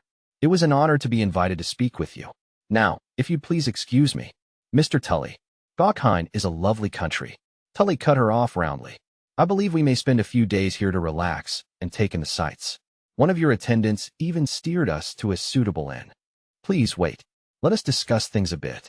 Farewell, my lovely future majesty. Tully left before Rish could mount a protest. I had no chance back there, Rish thought, idly sipping a cup of tea. She'd shed the ridiculous jewels and changed into a plain, serviceable gown that was easier to move in. She was sitting in her parlor in the detached wing with a plate of fresh-baked cookies in front of her, but she couldn't even summon up the energy to try one. I admit, I was nervous, but I thought I maintained my composure well enough. Yet he still saw through me. I lost that round, no doubt about it. The truth was, she'd never beaten Tully, not even in her subsequent lives, when she knew what to expect. Around her, her maids chattered among themselves. He finally proposed. Wow, I'm so happy for you. The girls had finished their studies for the day, and they too were clustered around drinking tea. On most days, Rish would join in. Today she barely heard them. I hope I meet a man that wonderful someday. Maybe he was simply being cautious? He doesn't jump into deals that look too good to be true. Still, did he really read the desperation in my face? He's a gambler at heart. This isn't like him. After much thinking, she only had one conclusion. He didn't choose me, and that's a fact. Rish sat in quiet dejection. Without the trading company's connections, she couldn't appeal to powerful people, and she couldn't prevent the war. Without that, her happy life wouldn't last. And as loath as she was to admit it, Rish hated being met with Tully's disapproval. She wanted to take her old boss for everything he had. Also, something he said was still bothering her. That couldn't have been an accident, could it? Speaking of weddings, what about you, my lady? One of the maids cried. How did His Highness propose to you? Oh, I've been wondering too, chirped another. All the girls in the city are dying to know. He said specifically that he'd be staying in Gokheim over the next couple of days. He even told me how to find the name of the inn. My lady. The maids gave her concerned looks as Rish began to smile. I'm so sorry. I'm feeling a bit indisposed. I think I'll retire for the night. The maids all chimed in with concern. Rish waved them off. No need. I'll join you for tea another day. I won't require dinner this evening either. As you wish, my lady. We'll be sure to let you rest. And we'll have plenty of tea ready tomorrow morning.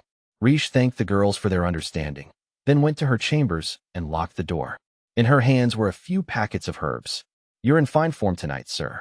Kane Tully strode down the streets of Gokheim's capital, flanked by his employees, who commended him on his festive enjoyment of the local spirits. He was in a good mood, his shirt half unbuttoned, nearly humming with pleasure as he said, Gokheim has wonderful liquor. We should buy up the whole store to sell up north.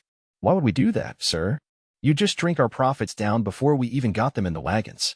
Yes, hilarious. Not wrong, though. He laughed with his men as they made their way back to the inn.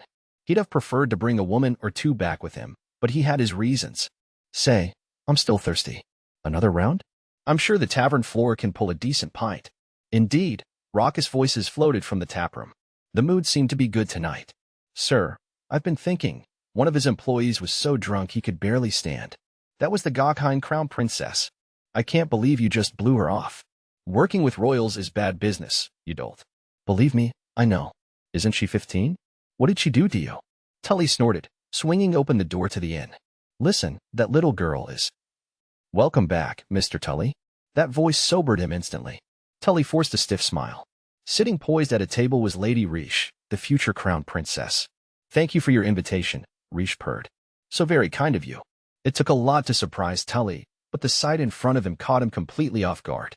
He predicted she would come, but not so soon. He thought she'd disguise herself, but he truthfully had not anticipated the mousy brown of freshly dyed hair. No, that wasn't what surprised him. What drew him up short was the score of unconscious men seated around her, half-full mugs still gripped in their hands. Would you care to join me for a drink, Mr. Tully? Tully had to clear his throat several times before he managed to ask, What happened to those guys? Oh, we bet on who could hold their liquor, and they lost. Riche grinned and tilted her glass. Don't worry, I'm not here for drinking games. I was hoping we could continue our discussion. The inn Riche sat in was near the Imperial Palace. She'd asked the innkeeper to clear out everyone who'd passed out. The onlookers of the drinking game were gathered around excitedly. You sure can hold your liquor, missy. I couldn't challenge you since I don't drink, but let me treat you anyway for putting on such a good show. Why, thank you, Riche said. Here, try this. The chicken with melted cheese goes great paired with wine. This is delicious. Riche said. Thank you. Riche looked with satisfaction at the food and drink piled on the table.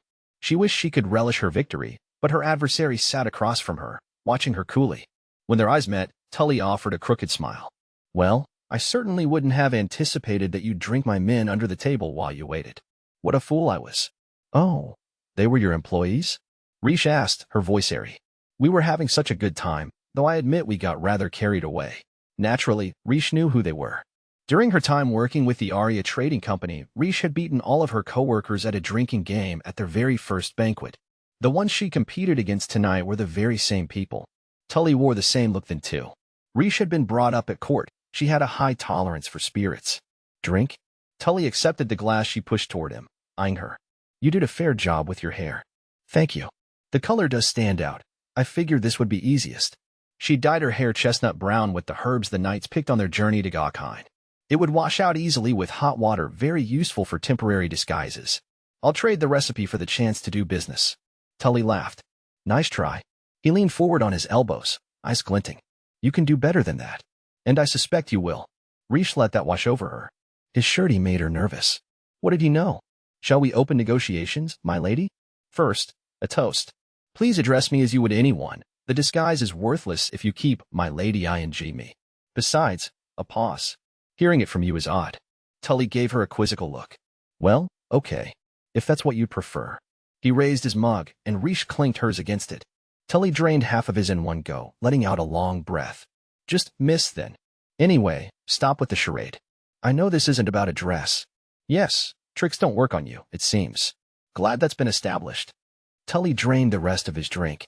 My instincts tell me you aren't a customer. You're a potential partner. So he had lured her out here. Once again, Riche felt how truly out of her depth she was. But she had no choice but to get him on her side. He had once been her boss and her ally, but now things were different. Tell me every little detail about whatever money-making scheme you've concocted. Mr. Tully, I'm not agreeing to anything until I know exactly what you're doing. Despite how I look, I'm very good at my job. Whatever you hope to bring in, I can double it. Mr. Tully, I'll come up with the perfect strategy. Now tell me. I cannot. He gave her a sharp look. What? I cannot disclose my plan. Nevertheless, I want to be able to depend on the Aria Trading Company when the time comes. His mouth twisted into a grin. That's quite a bold ask, miss. You want a handshake deal based on, what? Promises and starshine? I don't do that sort of business. You'll be well compensated, of course. You're expecting me to go in with you for the potential of profit? Riche wished she could blurt everything out, tell him that in the next few years, her husband-to-be would kill his father and throw the world into turmoil. Obviously, she held her tongue. Listen, miss. When I decide whether to go into business with a person, I mostly go off my instincts. But I also emphasize a previous results and track record, correct? Tully looked stunned. She had completely caught him off guard. How do you? I'll sell something in the city. If it is well received, and you judge me worthy of your time, can we talk? Tully stared at Riche a moment before he burst out laughing. Oh, go on. A gamble? Now that's how I like to do things. Believe me, I know. Next you'll tell me to hit a profit goal in a specified time frame. You've got 1 week. I look forward to seeing what you come up with, miss. Riche smiled, emptied her glass, and then stood up. We have an agreement, then. Thank you for your time. Ah, and when your people wake tomorrow, give them this. Tully held up one of the little packets of herbs. Oh, what's this? They'll find out, Riche said and made her exit. Riche returned to her balcony with the rope of bedsheets left dangling in the courtyard, pulling herself up hand over hand. The inn was only 10 minutes from the palace, but sneaking out had been an ordeal. She moved quietly across stonework to conceal her footsteps from the guards posted at her door. It seems I wasn't missed. In the morning, I'll have to hide beneath the bed curtains until Elsie brings me hot water. I've got to get my hair color back to normal before anyone starts asking questions. Riche pushed open the glass door to her chambers. She gasped. Arnold sat in the room's only chair, legs crossed. You're out late. What are you doing here? Rish hadn't seen him since the party a few nights ago. He didn't yet have his own chambers in their detached palace, and she'd heard he was still laboring under a mountain of work. As far as Rish knew, he'd only been here once. Why did his second visit have to be the night she snuck out? You met with the merchant from the Arya Trading Company today, no? Arnold asked. He stared at her with his chin propped on his fist, as usual. The lamp by the bedside flickered, flames guttering. The chamber was too dim to read his expression. I was waiting to know what you intended to buy, but I didn't hear from you all day. I asked your guards for a report, and they told me the merchant declined your contract. Arnold stood and took a single step toward her. A curious thing for him to refuse a future empress. Sensing danger, Rish reflexively took a step back, despite knowing there was nothing behind her but the wall. A few steps more, and she'd be cornered. When you singled out the Arya Trading Company, I figured you already had a relationship with them. My fiancée doesn't seem the sort of woman to choose business partners recklessly. After all, Arnold's high-button collar was undone, loose enough to reveal his collarbones. One might expect that to make him look vulnerable, but on the contrary. The moonlight glittered on his scarred neck and marble-like features. He looked amused on the surface, but something savage stalked in his eyes. Rish thought again of a wolf. I was curious. I took a break to see you, but even from outside I could tell your chambers were vacant. When Arnold killed her, it stood at about this distance. Was that the past? The future? Regardless, her heart sped up. Tension winched the space between her shoulders tight. The aura of threat was different this time, though. Rish couldn't have given it a name. I'd tell you to live however you like. Getting angry would be illogical. I dismissed your guards and decided to patiently await your return. Your Highness. How interesting. Arnold pressed his hands to the wall, trapping Rish between his arms. He grinned wolfishly. I suppose even a woman like you fears a man late at night, alone in her chamber. Rish sucked in a breath, stunned by the comment. Then she realized she was angry at herself, not at him. She shouldn't have let him read the fear in her eyes. Besides, she'd made a tactical error. I'm sorry, she said from the heart. The twisted grin slid off Arnold's face. He looked down at her in silence. I wasn't thinking. I didn't consider how having your fiancé creeping around town at night could damage your reputation. Rish's mistakes had always been her own to bear. But this was different. Even if she really had been a hostage, with this whole charade just for form's sake, she'd forgotten she was about to become someone's wife. She was willing to shoulder a scandal should she be found out, but that wasn't her choice to make. Arnold said, That's not why I'm upset. Rish had been avoiding his gaze, but this startled her into looking back at him. I doubt anyone in the city would recognize you. They've only seen you once, and from inside a coach at that. And you dyed your hair too. It would be one thing if I actually believed you meant to cuckold me, but I imagine you went out to negotiate with the Arya Trading Company. You're too kind, Your Highness. Arnold frowned. Anyway, that isn't what occupies my mind, so. What, then, Your Highness? Are you hurt? The question took her by surprise. Why would he ask that? No, I'm fine. You didn't get mixed up in a crime, did you? Rish started. No. Arnold released his breath. Next time you want to creep out under cover of night, take me with you. Understand? Wait, are you serious? Arnold removed his hands from the wall, releasing Rish. Don't you remember what I said? Once we're married, you can do whatever you want. And I'll help you do it. Rish shook her head. I couldn't possibly hold you to my whims. Don't worry, I'll be more prudent from now on. I said you could do as you pleased, but I don't want you endangering yourself. Oh. Rish's voice came out a little hoarse. You pamper me too much. She wasn't sure what to make of this because she had no idea why he was doing it. I know you well enough already to be confident that if I confine you to the palace grounds, you'll take it as a challenge. Arnold sat back down, his usual calm smile returning. I realize that if I don't want you to blow away on the wind, I'll need to attach some strings. Rish felt the strength suddenly go out of her. She sat down on the edge of the bed. Am I that predictable? On the contrary, I can't predict you at all. You both love this, don't you?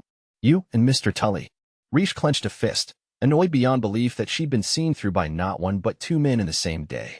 As usual, I can't guess at his motives. But for Arnold Hine to let me run roughshod over his name and reputation, there must be something. She needed to take better advantage of his lax oversight, yet she couldn't prevent stirrings of guilt. She wanted to prevent a war, but she didn't want to do it at the cost of being a bad wife. But if Arnold responded to her willfulness by offering her more privileges and not less, well, that was his own affair. Mr. Tully? Was that his name? Arnold went on. Tell me, what happened between you and the Arya Trading Company? Rish felt the exhaustion burning through her limbs. Your Highness, may I ask you something completely unrelated to this discussion? Yes. Are you hungry? Arnold blinked at her, nonplussed. Riche stood in the small kitchen of the palace, chopping herbs the knights had brought her from their morning patrol of the city's perimeter. She made short work of it, gathering the herbs on the cutting board and scraping them into the pot along with onions and bacon and other delights. She left it to simmer, the aroma filling the kitchen. It was a small space, only ever used for making breakfast, and therefore completely deserted at night. Riche glanced over her shoulder. Are you sure you don't want to wait back in my chambers? Arnold sat on a wooden chair in the corner, leaning against the bare table beside him with his head in his hand as he watched Riche make the soup. No, I'm fine here. If you say so. This couldn't be exciting, could it? He'd also just sat there watching as she attacked her dyed hair with hot water and a towel. Maybe he just likes people watching, she thought as she stirred the soup. Sensing it was done, she scooped some out into a small dish and tried it. After a moment of silence, she added salt. She stirred it again and tasted it. She squeezed her eyes shut, poured in some water, adding pepper once it was boiling. Then some more chopped herbs, just in case, before trying it again. The taste brought her quickly to her senses. What have I done? Regret welled inside her. What a terrible decision, made purely out of exhaustion. Inviting the crown prince to a kitchen so late, and then making him soup. Your highness. Riche passed the bowl of soup from hand to hand. I'm going to apologize in advance. Advance of what? Wandering around the city again in the middle of the night. Well, yes, I'll apologize for that as well. I should have thought this through, so I feel really bad about it. But, she took a deep breath to ready herself for the admission. Admitting weakness to a former enemy was difficult, not to mention embarrassing. Indeed, she was only doing it to prevent greater misfortune down the road. She struggled to find the right words. Finally, she managed to look Arnold in the eye and let out a strangled, I am bad at cooking. Oh, a fleeting look passed over his face, one Riche had never seen before. It was gone too fast for her to divine its meaning. Is that so? I invited you here out of hunger and exhaustion, and I've made a huge mess of things. I shouldn't have offered.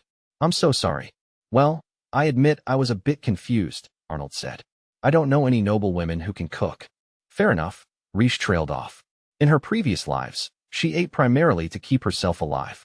She preferred food that tasted good, of course, but she'd take time to sleep over the time spent preparing a good meal. In her last life as a knight, she would at most boil a potato and add some salt. Easy. From her time as an apothecary, Riche knew that brewing medicines and cooking weren't that different. You just added the right ingredients in the right quantities, chopping and boiling in a pot rather than a beaker. On the other hand, cooking was intrinsically different. You wanted it to actually taste good, and to do that, you needed to understand how to marry the flavors involved and the methods by which to enhance them. She wouldn't have cared if she were the only one eating this soup. She had gone this far with making this meal, but she felt too ashamed to feed it to Arnold as well. It took so long, and now it won't be good. Arnold said nothing. I'll go fetch you something more edible from the main kitchens. Just hold on a bit longer. Then we can talk about the aria. Before she could finish, Arnold stood up, grabbed the dish from Riche, and tasted the soup all in one smooth motion. Hey! Riche's surprise momentarily delayed her reaction speed. Ignoring her dismay, Arnold said, This is actually pretty good. She gawked at him. What? Arnold finished off the rest of the dish. I'm fine with soup. You're lying. I don't believe you. Riche tried the soup again. It was just bad. Certainly not worthy of praise, and definitely not something to serve a prince, or anyone else for that matter. Why would he pretend to like it? A memory popped into her head. Arnold, standing on the balcony and drinking the capsicum-tainted wine. It was just spicy but still not very drinkable. Is there something wrong with his taste buds? Hey, you're thinking something unflattering about me. He pouted. I can tell. Riche, with a rush of fresh embarrassment, realized that Arnold was trying to be kind. She floundered for a beat. Thank you, she said, rather nonsensically. You have me starving. Let's get the dishes out. Moving automatically, Riche quickly set the table. After that, there was nothing to do but dine on the unique soup. Typically, Riche spent her meals alone. She'd never eaten with Arnold before, even during their journey. He was always busy with something or other, be it paperwork or directing the knights. This scene took on a sense of unreality, eating bad soup with a prince in the middle of the night. They chatted a bit as they ate. When they were finished, Riche felt sufficiently recovered to finally discuss the situation, the whole reason Arnold had come. Despite that, she insisted on clearing the dishes first. Basically, I need them to agree to my unreasonable orders, and to do that, I must make them a profit. A rather vague explanation of her plan, But surely that was better than a long and boring one? Arnold was frowning. So she added, the Aria Trading Company wants to expand its influence worldwide into a leading business, you see.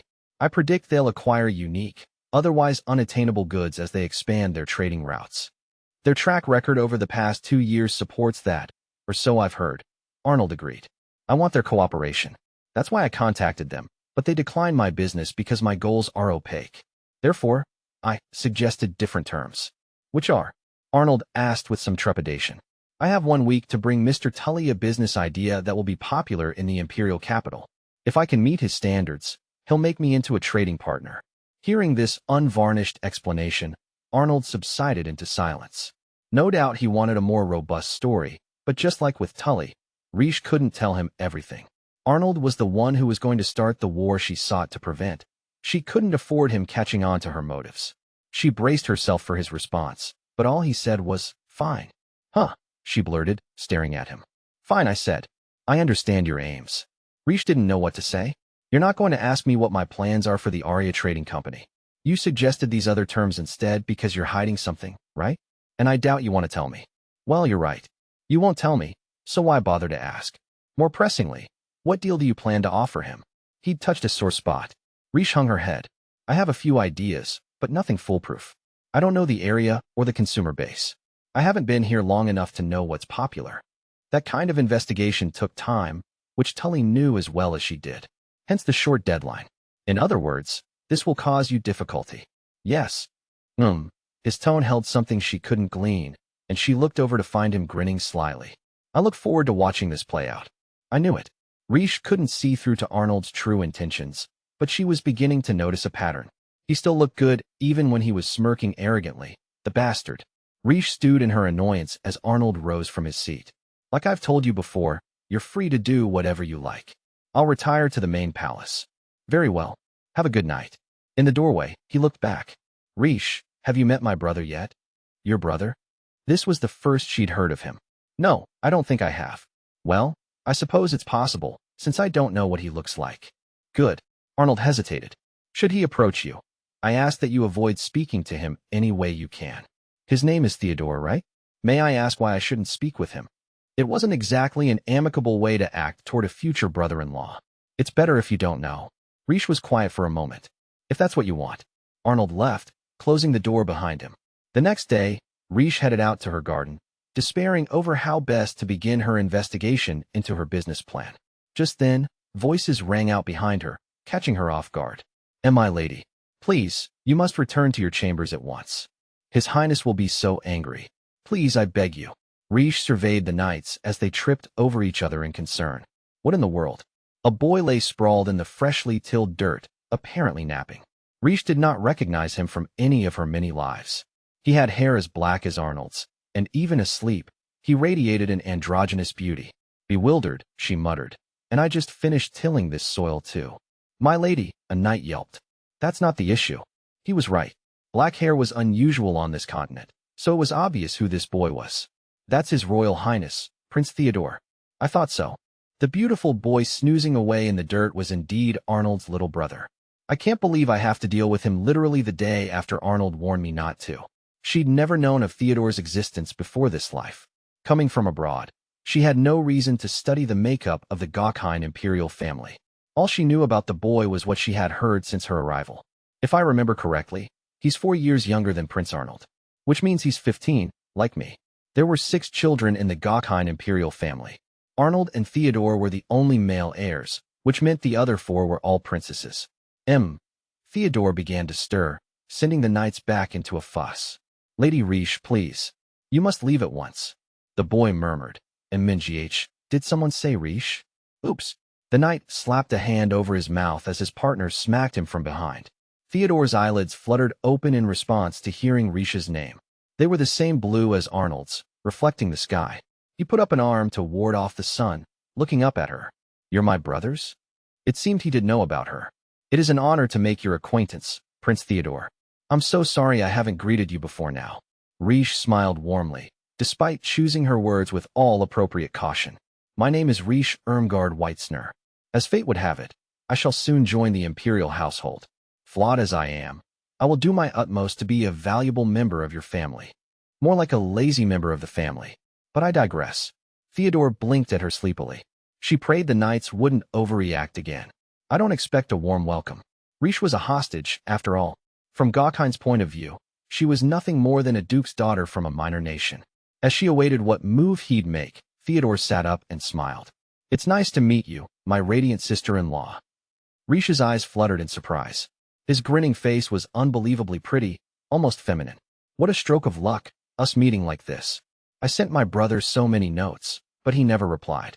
Although now that I see you, I understand why he'd want to keep such a lovely lady all to himself.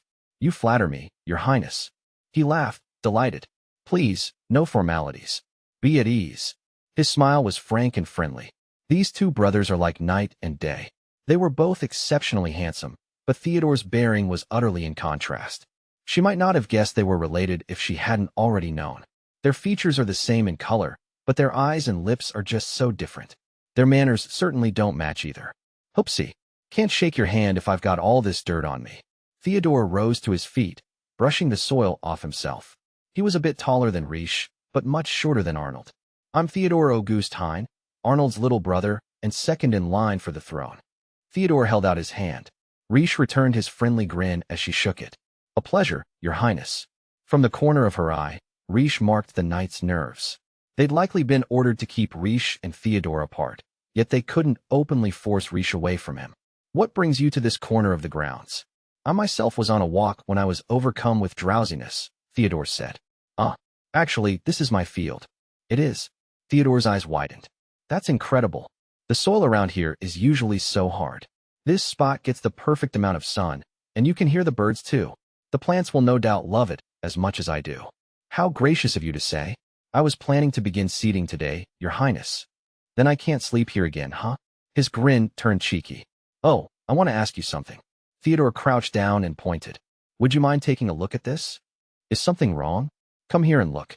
That's strange, isn't it? He was pointing at what appeared to be a completely ordinary patch of dirt. Riche crouched down to get a closer look, and that was when Theodore whispered to her. I want to save you, Riche Irmgard Weitzner. She didn't reply at first, and Theodore looked at her with reverent sincerity. I pity you. Dragged all the way here, not as a bride but a captive. As far as I know, no empress has ever led a happy life in Gokhan. With his back turned to the knights, his pleasant expression melted off his face like ice. I want to speak to you somewhere away from prying eyes. Riche sighed. Your Highness.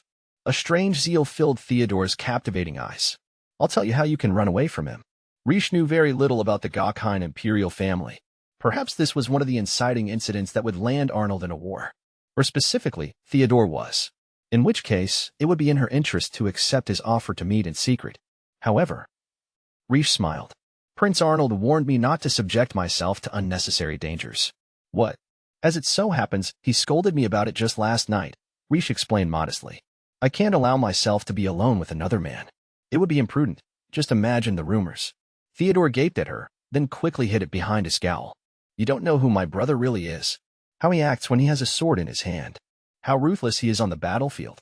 Believe me, I am quite aware of who he is. And not just that, but you never know, he might try to kill Waya. Yes, I know. Riche knew it so well, she relived it in her dreams. She stood back up with an indulgent smile. There's nothing wrong here, Your Highness. I would ask you to leave the field as you found it. She said it loudly for the benefit of the knights so as to make it seem their whole chat had been one about the soil. Theodore was still crouched, but the ugly expression had vanished from his pretty face. Just now he reminded me of his brother. Well, Arnold possessed a degree more subtlety. He wouldn't have lured her over in such an obvious way. He doesn't seem hostile toward me, but every mention of his brother sets him on edge. And calling himself second in line for the throne, that's no way to introduce yourself to your older brother's fiancée. Theodore had emphasized Arnold's ruthlessness. He wanted Riche to fear him. I know what Arnold Hein is like on the battlefield, but to speak that way of your own brother? Wait. A thought struck her. Why am I so angry about this? It shouldn't have mattered to her what Arnold's little brother said about him. She curtsied to Theodore with all due ceremony as she contemplated this curiosity. I must fetch my hoe to loosen the soil, now that it's been flattened. By your leave, Your Highness. After waiting for a response she didn't receive, Riche started to walk away, leaving the prince to stare at the ground. The knights bowed as well before following her. Hopefully this was enough to set something into motion. After this conversation, she was certain Arnold himself was the reason she hadn't yet been introduced to the royal family. Let's see Prince Theodore, for sisters, the Empress, and the current Emperor. I want to speak to him the most. But without even a basic introduction, that seemed like it'd be a long way off. She turned this over in her mind and remembered Arnold's orders from last night. Don't talk to my brother. Clearly, neither of them thought favorably of the other. But that wasn't rare for siblings, was it? Why would Arnold warn me? He might have been afraid Prince Theodore would harm me. Or perhaps he fears Prince Theodore and I will join forces and conspire against him. No, maybe it really is to keep Theodore from doing something nefarious to me. Why would Arnold prioritize Riche over his own brother, though? She looked back thoughtfully at the knights as they followed her down the cloister between her wing and the main palace. Tell me, did the princes get along well? The answer was obvious, but the knights looked shaken all the same. And my lady, I'm afraid it is not our place to judge such matters. I suppose not, Riche hummed. Then were you ordered to make sure I stay away from Prince Theodore? It is not our place to say, he repeated. Their evasion was answer enough, and Riche felt a little guilty manipulating them. My apologies, I know it's an odd question. I'll arrange for a ration of spirits to be sent to the barracks this evening. You're too kind, my lady, one said eagerly. We're all grateful for your refreshments, said another. Everyone always talks about how remarkably well you seem to understand us. She laughed. Of course she understood them. She had first-hand experience with the knightly mind. Regardless, I do need information. If they won't speak openly with me, I'll be forced to use another method. A familiar voice drifted over from around the corner. Arrange for the troops. I'll contact you shortly about the organization of the platoon. Oh. Riche rounded a bend and found herself at the training grounds. There, she spotted Arnold. He was speaking with a man on the verge of old age. Riche remembered him. He was a count who worked in military affairs. She'd met him at the banquet. The count stood with two knights, facing Arnold with an air of discontent. With all due respect, Your Highness, this large allocation of troops hardly seems necessary. Expending so much of the treasury to protect the common population will displease the nobility. The nobility have their own private armies, Arnold said. And we already provide them the financial means to maintain those armies. If they still think that's not enough, let them complain. Your Highness, I beg you to reconsider. Your father will surely disapprove. Arnold's glare was chilly. Enough. You've made your opinion known. Just follow my orders. Irk. Riche could feel the force of Arnold's enmity from here. It made her gasp even though she was nowhere near. Such a palpable tension in the air. Almost numbing. The knights accompanying her grew noticeably nervous. Arnold looked over. Across the distance, their eyes locked. He's practically challenging me to see if I have anything to add. A bit unpleasant, if you ask me. Riche had nothing. From where she stood, Arnold's judgment was sound. She just wanted to show her support. She took a moment to decide how best to convey that, before raising her fist and clenching it, twisting her features into a slightly overblown scowl. Give them hell, Your Highness. I hope he catches my drift. Despite how deadly serious Riche had been, Arnold frowned. Oh no, he didn't get it? Darn. What's another way to show I support him? She racked her brain trying to come up with another idea, but all it did was elicit a sigh from the prince. Then he cracked a smile. So gentle was his expression that it instantly put Riche on guard. If she had been wearing her sword, she would have reflexively drawn it. In her defense, it was probably the emotional whiplash. He had seemed so toweringly angry with the count, and now he looked like he didn't have a care in the world. Why in the world is he looking at me like that? The suffocating tension had drained from the training grounds. Arnold's expression was smooth as he said to the count, I shall send out a missive if and when the nobility cause trouble. A missive. We need to persuade them that protecting the common citizens of this nation is to their benefit. Yes? By offering them military strength and sending those knights out on patrol to keep the people safe, that should bring about a difference in their final tax yields. Will it? The count looked confused. If the people can focus on their work, tend to their families, and raise their children in an environment with ample public security, then the nobles will be thrilled when they receive more in taxes, Arnold explained patiently. The count opened his mouth to object, then hung his head in dejection. By that logic, you may be able to quell the voices of dissatisfaction. Then I'll go ahead and calculate how much it will take to persuade them. Dismissed. Arnold turned on his heel and walked away. Riche heaved a great sigh when he was out of sight. Her shoulders ached from the tension. I'm not sure what happened just now, but I'm glad it seems to be defensive instead of warmongering. God, it's incredible how much destruction beautiful people can cause with a single look. Glancing at the knights, she saw they were smiling for some reason. They were odd smiles, rather fond, and directed her way. She cocked her head in bemusement. At any rate, I need to look into Theodore and Arnold's relationship. I hope to work on my business proposal today, but that will have to wait. With that, Rish went off to gather intelligence. Those two? Why? I hear they've barely spent time together, even when they were small, a veteran maid told Rish. Rish was at the wash house, doing laundry in her maid disguise. Now that she donned a pair of spectacles and a brisk manner, no one was any wiser. Really, she responded casually, sorting the laundry. Even though they live in the same palace? A gaggle of maids around Rish's mother's age chimed in.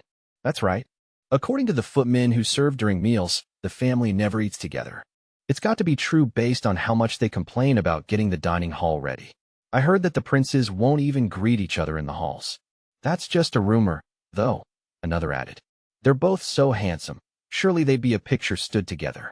The women giggled among themselves, the confidence of a decade's service putting them at ease. Why are they so distant if they're family? Rish asked, feigning idle curiosity. The women cocked their own heads in puzzlement. That's a good question.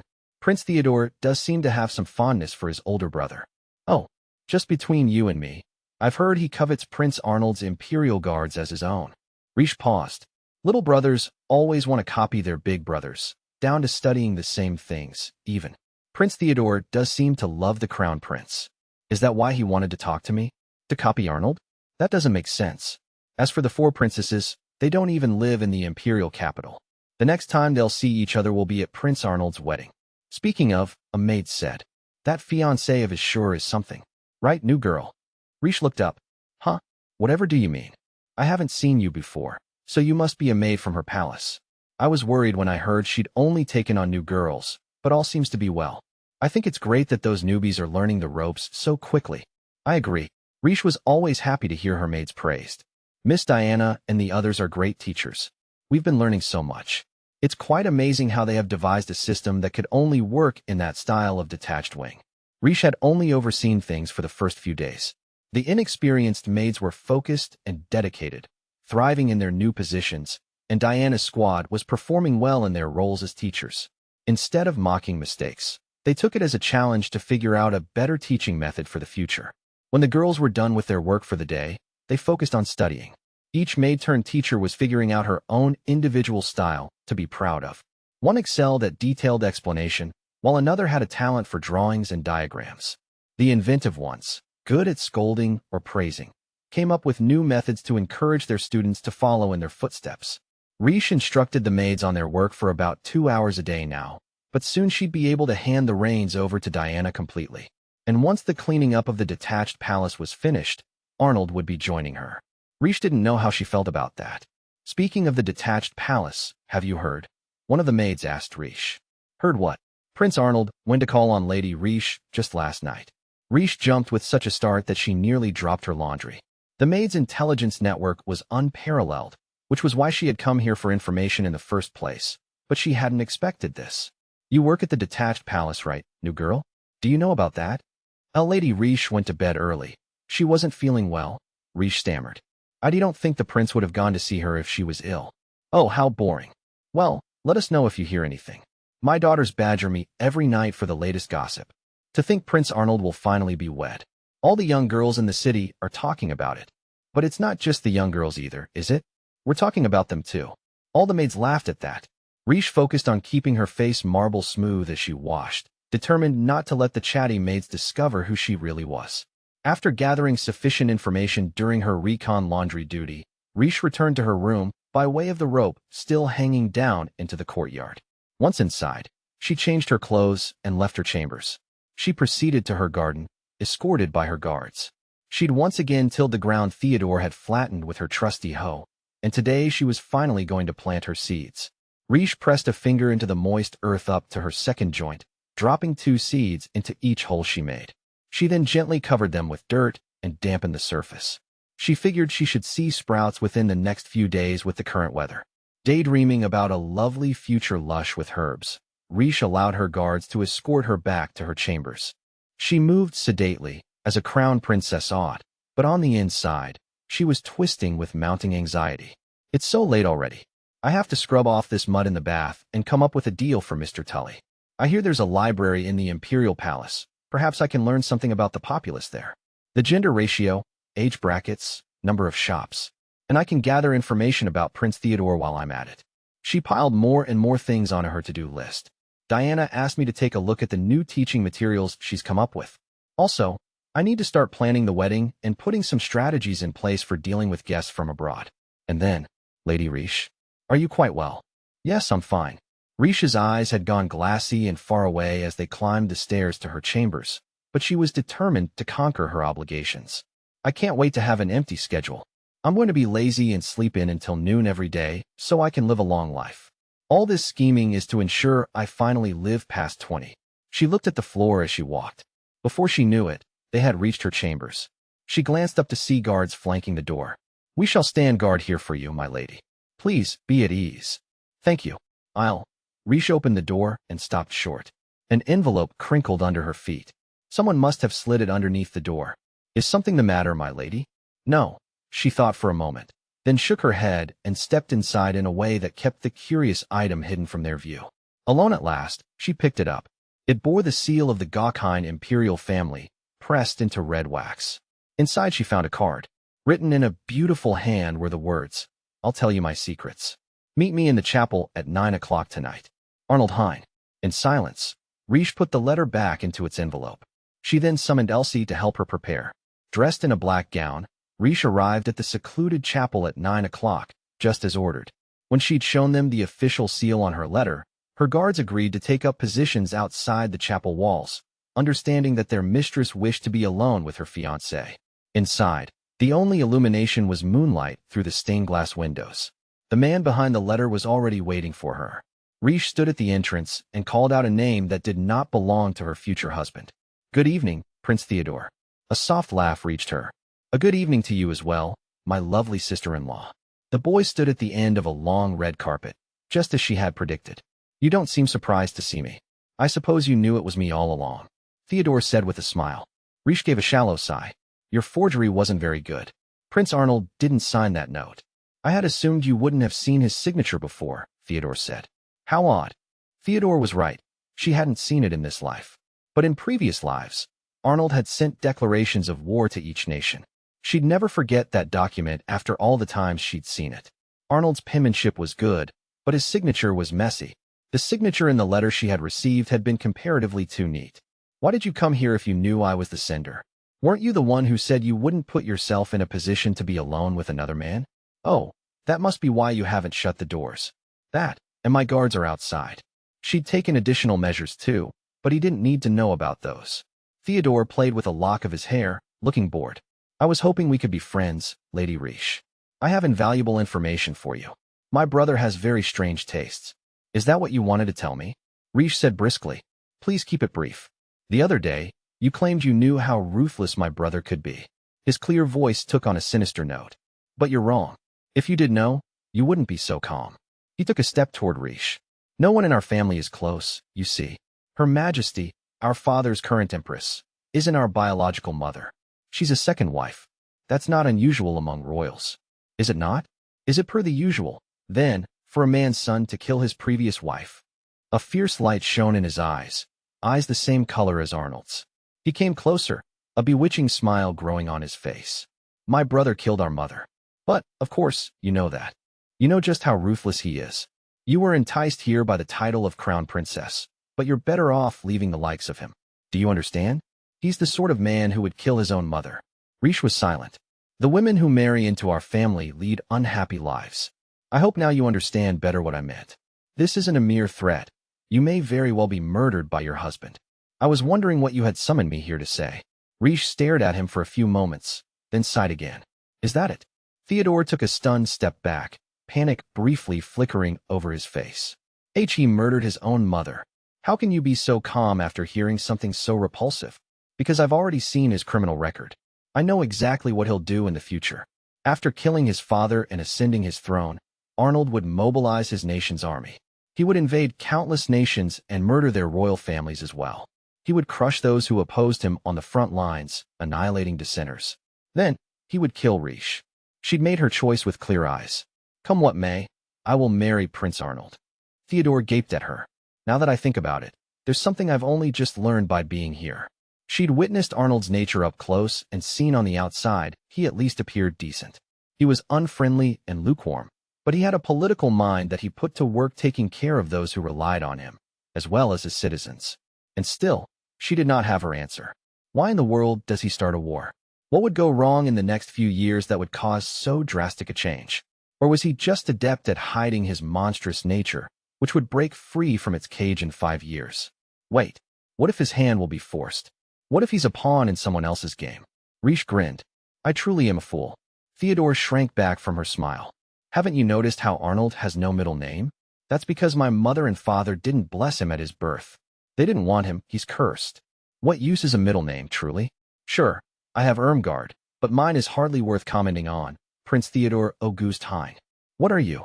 Are you quite finished? Riche looked up at him, unblinking. If so, I'll be on my way. Riche turned back on the threshold. Instead, wait, Theodore cried. You brothers have a nice chat, she finished. Oh, Theodore's voice died in his throat. At the door stood Arnold, cold radiating off him in waves. Brother, Theodore gulped. Why are you here of all places? Wait, did you come here for her? He rounded on Riche, taking a stumbling step backward. His expression slipped from annoyance to dismay as he looked up at his brother. You don't understand. I wasn't being serious. It was just a joke. She's going to be my sister, so I just wanted to scare her a little. Theodore. The boy flinched. Did I not order you to stay away from Riche? Theodore quailed under Arnold's gaze, the fathomless cold. His face was utterly blank, but somehow it held so much malice that it was as if a sword were pointed at Theodore's throat. Theodore hung his head low, trembling as he forced out the words, I'm sorry, brother. Arnold looked away with indifference. Riche, let's go. Wait, Your Highness. I think you should speak with your brother a bit longer. There's no point. But she still didn't know Theodore's endgame. What had been the point of this? Arnold's scolding had turned him into a trembling little boy. Prince Theodore was trying to make me afraid of his brother. But why? Riche. Coming. Clearly Arnold had no desire to remain, and Riche turned to follow him, resigned to her ignorance. Then she heard Theodore whisper, It's just as I predicted, sister. A chill ran down her spine. She looked back over her shoulder. Theodore wasn't trembling. He's laughing? The giggles racked his body as he fought to hold them back, face lit with a bewitching darkness. His beauty made Riche's breath catch even as Theodore said in a meek voice, I'm so sorry, brother. When Arnold looked back, Theodore's expression had returned to one of contrition. I will go, though I doubt you will forgive me. And, sister, I'm sorry for frightening you. I promise in the future I will treat you with all the proper respect due to my brother's wife. Theodore bowed deeply to Riche and smiled at his brother. Good night, brother. I'm so glad to speak to you after such a long time. Theodore brushed by Arnold on his way out the door, leaving them with nothing but the trembling echoes of that unsettling smile. The two were alone in the chapel now. Arnold broke the silence first. I believe I told you the same thing, Riche. That's right, I wasn't supposed to talk to Theodore either. He used your name to summon me. I couldn't just ignore it. And I expected that you'd find time in your busy schedule to accompany me. As if I would ignore the reply to a letter I never even sent. It made sense. After receiving Theodore's forged letter, Riche had summoned Elsie and written a reply. Thank you for the invitation, Your Highness. I shall conduct myself to the chapel at 9:30 tonight, as you have specified. She'd given herself a half-hour alone with Theodore, but Arnold had arrived 15 minutes early. I'm thankful he did. I just wish he hadn't had to hear his brother slander him. Something wrong. Riche began to shake her head, but stopped. Maybe she could just ask, why did he say those things about you? That you're ruthless. Arnold glanced away briefly. Probably because it's true. I've killed countless people on the battlefield. I am not delicate in my manner. My brutality is known far and wide. I know that. That's not what I meant. I could learn that anywhere, she said. Then what is it you want to know? She wasn't sure how to word this. Your heart. This was something only Arnold could tell her. My heart. I have heard of your many great feats during the previous war, and I've seen what you were like in battle when those bandits attacked our carriage. But you didn't kill them. Riche's theory at the time had been that it was because they'd been attacked by foreign countrymen. But she doubted that the diabolical Emperor Arnold Hein of her memory would care about that. But after weeks of observation, she wasn't sure of anything anymore. I was wondering what you were talking about. A shadow fell over his blue eyes. It appears I've gone too easy on you. He reached toward her, and his black-gloved hand slowly wrapped around her neck. If you want to survive in this palace, you'll disabuse yourself of this naivete. His fingers dug into her throat. It was only a threat of pressure, but it would take only a bit more to strangle her. And yet, Rish was unafraid. I believe in my own observations and conclusions. What are you saying? You've never seen me on the battlefield. Be that as it may, Rish said. I believe that the person who cares about my desires is the real you. What a foolish thing to say, he said in a low, husky voice. I brought you here to use you. All the more so, then, if that's the case. Rish gently placed her hand on top of his. She didn't try to pull it away. Instead, she pressed down, exerting pressure on her own throat. You aren't ruthless at all, husband. Arnold grimaced, breathing out a huff of annoyance. She expected him to push her away, but they just stood there, eyes locked. The moment stretched on, neither of them moving. It was Arnold who broke the silence. Where does this confidence come from? This determination? Rish frowned, puzzled. What do you mean? Sometimes you get this look in your eye, like you're meeting me in the field. It was as if he were looking through her to the past. Rish could say nothing. Arnold took his hand from her neck, cupping her cheek instead. The moonlight shone through the stained glass window, casting the shadow of his lashes over his face. He brushed his thumb against the corner of her eye. You have the gaze of someone ready to die for what she believes in, who will fight for it with every last breath. You look like someone who still believes life is worth living. Rish found herself unable to move. All she could do was look up at Arnold. In her eyes, Arnold seemed to be gazing past her, to wars fought long ago, far away. Perhaps he was seeing the faces of the people he had killed. Having to end the life of someone like that, he said, is what I fear most in the world. Rish didn't say a word. So he was afraid. Sometimes. She knew it. She'd known it all along. No matter what the past contained, or the future held, the man who stood before her was not a merciless killer. Rish swallowed, finding her voice again. Sometimes, I feel like I don't belong in this world anymore. It was an incoherent confession, but she said it anyway. She didn't know how else to answer his question. He waited for her to continue. Rish pushed herself on, adding lies to the truth she couldn't offer him. I've had dreams of watching myself die, but I'm not dreaming now. I'm here, breathing and alive. But despite knowing I'm awake, I am still very afraid sometimes. What are you afraid of? Rish breathed out. That I'm already dead. That my life ended in that instant, and this world is nothing but an endless dream. As soon as she spoke, Rish felt a hard pressure on her chest. What's this I'm feeling? Instantly, it clicked. She wasn't lying. Deep down, there was a part of her that believed this. She didn't want this life to end in death. Her seventh life would be the one she survived. She wanted to do her best to keep on living. But she'd thought that in her past lives as well. She'd lived through the second and third, the fourth, the fifth and sixth life, always with that truth lurking in the innermost depths of her heart. No matter what she did, in 5 years, it would all be over. Perhaps this world wasn't even real. And once her thoughts drifted in that direction, all she felt was paralyzing fear. Stop it. Rish squeezed her eyes shut. The fear means nothing. I'll turn it into strength. It doesn't matter. Fear crept up on you faster the longer you stood still, so she looked up at Arnold again. I've made up my mind, she told Arnold. I don't care if this life is a dream or if I'm destined for some awful end. I won't run away. Rish, I'm not what you think, she said. I'm not a warrior, but I am resolute in my determination to be your wife. Destiny would likely never lead her down this path again. After living her life over and over again, she'd experienced firsthand how difficult it was to force events to play out identically. She had to do her utmost now. To stop the war, to save herself. And to save Arnold, who might not desire a future soaked in blood after all. That's why I want to understand your heart, she added. He let out a short, scornful laugh, almost inhuman. His hand slid from her cheek down to her chin. With his other arm, he drew her close by her waist. Then a pair of soft lips met hers. Rish gasped into his kiss, mind struggling to keep up. An eternity seemed to pass before he drew away. He whispered, "You're a fool."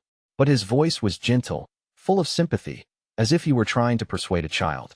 And it was with a distinct note of loneliness that he said, "You don't need to be resolute to become my wife." Chapter 4. The evening after the incident at the chapel, Rish was hurrying about the small kitchen of the detached palace. However, she wasn't preparing food. A sweet, floral smell attracted the attention of a nearby maid, who sneaked up to peek.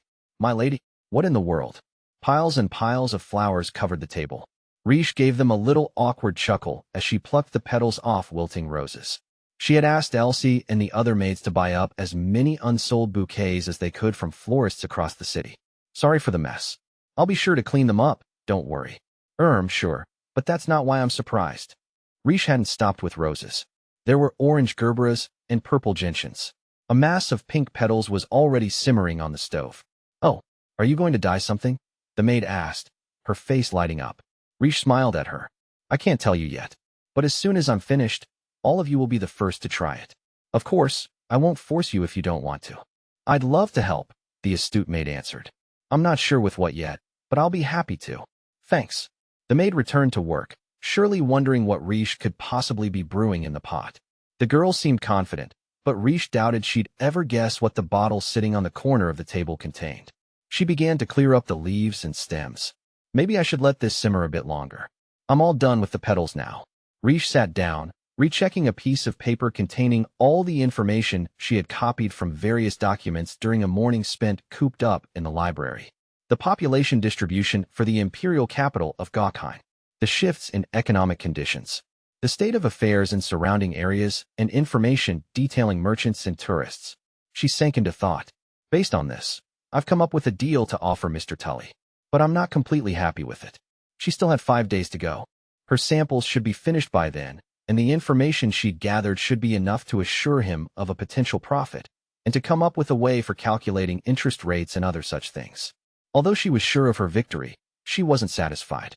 All of this is publicly available information. She looked again at her writing. The fiancé of the crown prince should know so much more. Rish felt that keenly while reading the documents. She knew that Arnold had amassed political power as a result of his various feats during the war 3 years prior. The first thing he'd done was allocate reparations from other countries to purchase products from rural areas for a huge lump sum. Although Gokheim had won the war, the victory was only felt by an elite few. The soldiers who fought, the blacksmiths who forged their swords, and the apothecaries who had made medicines for the front lines had all lost their jobs. Many of them sought work in the city, and when there was none to be found, they lived in the slums. Meanwhile, the countryside had suffered from a labor shortage even during the war. There was no money to pay the wages of the men returning from battle, and the population continued to decline. Productivity in farming and fishing villages went down, heralding a huge spike in food prices nationwide. Arnold had been taking measures to prevent that. He used reparation funds to buy up crops and seafood. Once those industries were flush with cash, the jobless workers would begin to return to the countryside. According to the recent travel permit records Rish had pored over, the strategy seemed to be working. The majority of permits had been granted to those traveling to the countryside to farm and for other similar reasons. People were returning home to find jobs. The supplies Arnold had bought up were offered to the destitute at subsidized prices, filling their bellies. He'd invested a huge chunk of his own wealth in his scheme, and to show for it he had Gokheim's increased productivity and rising birth rate. That meant an increase in tax yields and morale. Rish had learned all this solely from the documentation. This is the sort of thing you'd never learn from living outside of Gokheim. The scene from the previous evening continued to play back in her mind. How Arnold had said, "You don't need to be resolute in becoming my wife." What did that even mean? She couldn't bring herself to ask him. The look on his face was too desolate and too familiar. That was exactly how he looked when he killed me. There were so many things she wanted to know, but she'd held her tongue as he walked away. All she could do was replay the night over and over, remembering how he had kissed her. Rish flinched at the memory, pressing her forehead to the table. There wasn't any deep meaning in that. How could there be? She had to stop thinking about this.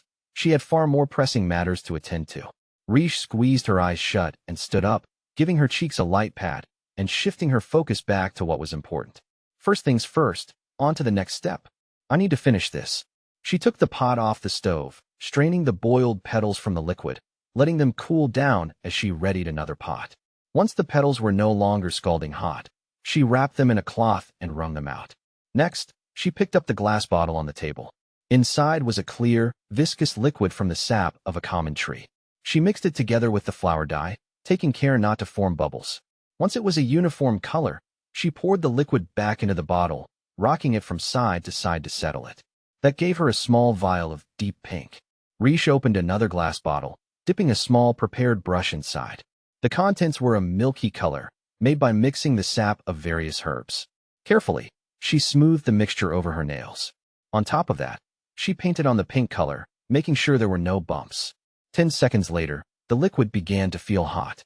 She waited several minutes. being careful not to do anything with her fingers. When she finally touched her nails, she found the lacquer glossy and hard. It set just as she was hoping. Perfect. Riche gazed at her rose-colored nails with satisfaction. The hardened sap shone like gems on her fingertips. This was a substance Riche had invented during her life as an apothecary. She'd used this concoction to strengthen the cracked nails of the injured. It was made of the sap of the common Kalini trees, mixed with 3 kinds of crushed herbs. The lacquer solidified in just a few minutes. I need to experiment with other flowers to make sure the colors come out and how well they harden, she was thinking to herself when Elsie appeared. My lady, I thought I told you to take a break. She had been checking on Riche all day and was thoroughly displeased to find her still in the kitchen. I'll make you some tea, then you should sit down, Elle. She stopped, apparently having noticed Riche's nails. Her eyes lit up like stars. They're so shiny. Riche couldn't help but chuckle at her adorable squeal of excitement. You've come at a good time. She'd had a feeling Elsie would like this. She instructed Elsie to wash her hands thoroughly and sit down across the table from her. After making sure that Elsie didn't have any open cuts or wounds, Riche went to work. She dipped the brush into the milky white liquid, explaining how it worked as she painted Elsie's nails. In a country far to the east, they have a culture of dyeing their nails with flowers. If we use this strengthening ointment for your nails below the pigment, the dye should last for a while, even with your cleaning duties. Curious, Elsie asked, do you mean it makes your nails stronger? Mine break so easily. This should help with that.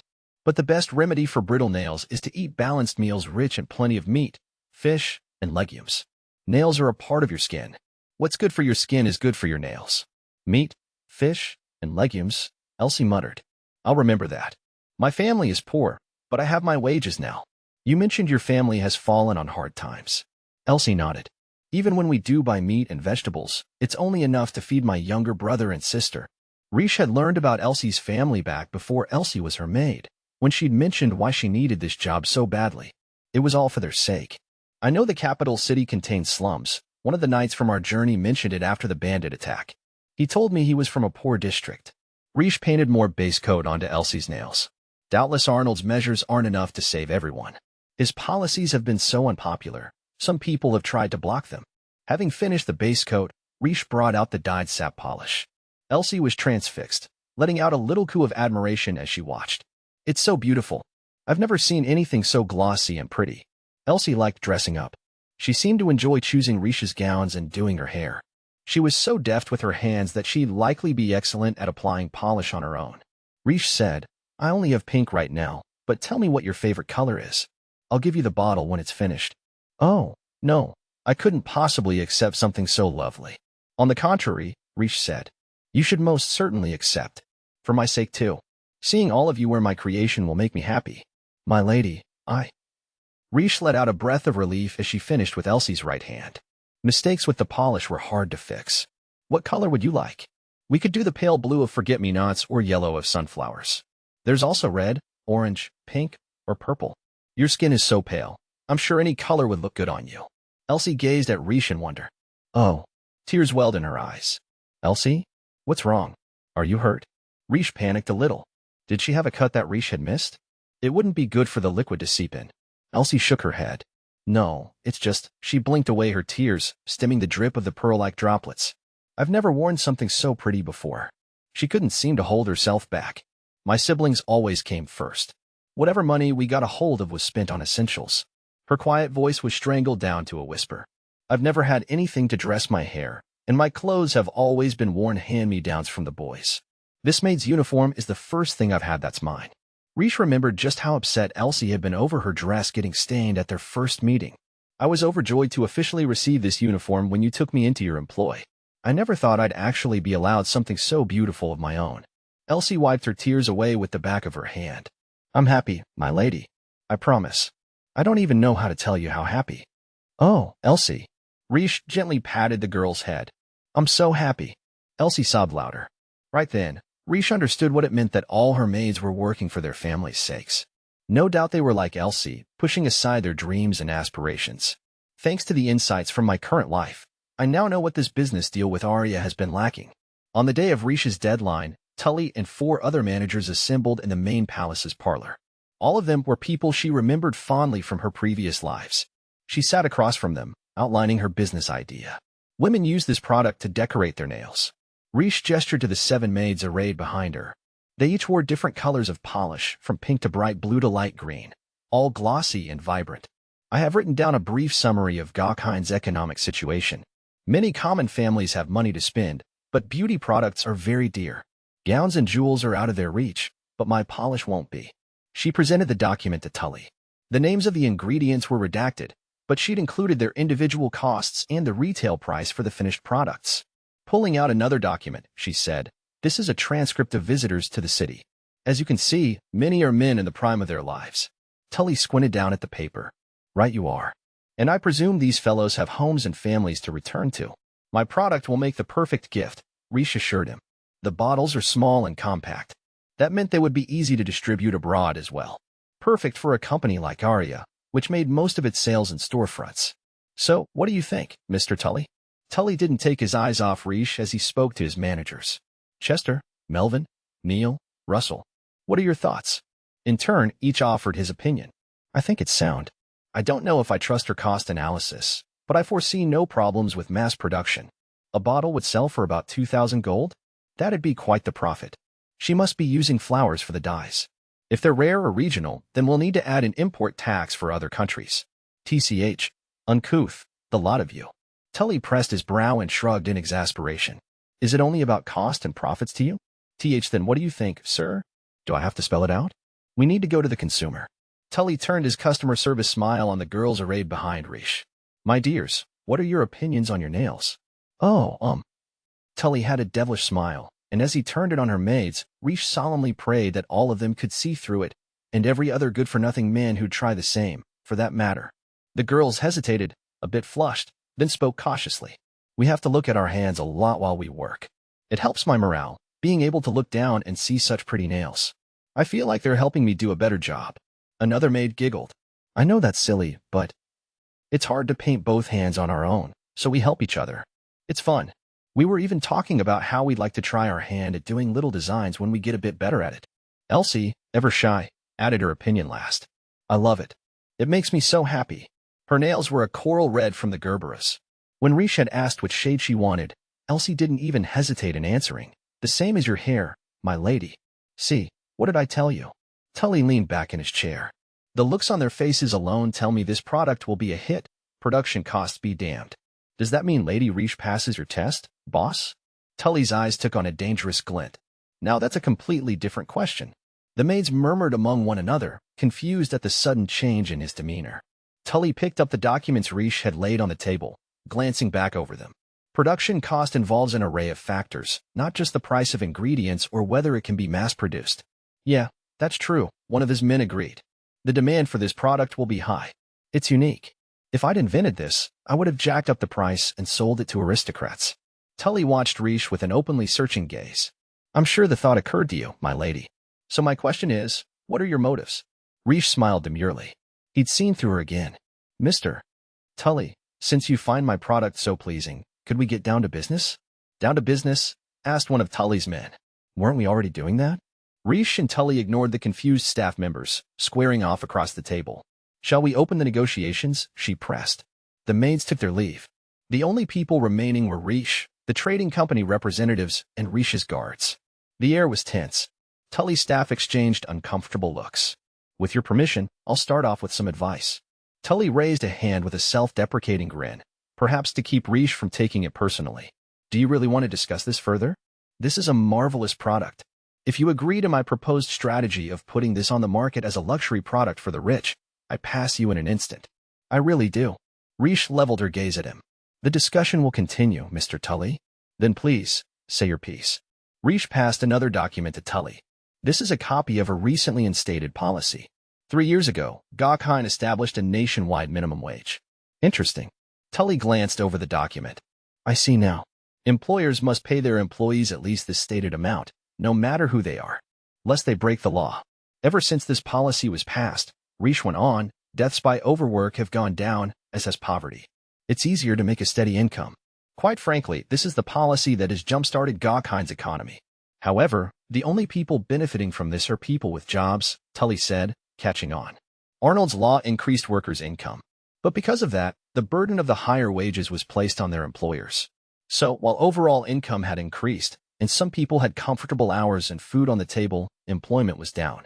The ones who couldn't find jobs were still starving. Next, I would like you to direct your attention to this document. Reese showed him the next sheet of paper. Supplies for the ingredients and manufacturing workshops. This is all the information you need for mass production, including channels of distribution. Your manufacturing cost will be low, but this does not include the cost of labor. Oh dear. Tully bent forward and propped his elbow on his knee. I think I know where you're heading, but let me ask anyway. What do you want me to do? Employ from poor areas who are at their wits' end, the ones hit worst by deprivation. Reese straightened up. I will give you the recipe if, and only if, you agree to this condition. The gleam in Tully's eye was snuffed out in an instant. What a noble request. He gave a deep sigh. I'm disappointed in you, Missy. King Tully, snapped one of the guards. Watch your tongue. You will address the crown princess by her title. No, it's all right. Reese called off the loyal knights and kept her eyes on Tully. I believe that even with this proposal, this product will bring in sufficient profits. It is, admittedly, less than you'd make selling it as a luxury good. Now, sufficient isn't enough for greedy merchants like me. If you want to run a charity, go talk to a priest. Reese had been expecting this reaction. Tully wasn't a cruel man, but he appreciated the aesthetics of a good deal. I'm not asking you to run a charity, I'm asking you to strike a bargain. What? Tully frowned. His other staff gave her confused looks too. A long time ago, a man told me that the very best merchants choose their own customers. The man who had told her that in the past had given her a very shrewd look. He was doing that now. Reese didn't let it trip her up. A few days ago, I learned of a recent allocation of funds to the poor, a large stimulus post-war. I know about that, yes, Tully said. I believe it was a policy introduced by the Crown Prince. Even as cutthroats can appreciate a decree meant to save people and help a country flourish. Exactly. The citizens would have starved without those measures. And they will again, if the royal family and nobility think only of lining their own pockets. During her life as a merchant, Reese had traveled to many different places. Gokhan's allies in the war had emerged victorious as well, but not nearly as well off. Some of them were even worse off than countries on the losing side. When spending goes down, the economy stagnates. When that happens, workers have nowhere to work and grow poor again.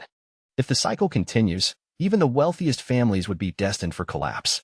They live off the taxes their citizens provide, after all. Tully gave a dry laugh. You're trying to tell me that a country can't become rich if they hoard all their wealth in one place. That wealth should be redistributed. No, I prefer to think of it in a different way, Reese said, and then she smiled. I dare say you'd agree. Let us not choose our customers, but rather create our customers with our very own hands. Tully sucked in a breath, his eyes widening. She had him now. Most merchants don't see those in poverty as potential customers, right? They can't afford anything besides basic necessities, after all. Elsie had told Reese exactly that the other day. But I'd like you to imagine for a moment, what would the market look like if all those people found jobs tomorrow, and they no longer had to scrape by?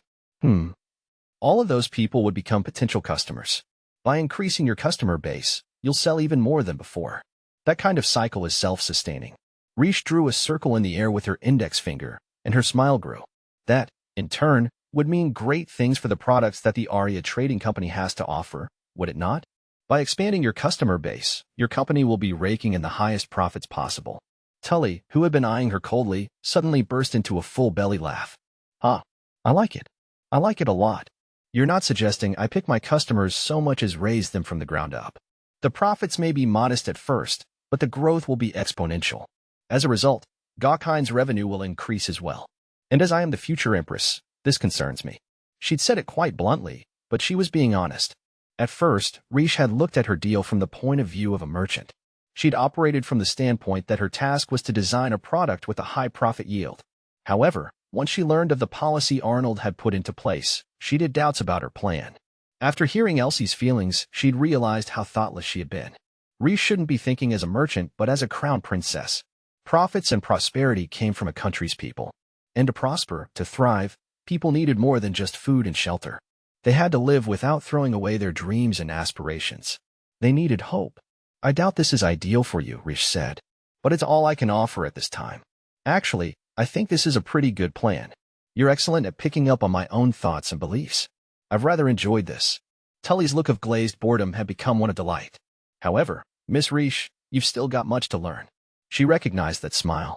It was how he'd look at her back in her first life whenever she made a mistake. Remember what I told you before? You conduct yourself too earnestly, you're you're transparent. Someone unscrupulous could take advantage of that. I appreciate the warning, Rish said. I haven't the faintest idea why, but clearly you want me and my company. And I'm planning on using you to the full extent of my ability. Tully's people gave him more exasperated looks. Come on, boss. This is the crown princess you're talking to here. Quit it. His lips curled, sly and savoring. So, what will you do? I can poke 100 holes in this deal you're offering me. I bet you'd come up with something even better if I reject it. Rish closed her eyes for a breath. Oh, and I suppose you won't allow me to take my business elsewhere. See? You do understand me. Even though we've only spoken a few times. I wanted to avoid this, but you've left me little choice. Rish turned over her final document. What have you got for me this? Tully's eyes went wide and his back straightened. What is it, boss? Shock was written all over his face. His aloof affectation evaporated, panic threading his voice. Miss Rish, how the hell do you know about this? Apologies. I admit I took the liberty of investigating you in my own way. The truth was that Rish had seen it with her very own eyes, but she couldn't say that. As I have written here, I am currently in the process of cultivating some rare herbs. Together, they can be used to make a medicine that hails from the country of Renoir to the east. The knights who accompanied Rish to her work in the garden gave her wondering looks. Rish nodded gravely. Mr. Tully, do you recognize the symptoms of this disease? This is what Arya is, he trailed off. Rish knew Arya Tully very well. She was Cain Tully's only living family member. Right about now, she would be a bright and happy 10-year-old girl. Her character was slightly more scrupulous than her older brothers, but she was no less curious. Fitting, for the namesake of the trading company. He loved her dearly, and that was why he was gathering information from every corner of the world. Exactly. This medicine will cure your sister's disease. Arya had struggled with respiratory infections since she was very young. Rish had seen it happen in her previous lives. Her older brother traveled the world, peddling his wares as he searched for a way to cure her. Tully's breaths were ragged, his voice hoarse. I suppose I shouldn't be surprised that you know of Arya's illness. I speak to doctors wherever I go. But how do you know about herbal medicine from Renoir? The eastern country of Renoir had its own tradition of herbalism that went back centuries. Doctors from all over the world traveled there hoping to gain their knowledge, but it was fiercely guarded. Having spent a life working for Tully, Rish knew he was among one of the supplicants denied access. The apothecary who served my family came from Renoir. She taught me herbalism. That specifically was a lie, but Rish did know an herbalist from Renoir. Before meeting her, Rish had been entirely self-taught. Her education went in bounds after that. One of the things she'd learned was the medicine she was offering Tully now. I did a little bit of digging into Miss Arya's symptoms. If she takes this medicine for a year, she will make a full recovery. Why should I believe you? Tully snorted. You're not a doctor or an apothecary. Rish had anticipated this, so she'd taken measures a week ago. She turned her attention to Tully's staff. Gentlemen, what do you think? You've already had a sample. Tully's men looked momentarily shocked. Do you mean the stuff we took the morning after you drank us under the table? Yes, that's what I'm referring to. The night 1 week prior, when she'd followed his men to the inn and challenged them, knowing she would be the only one sitting sober when Tully arrived. On her way out, she had given Tully packets of medicine, saying, when your employees wake up tomorrow, be sure to give them this. It was, of course, a hangover cure. Well, when I woke up, I felt pretty bad. But the medicine helped, for sure. Rish nodded. It has a number of effects. It swiftly expels alcohol from your blood and reduces inflammation in the stomach. I made it myself. You did. Tully's staff stared at her with matched looks of shocked admiration. Rish hadn't chosen a drinking game by chance. By giving them an opportunity to try her medicine in advance, she'd hoped to increase her credibility in Tully's eyes, to convince him to take a chance on her. I admit, I let myself slip into old habits back then, orchestrating things as I did. I fully admit my guilt. She turned back to Tully. You're right, in the end. I can't prove to you this medicine will work. But isn't a little hope better than no hope at all? Tully was silent, pressing a hand against his brow. Become a merchant who can pick their clients. Offer values and products that can't be found with anyone else. That's what I say to my employees. Yes, I know. She had taken his lessons to heart. Tully wore an ugly grin. But now the tables are turned. Sweetheart? Mr. Tully, we were just bargaining whether I would pick you. But right now, you're the one in the position to pick me. Tully sat up tall, staring intensely at her. He was a prideful man, but he'd throw everything away for the sake of his beloved sister, even for an unsure bet. He was attempting to humble himself before Rish. Please, I'll give you everything I own if that's what it'll take. So please, give me. I think you've misunderstood my intentions here, Rish interrupted. I will give you the medicine's recipe for free. What? Tully looked at her with disbelief. And of course, I will give you the herbs required to make it. There need not be any contracts or negotiations involved. Don't worry about that at all. Are you kidding me? I was just slithering out of our deal. You're telling me this isn't your trump card? I am using it as a trump card, Rish said. But I would never stoop so low as to hold your sister's health hostage. Tully blinked, thrown completely off, as she went on. There is, however, something I would like you to understand. Everyone in the slums cares just as much for their families as you do for yours.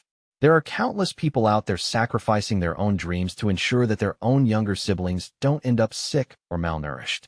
Rish clenched both fists as she recalled her conversation with Elsie. I believe that it is the country's duty to assist them, but I am just a princess. I am powerless to change anything. What I propose to you is my countermethod, however crude. If she were Tully, she would have come up with far broader ventures. If she were Arnold, she'd be able to enact political change.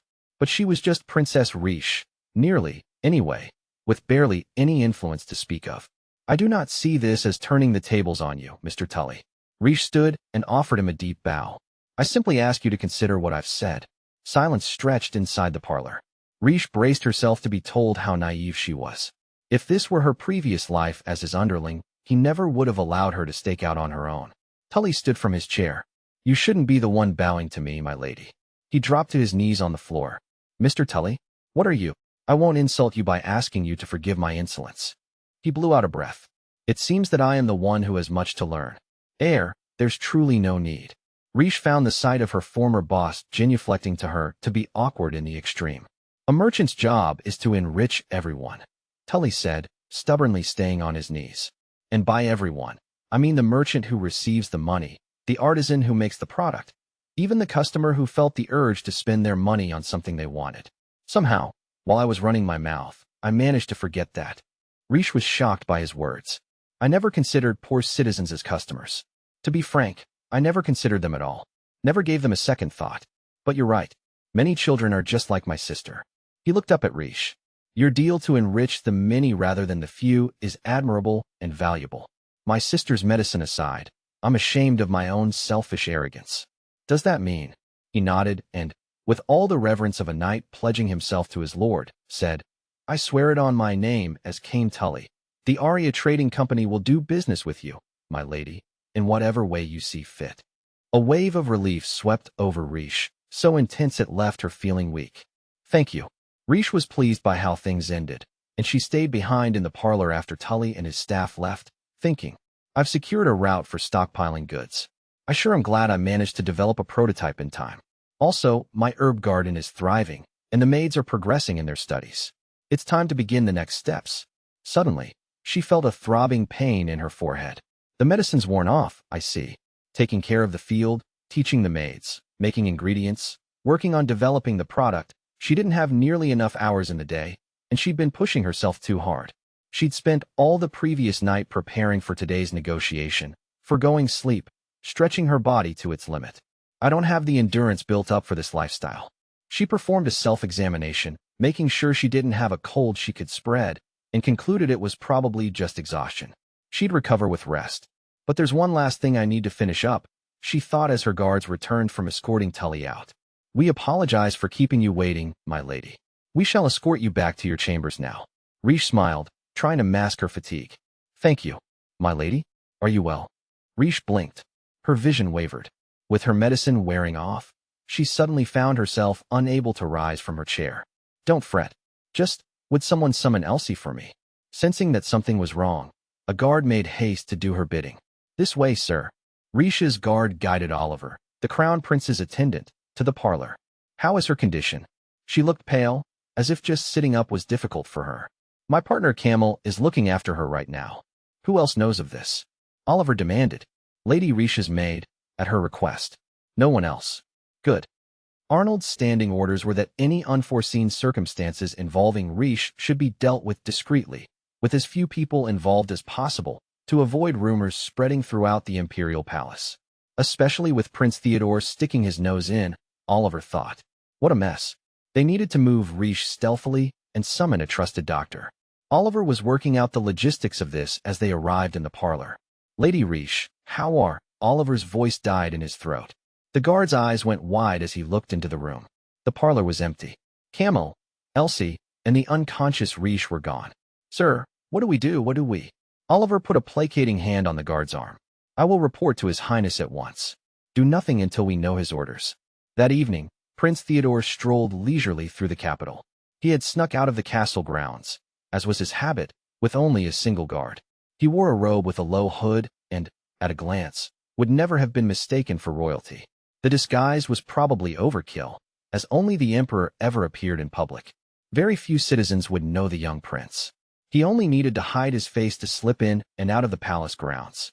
Theodore turned into a narrow alley, a tight squeeze for the large-framed guard following behind. This was the sort of road people avoided even during the day. The light of Theodore's lantern illuminated the shabby line of houses. He located the only one with lights on inside, walking up to knock on the door. A voice called out in response, and Theodore's guard stepped forward to open the door. Theodore walked in with a wave of greeting.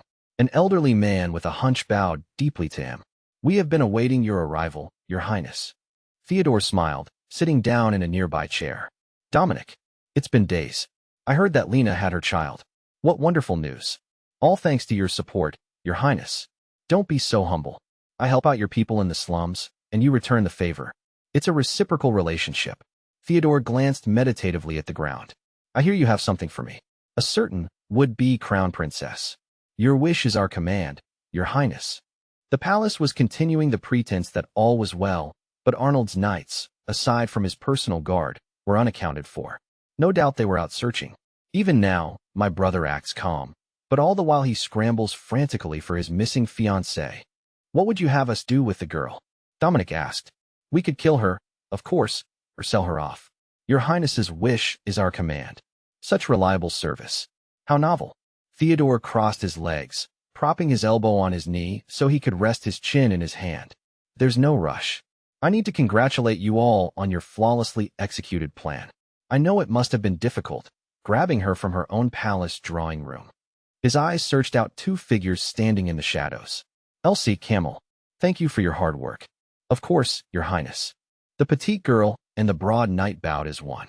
Theodore had known Elsie, Lady Riche's maid, and Camel, one of her guards, for a very long time. The two of them were born and bred in the slums, growing up hungry. I wasn't expecting a chance so soon, said Elsie. She worked herself to the point of collapse, so it was the perfect opportunity to steal her away. A pause. I have already searched her person, Camel said. She's unarmed, carrying nothing that would aid her in escape. Such work ethic. Theodore glanced at the maid. Elsie, your complexion has improved so much. I'm glad you've been eating better. It's all thanks to you, Your Highness. You're the one who referred me for the job. No need to thank me. It was the perfect opportunity to get one of my supporters close to my brother's fiancée. After all, you did an admirable job winning Riche's trust. I'm appreciative beyond words. Theodore turned his attention to the knight. Camel, you've had your work cut out for you too. My future sister-in-law is such a busy bee. Nothing I couldn't handle. Acting as her guard was the perfect cover. Theodore laughed. You weren't so happy about it when my brother chose you for his personal guard and flatly refused when I asked for you instead, he said, referring to an incident from a few years ago. Theodore's terrific fuss at not being given his way was known far and wide, but the fact that the knight in question was one he'd brought up from the slums himself was not. Who knew that having one of mine in my brother's faction would be so useful? Theodore took out a leather bag full of gold coins and tossed it to them. Elsie and Camel bowed as they accepted their payment. Thank you for everything thus far, Theodore said as he let himself out into the fetid alley. Keep up the good work. On his way back through the dark alley, a raggedly dressed boy scampered up. Theo. Hey, Vim. How's the protection detail? Good. I'm gonna keep Anna safe until Mom gets home from work. Theodore ruffled the boy's hair, uncaring that it was matted and filthy. What a good big brother you are. But it's late enough that the mission should probably continue with the two of you tucked in for the night. What? But I want to stay up and see Mom when she gets home, Vim wailed. It's important for big brothers to make sure their little sisters get enough rest, right? The boy's face scrunched as he thought it over, before he nodded. Okay. If you say so, then I'll continue my duties from bed. Good night, Theo. Good night. Sweet dreams.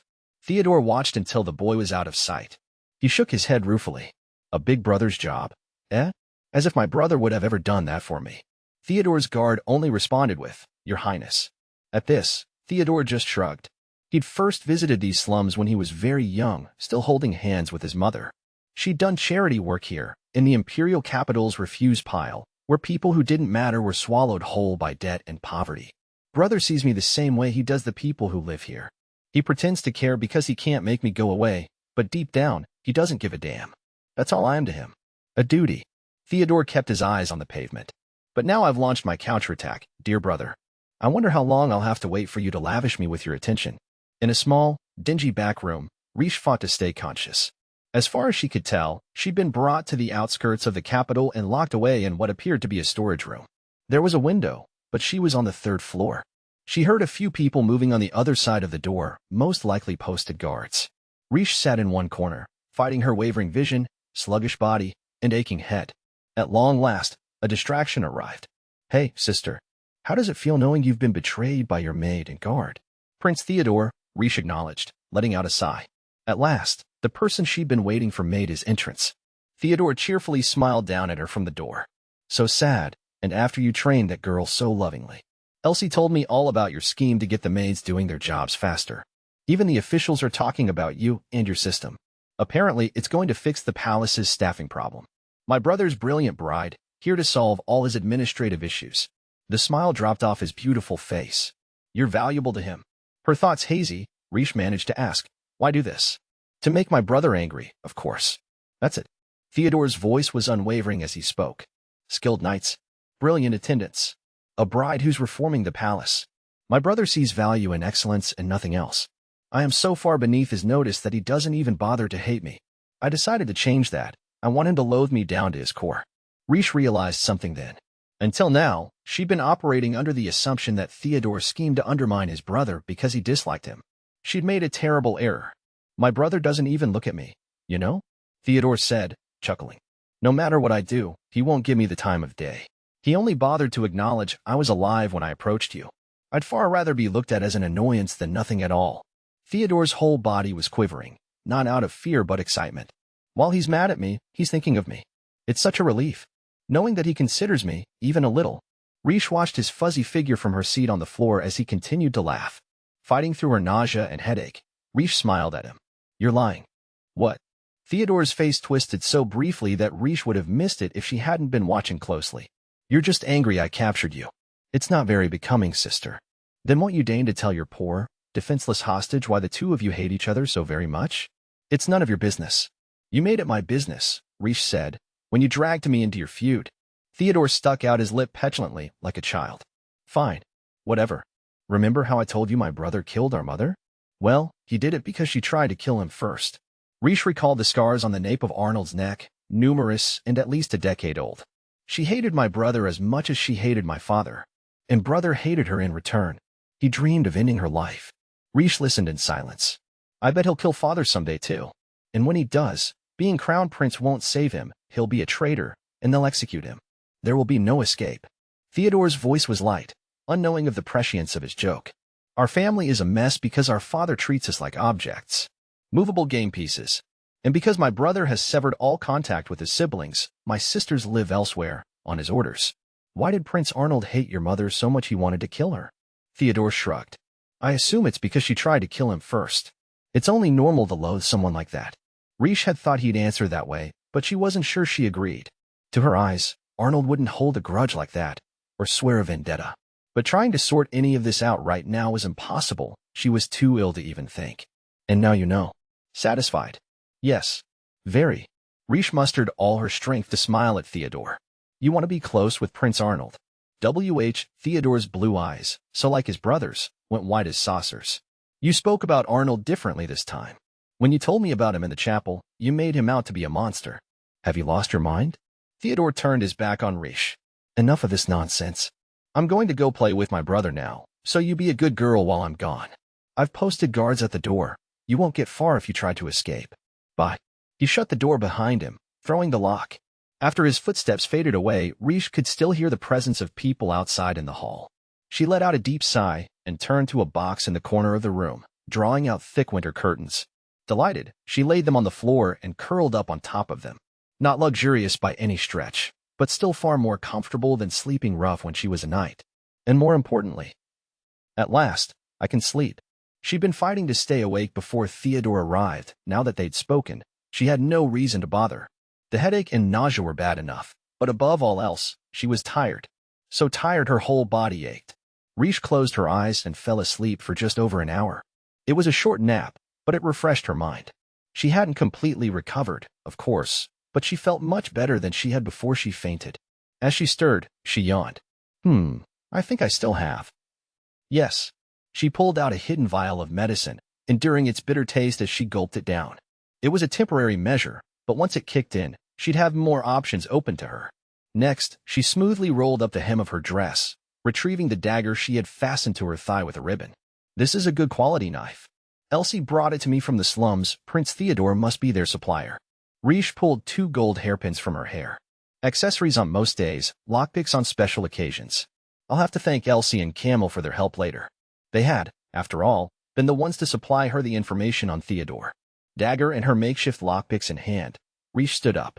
She confirmed before Theodore's arrival that the lock had been tampered with, destroyed from the inside.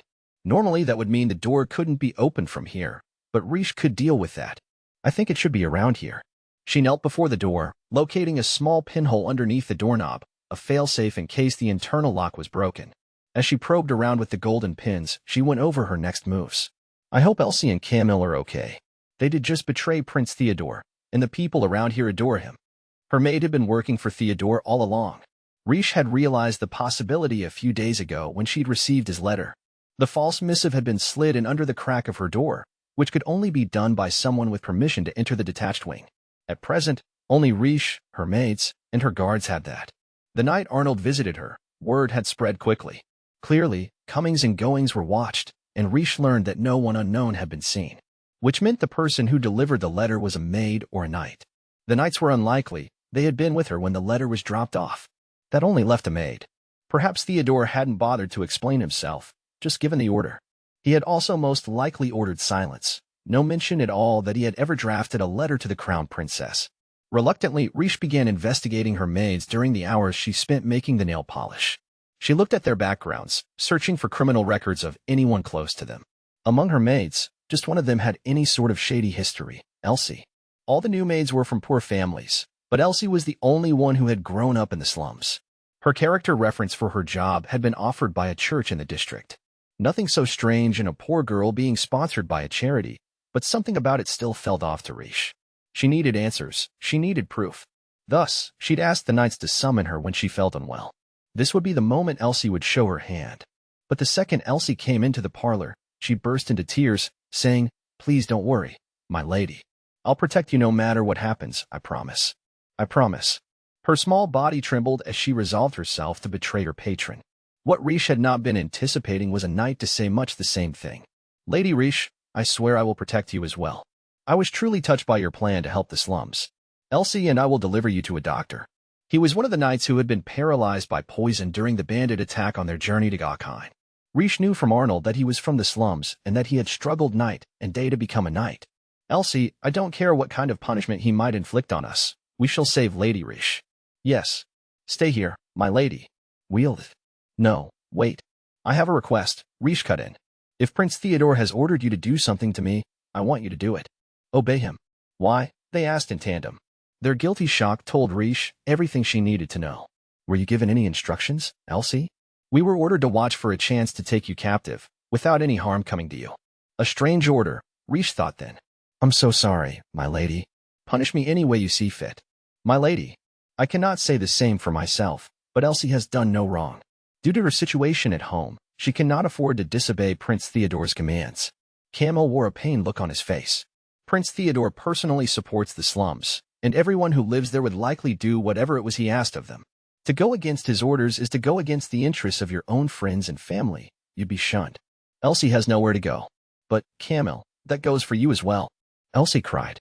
"I'm a knight. I no longer live in that district. And obeying this particular order would be a serious crime against our future princess." Riche listened to their exchange. "We should continue this conversation later. For now, let's go." "Where?" "To imprison me. Like Prince Theodore ordered." Elsie and Camel stared at her. Blinking against her headache, Riche turned over a paper she had used during her negotiations with Tully and wrote, "I have gone to continue a discussion we began in the chapel." Arnold was the only one who could interpret this. It had only been a week ago, and it would still be fresh in his memory. After that, Elsie and Camille snuck Riche out of the palace and locked her up in this building on the outskirts. Prince Arnold should know from that letter that I left the palace of my own free will. Meanwhile, Prince Theodore believes he successfully captured me. Neither of them will find fault with Elsie or Camille. Back in the present, she felt one of the hairpins come up against something heavy. She flipped it up and heard a click. Riche stood, easing the door open, pausing to listen to the men talking on the other side. Does one noblewoman really merit this heavy guard? It's Prince Theodore's orders, but surely 3 of us would suffice. Riche steadied her breathing, taking care so that the men wouldn't notice her. That lady knows how to use a sword. I think Prince Theo's more concerned about us than her. She can't do anything through a locked door. There's 5 of us here, 6 on the 2nd floor, and 10 more posted outside, no? That's way too many people if you act. Riche threw the door open and kicked the man behind the knees. The man lost his balance, falling just as Riche swung her sheathed dagger against his neck. With a short grunt, the man collapsed, unconscious. What's going on? Hey, the woman got out. But that's impossible. We locked. Shut up and grab her. He ordered us to be gentle, but we have no choice. We gotta tie her up. Riche bent back and grabbed the hand grasping for her collar. She jabbed an elbow into the pit of the guard's stomach. He let out a croak like a dying frog, staggering back several steps. Ugh. Weak. Riche analyzed her own strike and took a step back to gain some ground. Her current body simply wasn't strong enough. Any martial arts she did would have to use the enemy's speed and power against them. Emboldened by her hesitation, the men drew their swords. Quite an escalation, considering she'd kept hers sheathed. "Let me pass," she said. "Be careful," one of the guards warned. "This lady's tougher than she looks." "Don't be stupid," snapped another. "It's 4 against 1. She can't fight us all at once." Riche's request was polite, but they appeared unwilling to accede to it. On the contrary, they were planning a coordinated attack. A stupid strategy in such a narrow hallway. Riche stood at the ready, parrying a swing from her right. He was being incautious, and a hit in just the right place unarmed him, his sword flying and sinking into the wood of the door. The man was overcome with shock. Riche used that opening to hit him with the pommel of her dagger. KChargH. Riche pushed him away, dodging the other 3. She waited for an opening and drove herself against the man's chests, slicing down his face with her still-sheathed dagger. The area between the eyebrows was a tender spot. A strong hit there could kill a man, but Riche didn't need to worry about that with her current musculature. The guard didn't even scream before he thumped to the ground. What the hell is going on? She's just some noblewoman with a couple of moves. How dare you make fools of us? No sooner had she dodged one man's swing than another blade came at her from the other side. Dual wielding. She blocked the blow with her dagger, her hand going numb, but it was nothing compared to Arnold's attack. Without a moment's delay, Riche drew back her dagger, pivoting adroitly, putting the force from the rotation into her kick. GUH. She slammed the heel of her shoe into the man's face. This can't be happening. The final man's voice trembled as he faced her. Riche paid him no heed, finally drawing her dagger from its sheath. The man squared up, still shaking with rage. Riche didn't point her dagger at the man. Instead, she grabbed at her dress and plunged the blade into the skirts, tearing a long slit into the side. Riche stood before the astonished man and smiled. "There. That should make movement easier. Let me make a suggestion," she said. "Give up now." The man grunted. He was one of Theodore's soldiers. He couldn't disobey. She had no choice but to take care of him. Leaving him unconscious, she sighed. He said that there's 6 on the 2nd floor and 10 more on the ground. Riche descended the stairs, leaving 5 fallen men in her wake. Chapter 5. Theodore confronted his brother in a modest room on the outskirts of the capital. The crown prince sat in a chair, chin propped on one hand. Theodore read no emotion in his face, but he still appeared to be in a bad mood. "I'm so happy you came all the way here to see me." Theodore welcomed his brother. Arnold said nothing. Theodore did not allow this to dampen his high spirits. "And without any guards too. Such a delight, considering how you always ignore my invitations. How long has it been since we last sat down to talk like this? This might be the first time ever." Theodore cackled loudly, and then his face twisted into a grimace. "I guess that means you must be doing this for her sake." Even saying the words made a hot pulse of rage streak through his chest. Finally, Arnold spoke. You're wasting my time. Get on with it already. Rude. Shouldn't you be showing me some brotherly love? Why would I do that? I have no reason to speak to you. Theodore tooted. Don't you understand you're in no position to argue? I've abducted your favorite woman. I was expecting at least a smidgen of panic. Or don't you care about her at all? He knew the answer, but he said it anyway. Anything to provoke his brother. When I learned of his betrothal, I thought it a farce. That he'd done it on father's orders. The emperor had been pushing his son toward a political marriage for months, ordering him to bring home a foreign princess. All royal marriages were coordinated political moves. Theodore's late mother had been the princess of a once thriving nation brought under Gokhine's rule. When word of Arnold journeying home with some random woman spread, Theodore naturally assumed the crown prince was just following orders. He'd begun to rethink that, however, when a messenger arrived ahead of Arnold's return with orders for a cadre of maids to serve his fiancée. Theodore took that opportunity to sneak Elsie in among the potential servants, learning that his brother planned to prepare the detached palace for his bride and move in with her when all was ready. This was not a man who was marrying a woman in name only. I'm jealous of her. Of course I am. He'd never received a moment of kindness from his brother. Arnold had even gone so far as to order Theodore to stay away from his bride, not even allowing him to greet her. When Theodore heard that she'd been allotted an herb garden, he'd wanted to trample it to death. He restrained his childish envy and managed to just take a nap instead. He could use her, and he had. Finally, Arnold was here. Arnold was speaking to him. What you're doing is pointless, Arnold declared, his expression oddly cool for a man whose fiancée had been taken prisoner. Pointless. Theodore snickered. I know you view me as a stranger with no strategic value. But now you must acknowledge at least this, that I can hurt you. He copied his brother's posture, propping up his chin in a mirror image. As you well know, what I want is your throne, the seat of the crown prince. Had his brother guessed that this was his price? Or was Theodore so irrelevant in his eyes he hadn't even bothered to wonder at his motives? Arnold's face revealed nothing. He glared at me so coldly that night at the chapel. Why won't he do it again? Arnold wouldn't give a damn about a challenge to his succession. Riche was his only weakness, and Theodore held her life in his hands. He stood up, continuing his threats. Are you listening? If you want your bride returned to you unharmed, you'll abdicate in my favor. Otherwise, I can't promise you her continued well-being. He was met with silence. You care about her. You're playing it cool, but I know you're terrified. Theodore took a single step toward him. She means a lot to you, doesn't she? Far more than the brother you loathe the sight of and the sisters you send away. You cherish her, and you want her by your side. I completely understand that. I know you. I've been watching you for a long time. Another step. Theodore was inching closer than his brother had ever allowed him. And right now, the life of the woman you care so much about is in my hands. You're very worried, aren't you? You must be on pins and needles. The fact that you came here so late at night without an escort is proof of that. His vision wavered. He felt almost lightheaded as he stood over his brother, voice rising to a screech. Come on, say something already. Admit I won this round. Say well played, Theodore, and give me your title. Theodore smacked a hand against his chest. That's all I need. Give me this, and I'll be happy for the rest of my life. A long silence hung between them. Then his brother finally said, Theodore. Theodore was overjoyed to hear his brother say his name, but still there was nothing on his face. No fury or contempt, not even mild dislike. Why not? Arnold smiled slowly, leisurely, like he had all the time in the world. Certainly not like he felt threatened. Very well, I'll play along for the moment. You claim that you've locked her up somewhere. Tell me, is it a prison? What? Theodore snapped, annoyed. He wasn't that stupid. He hadn't put her in somewhere as mundane as a prison. The city prisons were under the jurisdiction of the knights. Surely Arnold would have searched them all.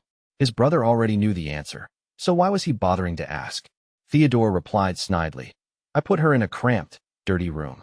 She won't escape. It's basically an isolated cell, locked from the outside. My, so you locked it, Arnold said. What else? I posted some ruffians to guard her. They're armed. Her room is up high, so she can't jump out of the window. If she tries to scream for help, the guards will silence her in an instant. Oh, there's even a window. Arnold's arch tone just wound Theodore up further. Did you hear a word I said? There's no way she can jump from a window that high. Is that what you think? Yeah, it is. And even if she did somehow manage to get out, my guards will capture her. He couldn't believe he had to explain this. It was so obvious. Nevertheless, his brother showed no sign of losing his composure. Normally, I'd agree with you. What the heck was he talking about? Theodore's irritation was beginning to shade over into anxiety. What if he'd made a miscalculation when choosing her as his hostage? No way. It can't be. Theodore knew he'd interpreted his brother's feelings correctly. He did care about Riche. It was plain as day in his gaze when he looked at her. So why wasn't he angry? Why wasn't he looking at Theodore with hatred and showering him with scathing words? Maybe I'll cut off a finger, Theodore mused. Show you I mean business. It's not too late for that, you know. The guards will hurt her on my command. I promise you that. My foolish little brother. Arnold smiled with disdain. Theodore had just thrown everything he could to make Arnold react, but this wasn't what he wanted. His brother was looking at him with pitying contempt for his foolishness, not because the capture of his bride had left him helpless. You already lost, Theodore. The second you thought you'd captured her, you'd already lost. What? Arnold glanced at the door. See? She's decided to join us. What the hell is wrong with you? You're being absolutely ludic. The door flew open with a bang. Theodore let out a shout. That door was locked. He was sure of it. Nevertheless, it was standing open. No, that's impossible. In the threshold stood a girl with coral-colored hair. She had a dagger in her hand and was spreading out the ragged skirts of her dress.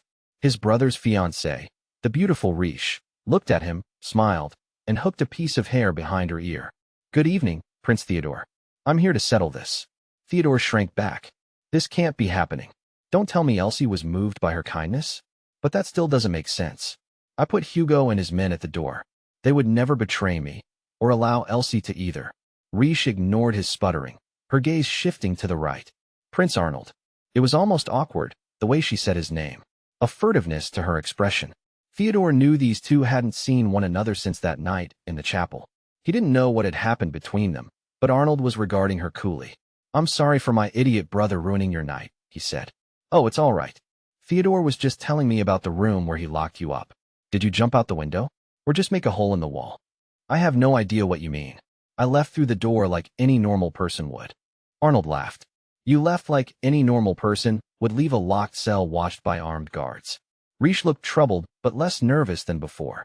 Not that any of that mattered to Theodore. Who the hell are you? He clenched his fists. How did you get here? How did you escape? Prince Theodo. Someone must have betrayed me. That's the only explanation. What was the point of doing all that if? Your Highness, with all due respect, I'd love to offer you a few words of advice. Riche's face had gone cold. Theodore flinched away at her intensity. He couldn't help it, even if she was only an ignorant noblewoman, someone the same age as him. Advice. First of all, Riche put up a finger. Don't let a prisoner of war out of your sight. You mustn't leave them alone, even in a locked room. If you can't be there yourself, post guards inside the room with them. At least 2. What are you talking about? Prisoners of war, he blurted. A normal noblewoman would never say something like this. He couldn't believe what he was hearing. Second, Riche raised another finger. Always search your captive for weapons more than once. If you have an underling frisk a prisoner, you should do the final check yourself. Riche moved toward him, nonchalant, crowding Theodore up against the wall. She flipped her dagger from hand to hand. Where had she even gotten that? Honestly, you shouldn't leave them clothed, strip them completely. That way they won't be able to hide any weapons or tools to aid their escape. This is especially important if the prisoner is a woman. If she's indecent, she'll feel she can't run away, and she'll be afraid to try. The words fell from her red lips with a casual air, as if this was only common sense. She then held up 3 fingers. Third, you neglected to bind my hands and feet. When you do bind a prisoner, make sure they're in handcuffs and that the base of their thumbs is tied off with a durable rope. As for their ankles, I imagine this goes without saying, but it's best to fasten them to a pillar or a bed, something solid. Her long-lashed eyes pierced Theodore. Her face was as pretty as a doll's, but alight with something fierce and fearsome. He couldn't look away. But even with all of that, it's still half-hearted. Do you know how best to ensure someone can't run away? Riche leaned in. How? You break their arms and legs. Theodore swallowed hard. Was she serious? His back hit the wall. Riche leaning in close as she said matter-of-factly, those 3 actions are a sure thing. Broken bones, secure bonds, everything confiscated. Oh, and always post guards in groups. That's the only way to guarantee your prisoner won't escape you. Or probably won't. You have to prepare for any eventuality. What in the world is wrong with this girl? Theodore recognized the look in her eyes. He would never forget it. He'd seen it in the eyes of wounded soldiers when he treated their injuries on the front lines. Escaped enemies will have information about your position and the makeup of your army. They will endanger you and your allies. Civilians, you must always do what is necessary to ensure a captive can't slip your grasp. Oh wait, I was wrong. She had the eyes of a soldier standing on the battlefield, sword in hand. Just as he was sure of it, Rish asserted, that is what is required when you capture an enemy. A chill ran down Theodore's spine. Rish, who had no idea what she was doing to him, smiled bashfully. At least, that's how I learned it from a book. You went too easy on me, considering you were trying to threaten Arnold with my well-being. You even told them not to be rough with me. How? I know, I'm talking too much. But I still haven't told you the most important thing. I will be keeping how I escaped a secret. Oh. A big hand grabbed Rish by the shoulder, pulling her backward. Behind her stood Theodore's brother, looking consternated. Rish looked up at him. Your Highness, why are you giving the person who captured you a flawless method of keeping someone restrained? Arnold asked as he draped his jacket over Rish's shoulders. That was when Theodore noticed that her dress wasn't just ragged. It was torn all the way from waist to hem. Rish looked flustered. Your Highness, you mustn't. I'm fine. Please keep your jacket on. I'm not cold. You wear it. But your scars. Before Rish even spoke, Theodore's gaze had locked on Arnold's shoulders. What are those wounds? On Arnold's body were countless scars. They were old, but he could tell they had been deep. When was he injured? I had no idea that happened to him. He must have been hiding it. But she knew. That was when Theodore understood. She really is better than me. He clenched his teeth. He doesn't tell me his secrets. He doesn't trust me. I know that. And yet, I can't help how I feel. He thought back to several years ago, when Gokheim was still at war. Theodore signed up as a battlefield medic, working at a first aid station where the injured were transported. By mutual agreement of both sides, it was designated as a safe zone. Someone attacked anyway. They were brigands, rather than soldiers. They'd looked feverish, intent, rendered destitute by the war. They'd shouted at the medics to hand over their medical supplies, valuables, and food, menacing them with blades. Those who could flee did so, leaving the ruffians to target the most severely wounded. Theodore had tried to run as well, but then he'd realized something. He recognized their attackers. They were men from the slums. The realization rooted him to the spot, and then he'd reflexively run to them. Theodore had grown up ignored by his father and constantly compared to his prodigy brother. He knew these people. They'd smiled at him as he went about his charity work, the way his father never had. They'd worried for him in place of his late mother. They were dear to him. He refused to fight. He might be injured. He might even lose his life. He squeezed his eyes shut, but the moment he'd feared never came. Instead, he had heard a hoarse scream. When Theodore opened his eyes, he saw his brother, back to him, wielding his sword. Brother? He forced the word out around the fear. His brother slowly turned. A crimson arc was painted across his face, arterial spray from the man whose throat he'd cut. Red droplets dripped down to the ground. The Crown Prince's expression didn't change as he surveyed the bodies at his feet. He wiped at the blood on his face with a cuff, careless. For a moment, Theodore was sure his brother would kill him as well. After all, he could count on one hand the number of times they'd spoken in living memory. His beautiful, terrifying brother. The stranger. Theodore knew of Arnold's achievements on the field, and of his cruel nature that didn't bother to distinguish between friend or foe. He was paralyzed with fear. But after a moment, his brother withdrew his icy gaze and said, "You did well." Huh. Theodore was dumbfounded, unable to comprehend what his brother could mean. Arnold didn't meet his eyes. Despite your trembling, you were right to protect our subjects. It's hardly a royal's job, but an admirable deed as a lord, nonetheless. Theodore was at a loss for words.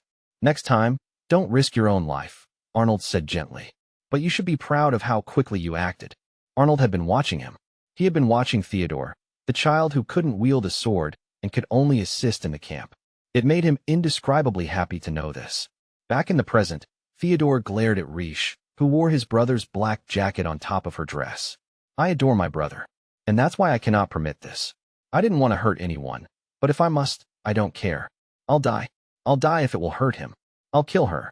I'll kill her, and then my brother will hate me. Trying to kill me would be an exercise in futility, Rish said. He flinched. Was she reading his mind? Under normal circumstances, he could have hidden his disquiet, but his mind felt storm-tossed. Her manipulations had left him utterly lost. I know I said I was here to settle this, but I'm not going to fight you, she added. I entreat you to tell me your goal. Theodore scowled. Isn't it obvious? I want to be the next emperor. Why else do princes fight? Riche shook her head. I don't think that's true. I beg you to take this chance to explain yourself to us both. He would never tell her. He refused to tell her.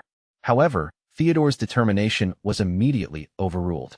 Your true objective is to wear the stigma of a heinous criminal, Riche guessed. You want people to believe you a usurper. You don't actually want the throne. Arnold frowned.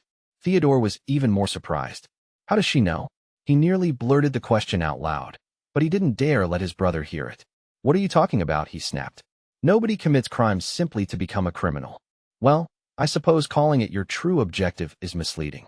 But let's assume your goal is what happens after you are named an enemy of the state. It had to be just a random guess, but Riche sounded so sure of herself. I couldn't figure it out for the longest time. Why would you go after me of all people? But this theory explains that, and everything else. How? I told you already. I did it to hurt my brother. Theodore forced a smile. You're just dismissed as a hostage inside the palace, but the nation will celebrate you as the crown prince's bride. And my brother's reputation would be ruined if he failed to protect you. Theodore didn't dare look at Arnold. He couldn't risk him seeing how shaken he was. You were far more useful than I could ever have predicted. That's why I chose now to make my move. I was going to threaten Arnold with your safety and force him to give up his line in the succession. To outsiders, my only value is that I'm the crown prince's fiancé. His position matters, and nothing more. I suppose. You didn't possibly think it would work, did you? Riche asked. Using me as a means to force His Highness to hand over his title? Her words were humble, but Riche stood confidently. It didn't seem to bother her at all that other people saw her as worthless. I can say definitively that there was very little value in having me abducted. You're not stupid. Why did you bother? Was it just to annoy everyone? No, Theodore said, averting his eyes from Riche. You've had next to no official duties as the second prince for the past few years. Is that right? Riche was right, much as he wanted to scoff. Theodore had resigned from his professional duties as an imperial prince. Everyone in the palace knew it, and that it was by his own choice. His every action was to cultivate a wild and uncontrolled persona, so that when people spoke of him, they would say, there goes the second prince, gallivanting around and sleeping in weird places again. I've had a look at the records. You stopped doing charity work in the slums 2 years ago. You've been going there to help out since you were very young. Why stop? Theodore shrugged. I lost interest in it. Charity work is boring. I'd rather nap or do anything else. Another lie, said Riche. You haven't ever stopped. I saw no traces of public funds being moved. I assume you've used your own. How many records did she read? To a certain extent, records were available to the public in the palace library. They contained what could be called history books at this point, all the way to very recent public finances. Anyone who worked in the palace could read them, but they only listed superficial information. Perhaps one could draw the conclusions Riche had through careful scrutiny, but not if you didn't know what you were looking for. Just who in the world is this woman? Riche continued. You've made every effort to support the people of the slums. You are on very amicable terms. Why? I hear you even took care of an orphan while they were sick, never leaving their side for a moment, holding their hand. Once, you arranged a doctor for a woman who had no one to support her during childbirth, staying with her to offer words of encouragement. You nap all day because you are out all night. It almost sounded like she had seen him do this for herself. Theodore started laughing. Ha ha ha. You make me out to be quite the saint. But service works both ways. I helped them so they would help me. Those thugs did indeed seem to be under your control. They're willing to do anything, for money. I courted them to use them. That's it. They're under your protection, then, said Riche. You take the criminally desperate under your wing so they'll have food to eat tomorrow. Am I getting that right? Theodore made a strangled noise in his throat. Riche continued to gaze at him. You have affection for the people in the slums. You wish to save them, but you know you lack the power. What I don't understand is why you feel like you have to do it under the table. Why shirk your duties? Because. Theodore's voice stuck. His heart was beating painfully. His brother's gaze scared him. Was Arnold becoming aware of his plot? Theodore couldn't bear to look at him. I don't think you want to be a prince, Riche went on. I think you'd prefer to abdicate. Or rather, force yourself from the succession with a desperate plot to kill your brother's fiancée. As if. I just want what's his. If that were true, you'd go after Prince Arnold directly, not through me. You must have had countless chances before I arrived. Theodore sucked in a breath. Riche ignored him. But you never try to hurt him, did you? I believe that everything you do every choice you make is for your brother's sack. No. The ground seemed to writhe and contort beneath his feet. His heart pounded in his chest, dizziness crowding his mind. Theodore screamed, the world bucking under him. That's not true. No, no, you're wrong. Why do you keep talking? All Theodore could do was deny everything she said. He didn't care if Arnold was here. He couldn't let her be right. Fine, if you have to know. I want my brother to hate me. I want him to shun me, to loathe me, to get rid of me. If he can't accept me like he's accepted you, then I'd rather just die. Prince Theodore. When he looks at me in anger, I'm so happy. I delight in his disdain. That's why I did this. That's all. Your Highness. Shut up.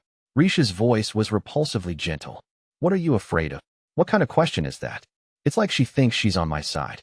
Rish was looking at him in puzzlement, brows pinched. Slowly, she said, perhaps you and I fear the same future. He couldn't imagine this woman fearing anything. What? Rish. Theodore stiffened at the sound of his brother's voice. That's enough. Don't say anything else. But your Highness. I told you not to speak to him, Arnold said. A bead of sweat ran down Theodore's neck. Nerves crowded his throat, and stinging pain writhed in his chest. Your Highness, wait, Rish said urgently. I need to understand. It doesn't matter. He'll just lie to you. Theodore winced at the apathy in Arnold's voice, though it didn't come as a surprise. Did she truly work it all out? He was paralyzed, his brother's voice driving in the knife and twisting. I don't care what he wants. It doesn't concern me. Theodore made a choked noise and bolted for the door. Prince Theodore. Black night crowded the window. The echoes of Theodore's footsteps grew gradually distant. Rish rounded on Arnold. Why are you doing this? Why do you keep pushing him away? Arnold looked at her as if all this was stupid. Didn't I tell you? I don't care about him. Your Highness. Don't worry. I'll send him away if he tries anything else, Arnold said. He can live elsewhere, like my sisters. That's not what I'm worried about. He knew that, which meant he was stonewalling. I won't let you get away. Rish understood that Arnold's decisions were momentous. One day, he would influence the whole world. He would go to war with every nation, trampling them down and consuming them with overwhelming might. In her past 6 lives, there had not been a single person who didn't know his name. By the same token, it was unlikely to the extreme that she'd never heard the name of his little brother, Theodore Auguste Hein. She hadn't thought it unusual at first. Court intrigue wasn't widely circulated into the international sphere. At most there would be rumors. It wouldn't be that unusual for a mere merchant or apothecary to never hear them. But now she was sure that couldn't possibly apply to Theodore without his active attempt to keep himself off the world stage. Coupled with this night's strange performance, it was obvious. Your brother is trying to erase himself from Gokhan's future. He considers that a greater priority than the people of the slums. And I'm pretty sure it's because of you, Your Highness. It had to be. Theodore prioritized Arnold above all else. So what? Remember how you said the other day that I don't need to be resolute in becoming your wife? Saying it out loud made her heart hurt. Curious, that. I have been mulling over what you meant ever since. One of my guesses is directly tied to Prince Theodore's behavior. Her first idea was that he meant they'd be divorced at some point, but if not, Arnold was telling her that he already had plans to kill his father in 3 years and start the war. And if Theodore knew about this plan, if he guessed what his brother intended to do, you're planning to completely destroy everything, aren't you? Rish asked. You're going to discard your future. Arnold stared at her with cold eyes. That's what Prince Theodore fears, isn't it? And that's why he's behaving like a willful child with no aptitude for leadership. He doesn't want you to leave him the throne. When Arnold said nothing, she prodded. Well, Rish was taking a gamble. She needed to know whether the cruel Emperor Arnold Hein existed yet, somewhere inside him. Just let me in, just the smallest bit. I can still change the future. Arnold possessed compassion like any decent person. Rish fully believed he did not intend to start a war. She watched him unwaveringly, waiting for him to answer. Arnold was silent for what felt like eons before he said, Oh, I understand now. There was no trace of anger in his voice. Relief flooded Rish, until she saw Arnold's expression. She gasped. I'm sure of it. He gave her a challenging grin. A dark, chilling glint grew in his eyes. It made Rish shiver. What's that supposed to mean? This was not the response Rish was expecting. Not that provocative grin, not that cold look, nor those words. You know, he smiled at her bewilderment. You're adorable. What? I know being unsure of my intentions is distressing you, Arnold said. But you don't need to know. Feel free to continue theorizing, though. So, Arnold refused to reveal anything to Rish. Perhaps it had been naive of her to imagine he ever would. She pursed her lips, thinking. Over the past few weeks living in the palace, she truly thought she was coming to know him. I've been arrogant. I don't know him at all. Arnold's smile was gone, replaced with that bored, blank look. I'll say it again, just ignore Theodore. But, as for what you were saying, you're right that I'm laying plans for the event of my death. That's only what's expected of me. I can't make policies that can be undone just because I pass away. He was denying Rish's conjecture. With her current hand, Rish couldn't refute him. Perhaps Theodore has read my actions wrong, he went on. But he's a fool. This was a truly ridiculous gambit for a prince. Then, in a considerably harsher tone, my brother shouldn't associate with someone like me. Rish gawked at him in astonishment. Was this finally a glimpse into why Arnold kept his brother at a distance? Why he refused to interact with him, turned around when he saw him coming? You really do love him. What? Arnold knit his brows, but he didn't correct her. If he were truly apathetic, he wouldn't have said something like that. Your Highness, have you ever heard the saying, if you love somebody, set them free? Constant guidance and assistance can be detrimental rather than helpful. Something else Rish could claim she read in a book, when in reality a fellow knight had once told her that, smiling ruefully as he spoke. Perhaps that's why you keep him at a distance. Interesting. Do you honestly believe that? I do. I don't know where you draw your lines, nor do I understand your tactics. But I know for certain that you are not made of stone. His rebuke had made her falter, but she was not yet at the point where she would fully discard her conclusions. Despite what she knew of the future him, the monster, and the warmonger, Rish now knew that he was human. Your Highness, may I ask? You appear to be preparing for a future where you yourself are out of the picture, but have you ever considered the reverse? The reverse. A future without Prince Theodore.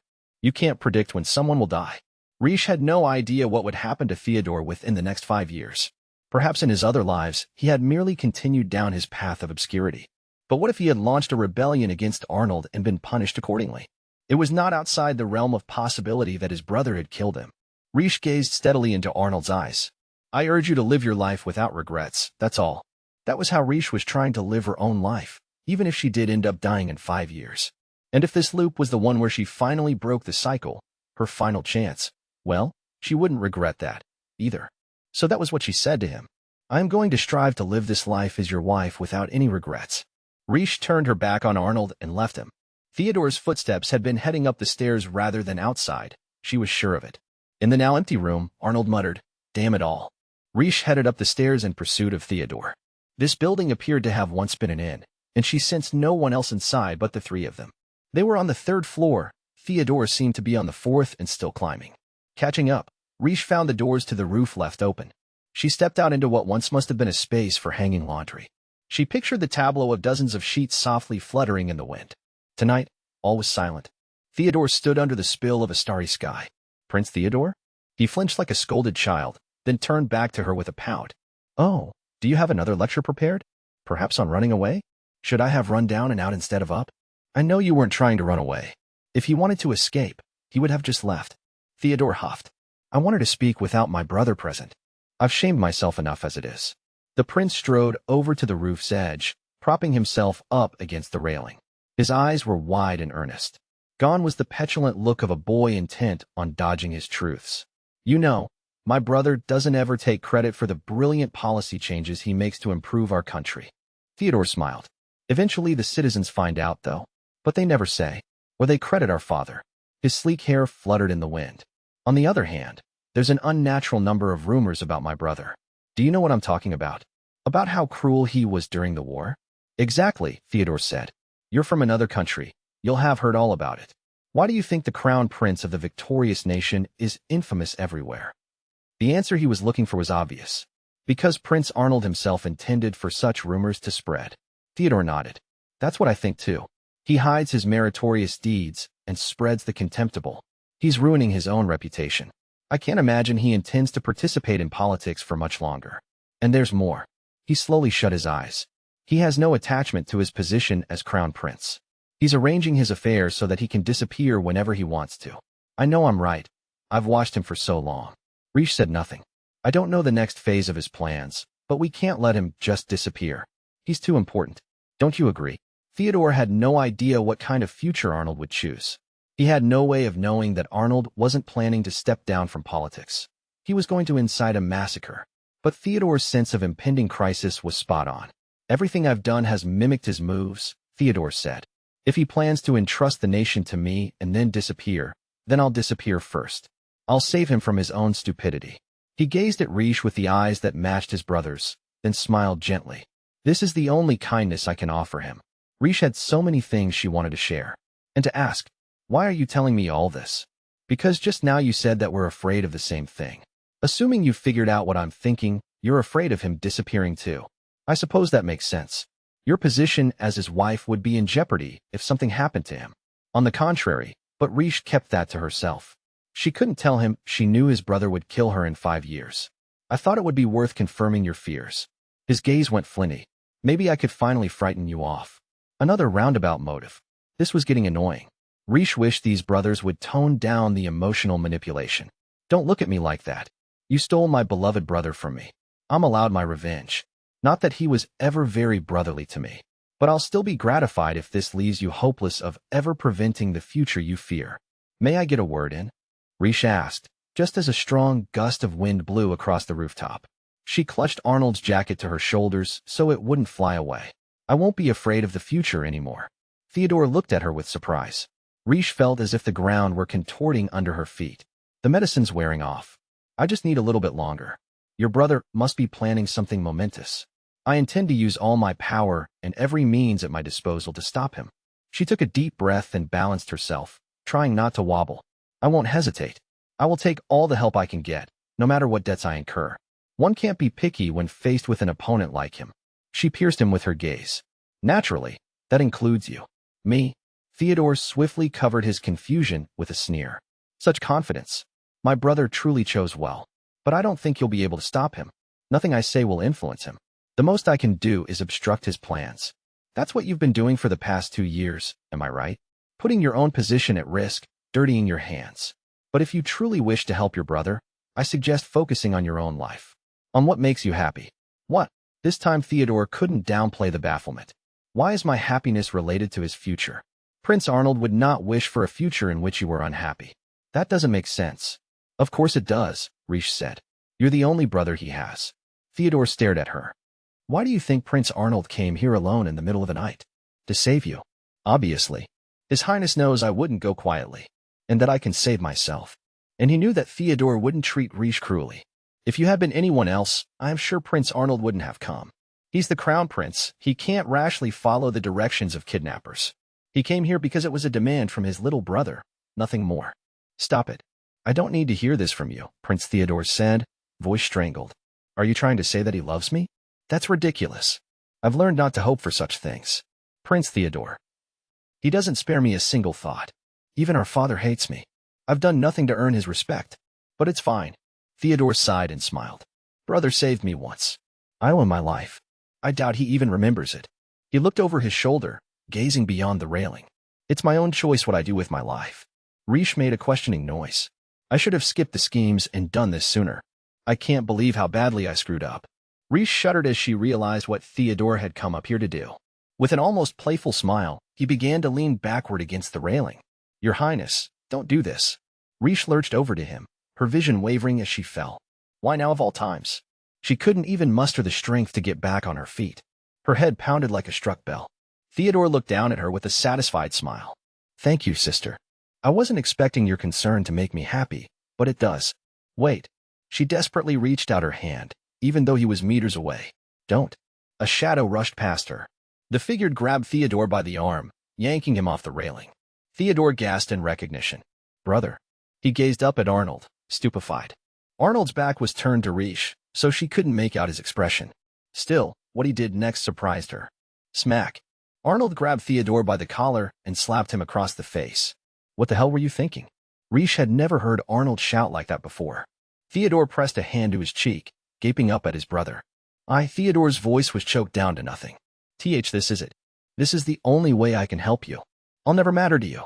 Don't be a fool. Arnold's tone was frigid. What kind of idiot would throw his life away for someone who has never done a single thing to earn his esteem? Despite his words, Riche was sure of her conclusions.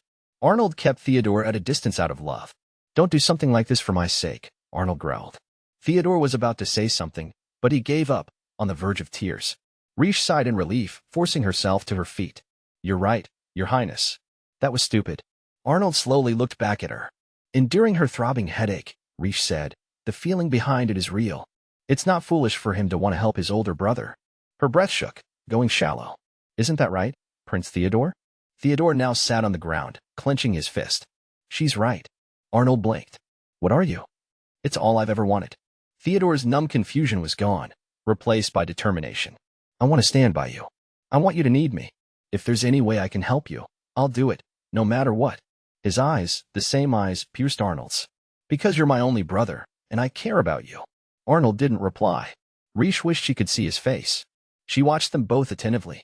Before long, Arnold released Theodore's collar and slowly stood back up. Don't ever do something stupid like this again. Theodore grimaced as his brother pushed him away once more. Riche's heart ached as she realized these two might never understand each other. But what Arnold said next surprised her. I'm pretty sure I've told you this once before. Don't put your life in danger needlessly. Theodore's voice trembled as he asked, You remember that day? Of course I do. Theodore choked, tears welling up in those big eyes to trail down his cheeks. His voice quivered. I'm sorry. He repeated himself over and over through his tears. I'm so sorry, brother. I'm so sorry, sister. I'm so sore. Arnold looked at an utter loss. Okay, we get it already. Stop crying. But Riche felt light with relief. Thank goodness. Theodore's crying face was that of a small child who had finally plucked up the courage to make amends. If he can cry like that, he'll be all right. Arnold turned to Riche and knelt down beside her. Are you hurt? I knew you would come, Your Highness. I came because of something you said. She wondered what it was. That Theodore might disappear from Arnold's life? Perhaps it had sounded like a threat, even if Riche had been speaking metaphorically. I'm glad you two have made up. Arnold stood in silence and held out his gloved hand to Riche. She smiled as she took it. The taut string of tension that had been keeping her on her feet slackened. I'm really Riche. The strength left her, and she finally lost the fight against unconsciousness. Sister. Theodore cried out as Riche fainted. Arnold caught her the moment she went limp. Theodore jumped to his feet and wiped away his tears with the cuff of his sleeve, hurrying over.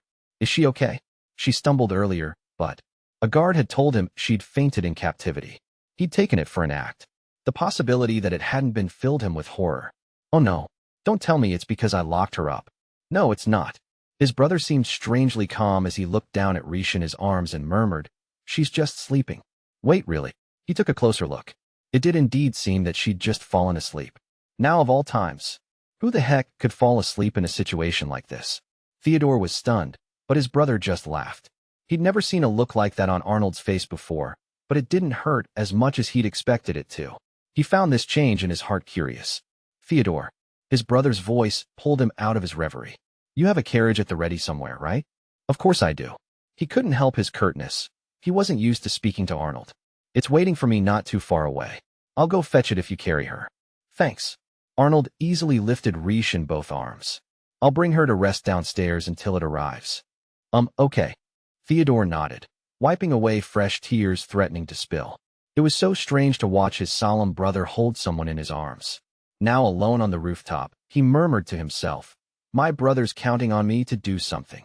His cheek stung where Arnold had slapped him, but his chest was warm. I can't just keep standing around. After all, he couldn't squander this precious first. Theodore stood up and moved for the stairs, chasing the hours until dawn. When Riche opened her eyes, she found herself in a patch of sunlight.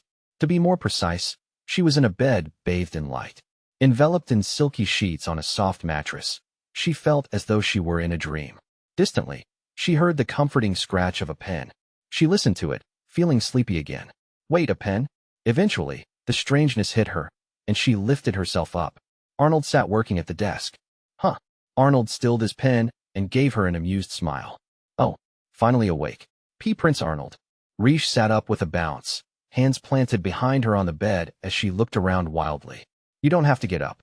Feel free to sleep a bit longer. You've only slept for half a day. Half a day? What do you mean? This was her room in the detached palace, no doubt about it. To keep her from floundering, Arnold explained. You passed out on the rooftop of that building. I brought you here in Theodore's carriage, and I couldn't just leave you alone after all that. Your maids didn't know what happened. They wouldn't have known how to take care of you. Wait. Don't tell me you've been here the whole time? Have you slept any yourself? I would have been awake anyway. I had work to finish. I'm so sorry I fainted. Riche bowed as well as she could from a sitting position. She realized as she did that she was wearing a nightgown instead of her torn dress. Wait, why am I wearing this? Who changed my clothes? Don't worry. I had that maid come in. Elsie, I think her name was. Riche sighed in relief, not even annoyed that he'd done his usual mind reading. She watched as Arnold stood up and came over to the bed. How are you feeling? He asked gently. Having him and his handsome face so close made her feel self-conscious. I'm fine now. Sorry to be a bother. I don't care as long as you recover. Arnold held out a letter to her. Riche opened it to find familiar handwriting. It must have been from Theodore. Dear sister, I'd like to apologize for the terrible things I did.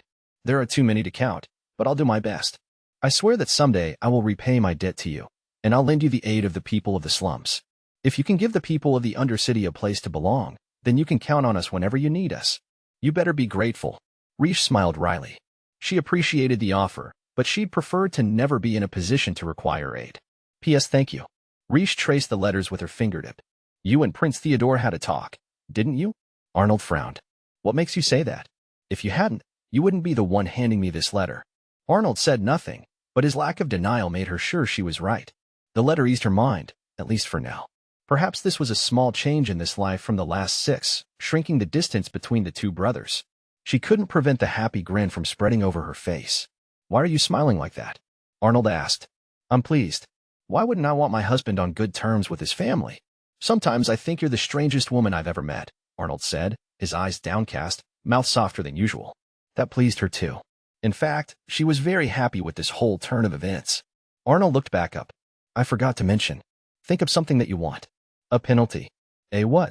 Did he want to buy her something? I broke my promise again, he said. I touched you. Huh. You gave me permission at the party to touch you with gloves on, but this was different. What was he talking about? Riche cocked her head, puzzled. He always wore black gloves. He was wearing them right now. Finally, it hit her. Oh. He was talking about that night a week ago in the chapel. Arnold had been wearing gloves, but he hadn't touched her with his hands. Riche's face burned. He touched me with his lips. I don't need anything. Flustered, she snatched the sheets to hide her face. Arnold's smile went distinctly sly. You could just tell me why, she trailed off. Why I did that? Never mind. She did want to know, but she couldn't help denying it. That night had been weighing on her nerves increasingly ever since. It had made last night even more difficult. She'd resolved to speak to Theodore, but she'd frozen at the sight of Arnold. She'd been so relieved when he'd acted like nothing out of the ordinary had happened. Maybe it didn't mean anything. Or maybe it did. I don't know. And that's why I've tried so hard not to think about it. Riche. Now what? Riche revealed only her eyes for glaring. Arnold chuckled. I'm sorry about all the trouble my brother caused. Riche could barely believe she was hearing this. Words spoken by a true older brother who felt a sense of responsibility and sympathy for his sibling. She wished Theodore could have heard. Riche shook her head. It was no trouble at all. He'll be my little brother soon, too. Arnold looked briefly surprised, then pleased. That's true. The burning flush had gone down, but Riche's heart was still pounding. The feeling was strange. She wasn't sure if she liked it. In the grand scheme of things, today might be trivial. But it was with these little things, one after another, that she would change the future. Or so she prayed. That evening, Arnold's attendant, Oliver, rubbed his forehead in consternation as the prince summarized the day's events. So, all that's really happened is Prince Theodore becoming Lady Riche's ally. And that troubles you? You know it does. When Arnold didn't respond, Oliver dropped his voice to a murmur. Your brother is no ordinary prince. He is a king in his own right to the underclass, all those who flirt at the edges of legality and treason. So it would seem. What's more, the young women of the palace adore Lady Riche. And now she has connections to the Aria Trading Company as well, which has been spreading its influence all over the world. She has the servants, a guild, your brother, and the people he commands. Oliver counted on his fingers the personal connections their future crown princess had made within the scant few weeks she had been in Gokheim. What else could she be doing other than building out her faction? A faction that could, in time, become a threat. Arnold did not appear concerned. So what? I far prefer this to my future wife finding herself alone and helpless. But your highness, Oliver bit off his entreaty. If Arnold was allowing it, he had his reasons. Resigned, Oliver heaved a sigh. Very well. All shall be as you will. Also, something arrived for you. He presented the prince with the letter. Arnold grimaced at the impression in the wax seal before breaking it and giving it a swift glance. He grunted and handed it back. Oliver bowed reverently as he accepted it, swiftly appraising himself of its contents. It was a missive from an individual of some importance from a distant place. Oh my! It opened with words of congratulations for Crown Prince Arnold on his betrothal, begging indulgence for the writer's inability to attend the wedding ceremony in the coming months. Instead, the letter writer intended to visit Gokine before the ceremony, with a gift. What now? Oliver rubbed at his temples. More trouble, that's what. To be continued.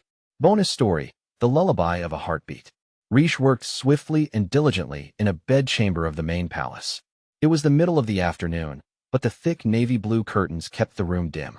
She was setting up the perfect environment for a quiet sleep. I've lit some calming perfumed oils, and the temperature in the room seems fine. It's a bit too bright for sleeping, but I'm sure it won't be much of a bother with the canopy shut. She wasn't preparing these chambers for herself, however. She looked toward the room's owner and smiled. Now then, Your Highness, rest as much as you need to. I'll stay as long as you want me. From the bed, Arnold scowled. The previous day, Riche had been abducted and imprisoned by Theodore, staying up all night. The two brothers had managed to settle some of their differences, and she had fallen asleep from relief. Awakening just 30 or so minutes ago, she learned that Arnold had been up even longer, staying by her side the whole time. She had thanked him and urged Arnold to rest as well, but then he had shocked her by saying, "I'll stay up until nightfall." Riche was dumbstruck by his disregard. "But you've been up for nearly 2 days. Don't tell me you've got a pile of work from yesterday." "Oh, I finished all of that while you were asleep," he said, so nonchalant about important matters of state. If he didn't have to work, why wouldn't he rest? When Riche asked, he answered, "Because I can't sleep during the day. I can hear everyone moving around the palace. I can sense them." She knew what he was referring to. She had felt it before herself. On the battlefield, your senses sharpened and you'd sit bolt upright at the slightest presence. But that was just on the battlefield, Riche reflected. Riche had apothecary skills, and she couldn't just let him stay up the entire day because he couldn't fall asleep. Especially since it was for her well-being that he'd kept himself awake. She needed to repay the favor. "Your Highness," she said to him, "out of curiosity, do you find it easier to sleep in a room with a consistent brightness rather than one where the lights are incessantly switching on and off?" "Well, yes, I suppose. Sensing a presence should be the same. Detecting someone moving around at a distance prevents a swordsman from their slumber. But if someone remains nearby, it will drown out everyone else and make it easier to fall asleep." Riche put a hand to her chest as she spoke. "Therefore, I shall lull you to sleep." After a long silence, Arnold said, "What?" And now here they were. Arnold lay in bed, pressing a hand to his forehead and saying, "You are extremely bizarre. Must I remind you that you agreed to fulfill my wishes when you proposed to me? I'm taking advantage of your kindness for the good of your health." Her pride as an apothecary was at stake. Arnold opened his mouth to argue, apparently thought better of it, and returned his gaze to the canopy. Riche placed a chair by the bed and sat down on it. "Well, can you sense anyone from a distance now?" Arnold looked thoughtful. "You're right that I'm focusing on you and not anyone else, yes. Well, that makes this suddenly more awkward. But at least her tactic worked. The perfumed oils would likely help as well. Close your eyes and sleep," she said in a whisper. To her surprise, Arnold obeyed. Riche stayed as still as possible to avoid disturbing him. In her 5th life, she'd gotten good at sitting without movement for an extended period of time. She hoped he could at least get a short nap in. The gentle fragrance of the oils in a quiet, dim room. A bed fit for royalty. It should have been a more than suitable environment for someone who had stayed up all night. But 30 minutes later, Arnold let out a sigh. "No good. It's the same thing as always." He didn't sound sleepy at all. "Are you not tired enough to sleep? Your breathing sounds slower than normal. I'd much rather do something productive than just lie around wasting time." No. You can't get up." She pressed Arnold back down to the bed. "I'm sure it must be because he can't stop thinking. It's hard to fall asleep when your body is tired, but your mind is still busy. I've got to find some way to distract him." Patience needed rest. Her former teacher would have scolded her if she allowed him to leave. She thought for a moment before she very quietly asked, "Shall I lie beside you for a bit?" Arnold looked briefly annoyed, but he agreed. He wasn't giving up yet, for her sake. Relieved, Riche clambered up and flopped right down beside him. The bed was soft, and it didn't creak at all when she bounced on it. Arnold was suddenly so close, and the two of them gazed at each other. "Forgive me," Riche said, slowly reaching out her hand, searching for Arnold's heartbeat. She patted his chest. Pat, pat, pat, pat. She kept going. "What in the world are you doing?" "It's a soothing method." You simulate a heartbeat. She had done it before for the young daughters of the family she served as a maid. It helps babies fall asleep. Babies, Arnold repeated. Silence fell between them, giving Riche the time to reflect that comparing her fiancé to a baby was kind of rude. But he was just looking at her. You're the only one who'd ever dare to treat me like this. The tenderness in his voice lit a small fire in her heart, warmth spreading through her chest. What is this feeling? She wondered. But now wasn't the time to interrogate it. The prince lay on his back with his eyes closed. As she gazed at his handsome profile, she realized she could see the nape of his neck. Arnold typically kept his collar buttoned up, but right now he wore loose clothes, his numerous scars on display. If you're so curious about it, I won't stop you. Even with his permission, she still hesitated. Gently, she touched the scarring with her fingertips. She'd touched them before, at the party, through thin gloves. Feeling them now confirmed what she'd already known. Deep, knotted scars. Just before she died in her last life, she'd been able to land a single strike on Arnold because the scar tissue on his shoulder slowed the movement of his arm. It was his only weakness. Despite that, last night he took off the jacket he uses to hide them. He gave it to me. Riche and Theodore had been the only ones there, but one never knew where enemies were lurking. He trusted them. Arnold's eyes were still closed. Even in the dim room, his profile was flawless. Not just his face, his prominent Adam's apple, his collarbone. The scars didn't mar his beauty at all. He looks like a work of art, but he's flesh and blood. Why was he so willing to let her touch a part he knew she could use against him? That's all she could think about as she caressed the scars with a smooth fingertip. Hey. He grasped her wrist with a big hand. Oh. His grip on her wrist wasn't tight, but he was frowning. What are you? Sorry. Was I tickling you? She said, though she felt oddly reluctant to stop. Arnold's expression was briefly conflicted, before he grinned. I suppose I should have kept my gloves on. What? Why? He was about to go to sleep. Why would he need gloves? Arnold leaned close and whispered, then I could touch you back. Riche's face burned. Gloves aren't a loophole, you know. Arnold's grin spread. I was just kidding. He then released her wrist. He'd been holding her over the sleeve of her dress, keeping his promise not to touch her after all. He's so honest. Or maybe faithful is the word. Where did that leave Riche? It felt unfair that she could touch him without reciprocation. After a moment's contemplation, she reached for the thin ribbon at her collar and pulled it loose. And then she looked at Arnold. Here, go ahead. Arnold's smile slid from his face. Go ahead what? I touched your neck, so I thought. Fair is fair, Riche explained quickly. It was just skin, but intentionally baring it to him made her feel, well, exposed. But it was only right. And not that I think it's any compensation. She stared at the sheets rather than at him. But feel free to take your revenge. Arnold silently reached behind himself and grabbed one of the numerous pillows on the bed. He placed it on Riche's head. MMPH, what's your angle? Hey, wait, you're high. He pressed down to drown out her protests. He wasn't smothering her, but he was messing up her hair. Your Highness. She finally threw the soft pillow off and gasped. Arnold's handsome face was right there. They were close enough for their noses to touch. He chuckled. That expression is more than enough compensation. Huh. Just what kind of face had she been making? She didn't have the strength to ask. She continued to gape at him, seeing relish written all over his face. You're so strange. Being near my face bothers you, but hopping into my bed to sleep next to me doesn't, he pointed out calmly. The awkwardness of the situation was slowly dawning on her. She was losing control of this scene. It's just, she hesitated. I wanted to use a charm on you. A charm? Riche nodded, took a deep breath, and reached toward Arnold where he lay on top of the soft sheets. She began patting him again to the rhythm of a heartbeat. Doing this to a child reminded them of hearing their mother's heartbeat in the womb, calming them down. This palace isn't a battleground. It's your home, right? She didn't know him well. For all she knew, Arnold might see the palace as a theater of war. But the thought of him not even being able to relax in his own bedroom saddened her. I just want to help you sleep. Arnold didn't respond. Riche had no memory of the time between falling asleep on the roof and waking in her bed, but she recalled her fear as the strength went out of her, cut with the relief of finding Arnold at her side, watching over her as she slept. In that moment, she felt safe. She meant to repay him for that peace, however she could, even if it was a losing battle. Arnold continued to gaze at Riche as she pondered this.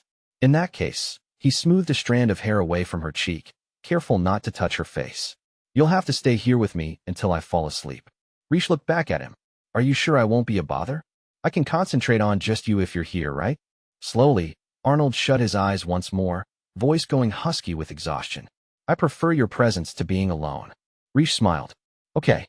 She didn't say anything after that, just kept beating out a heartbeat with her palm. Soon enough, Arnold's breaths went long and deep. His peaceful breathing was so pleasant that she found herself dozing off as well.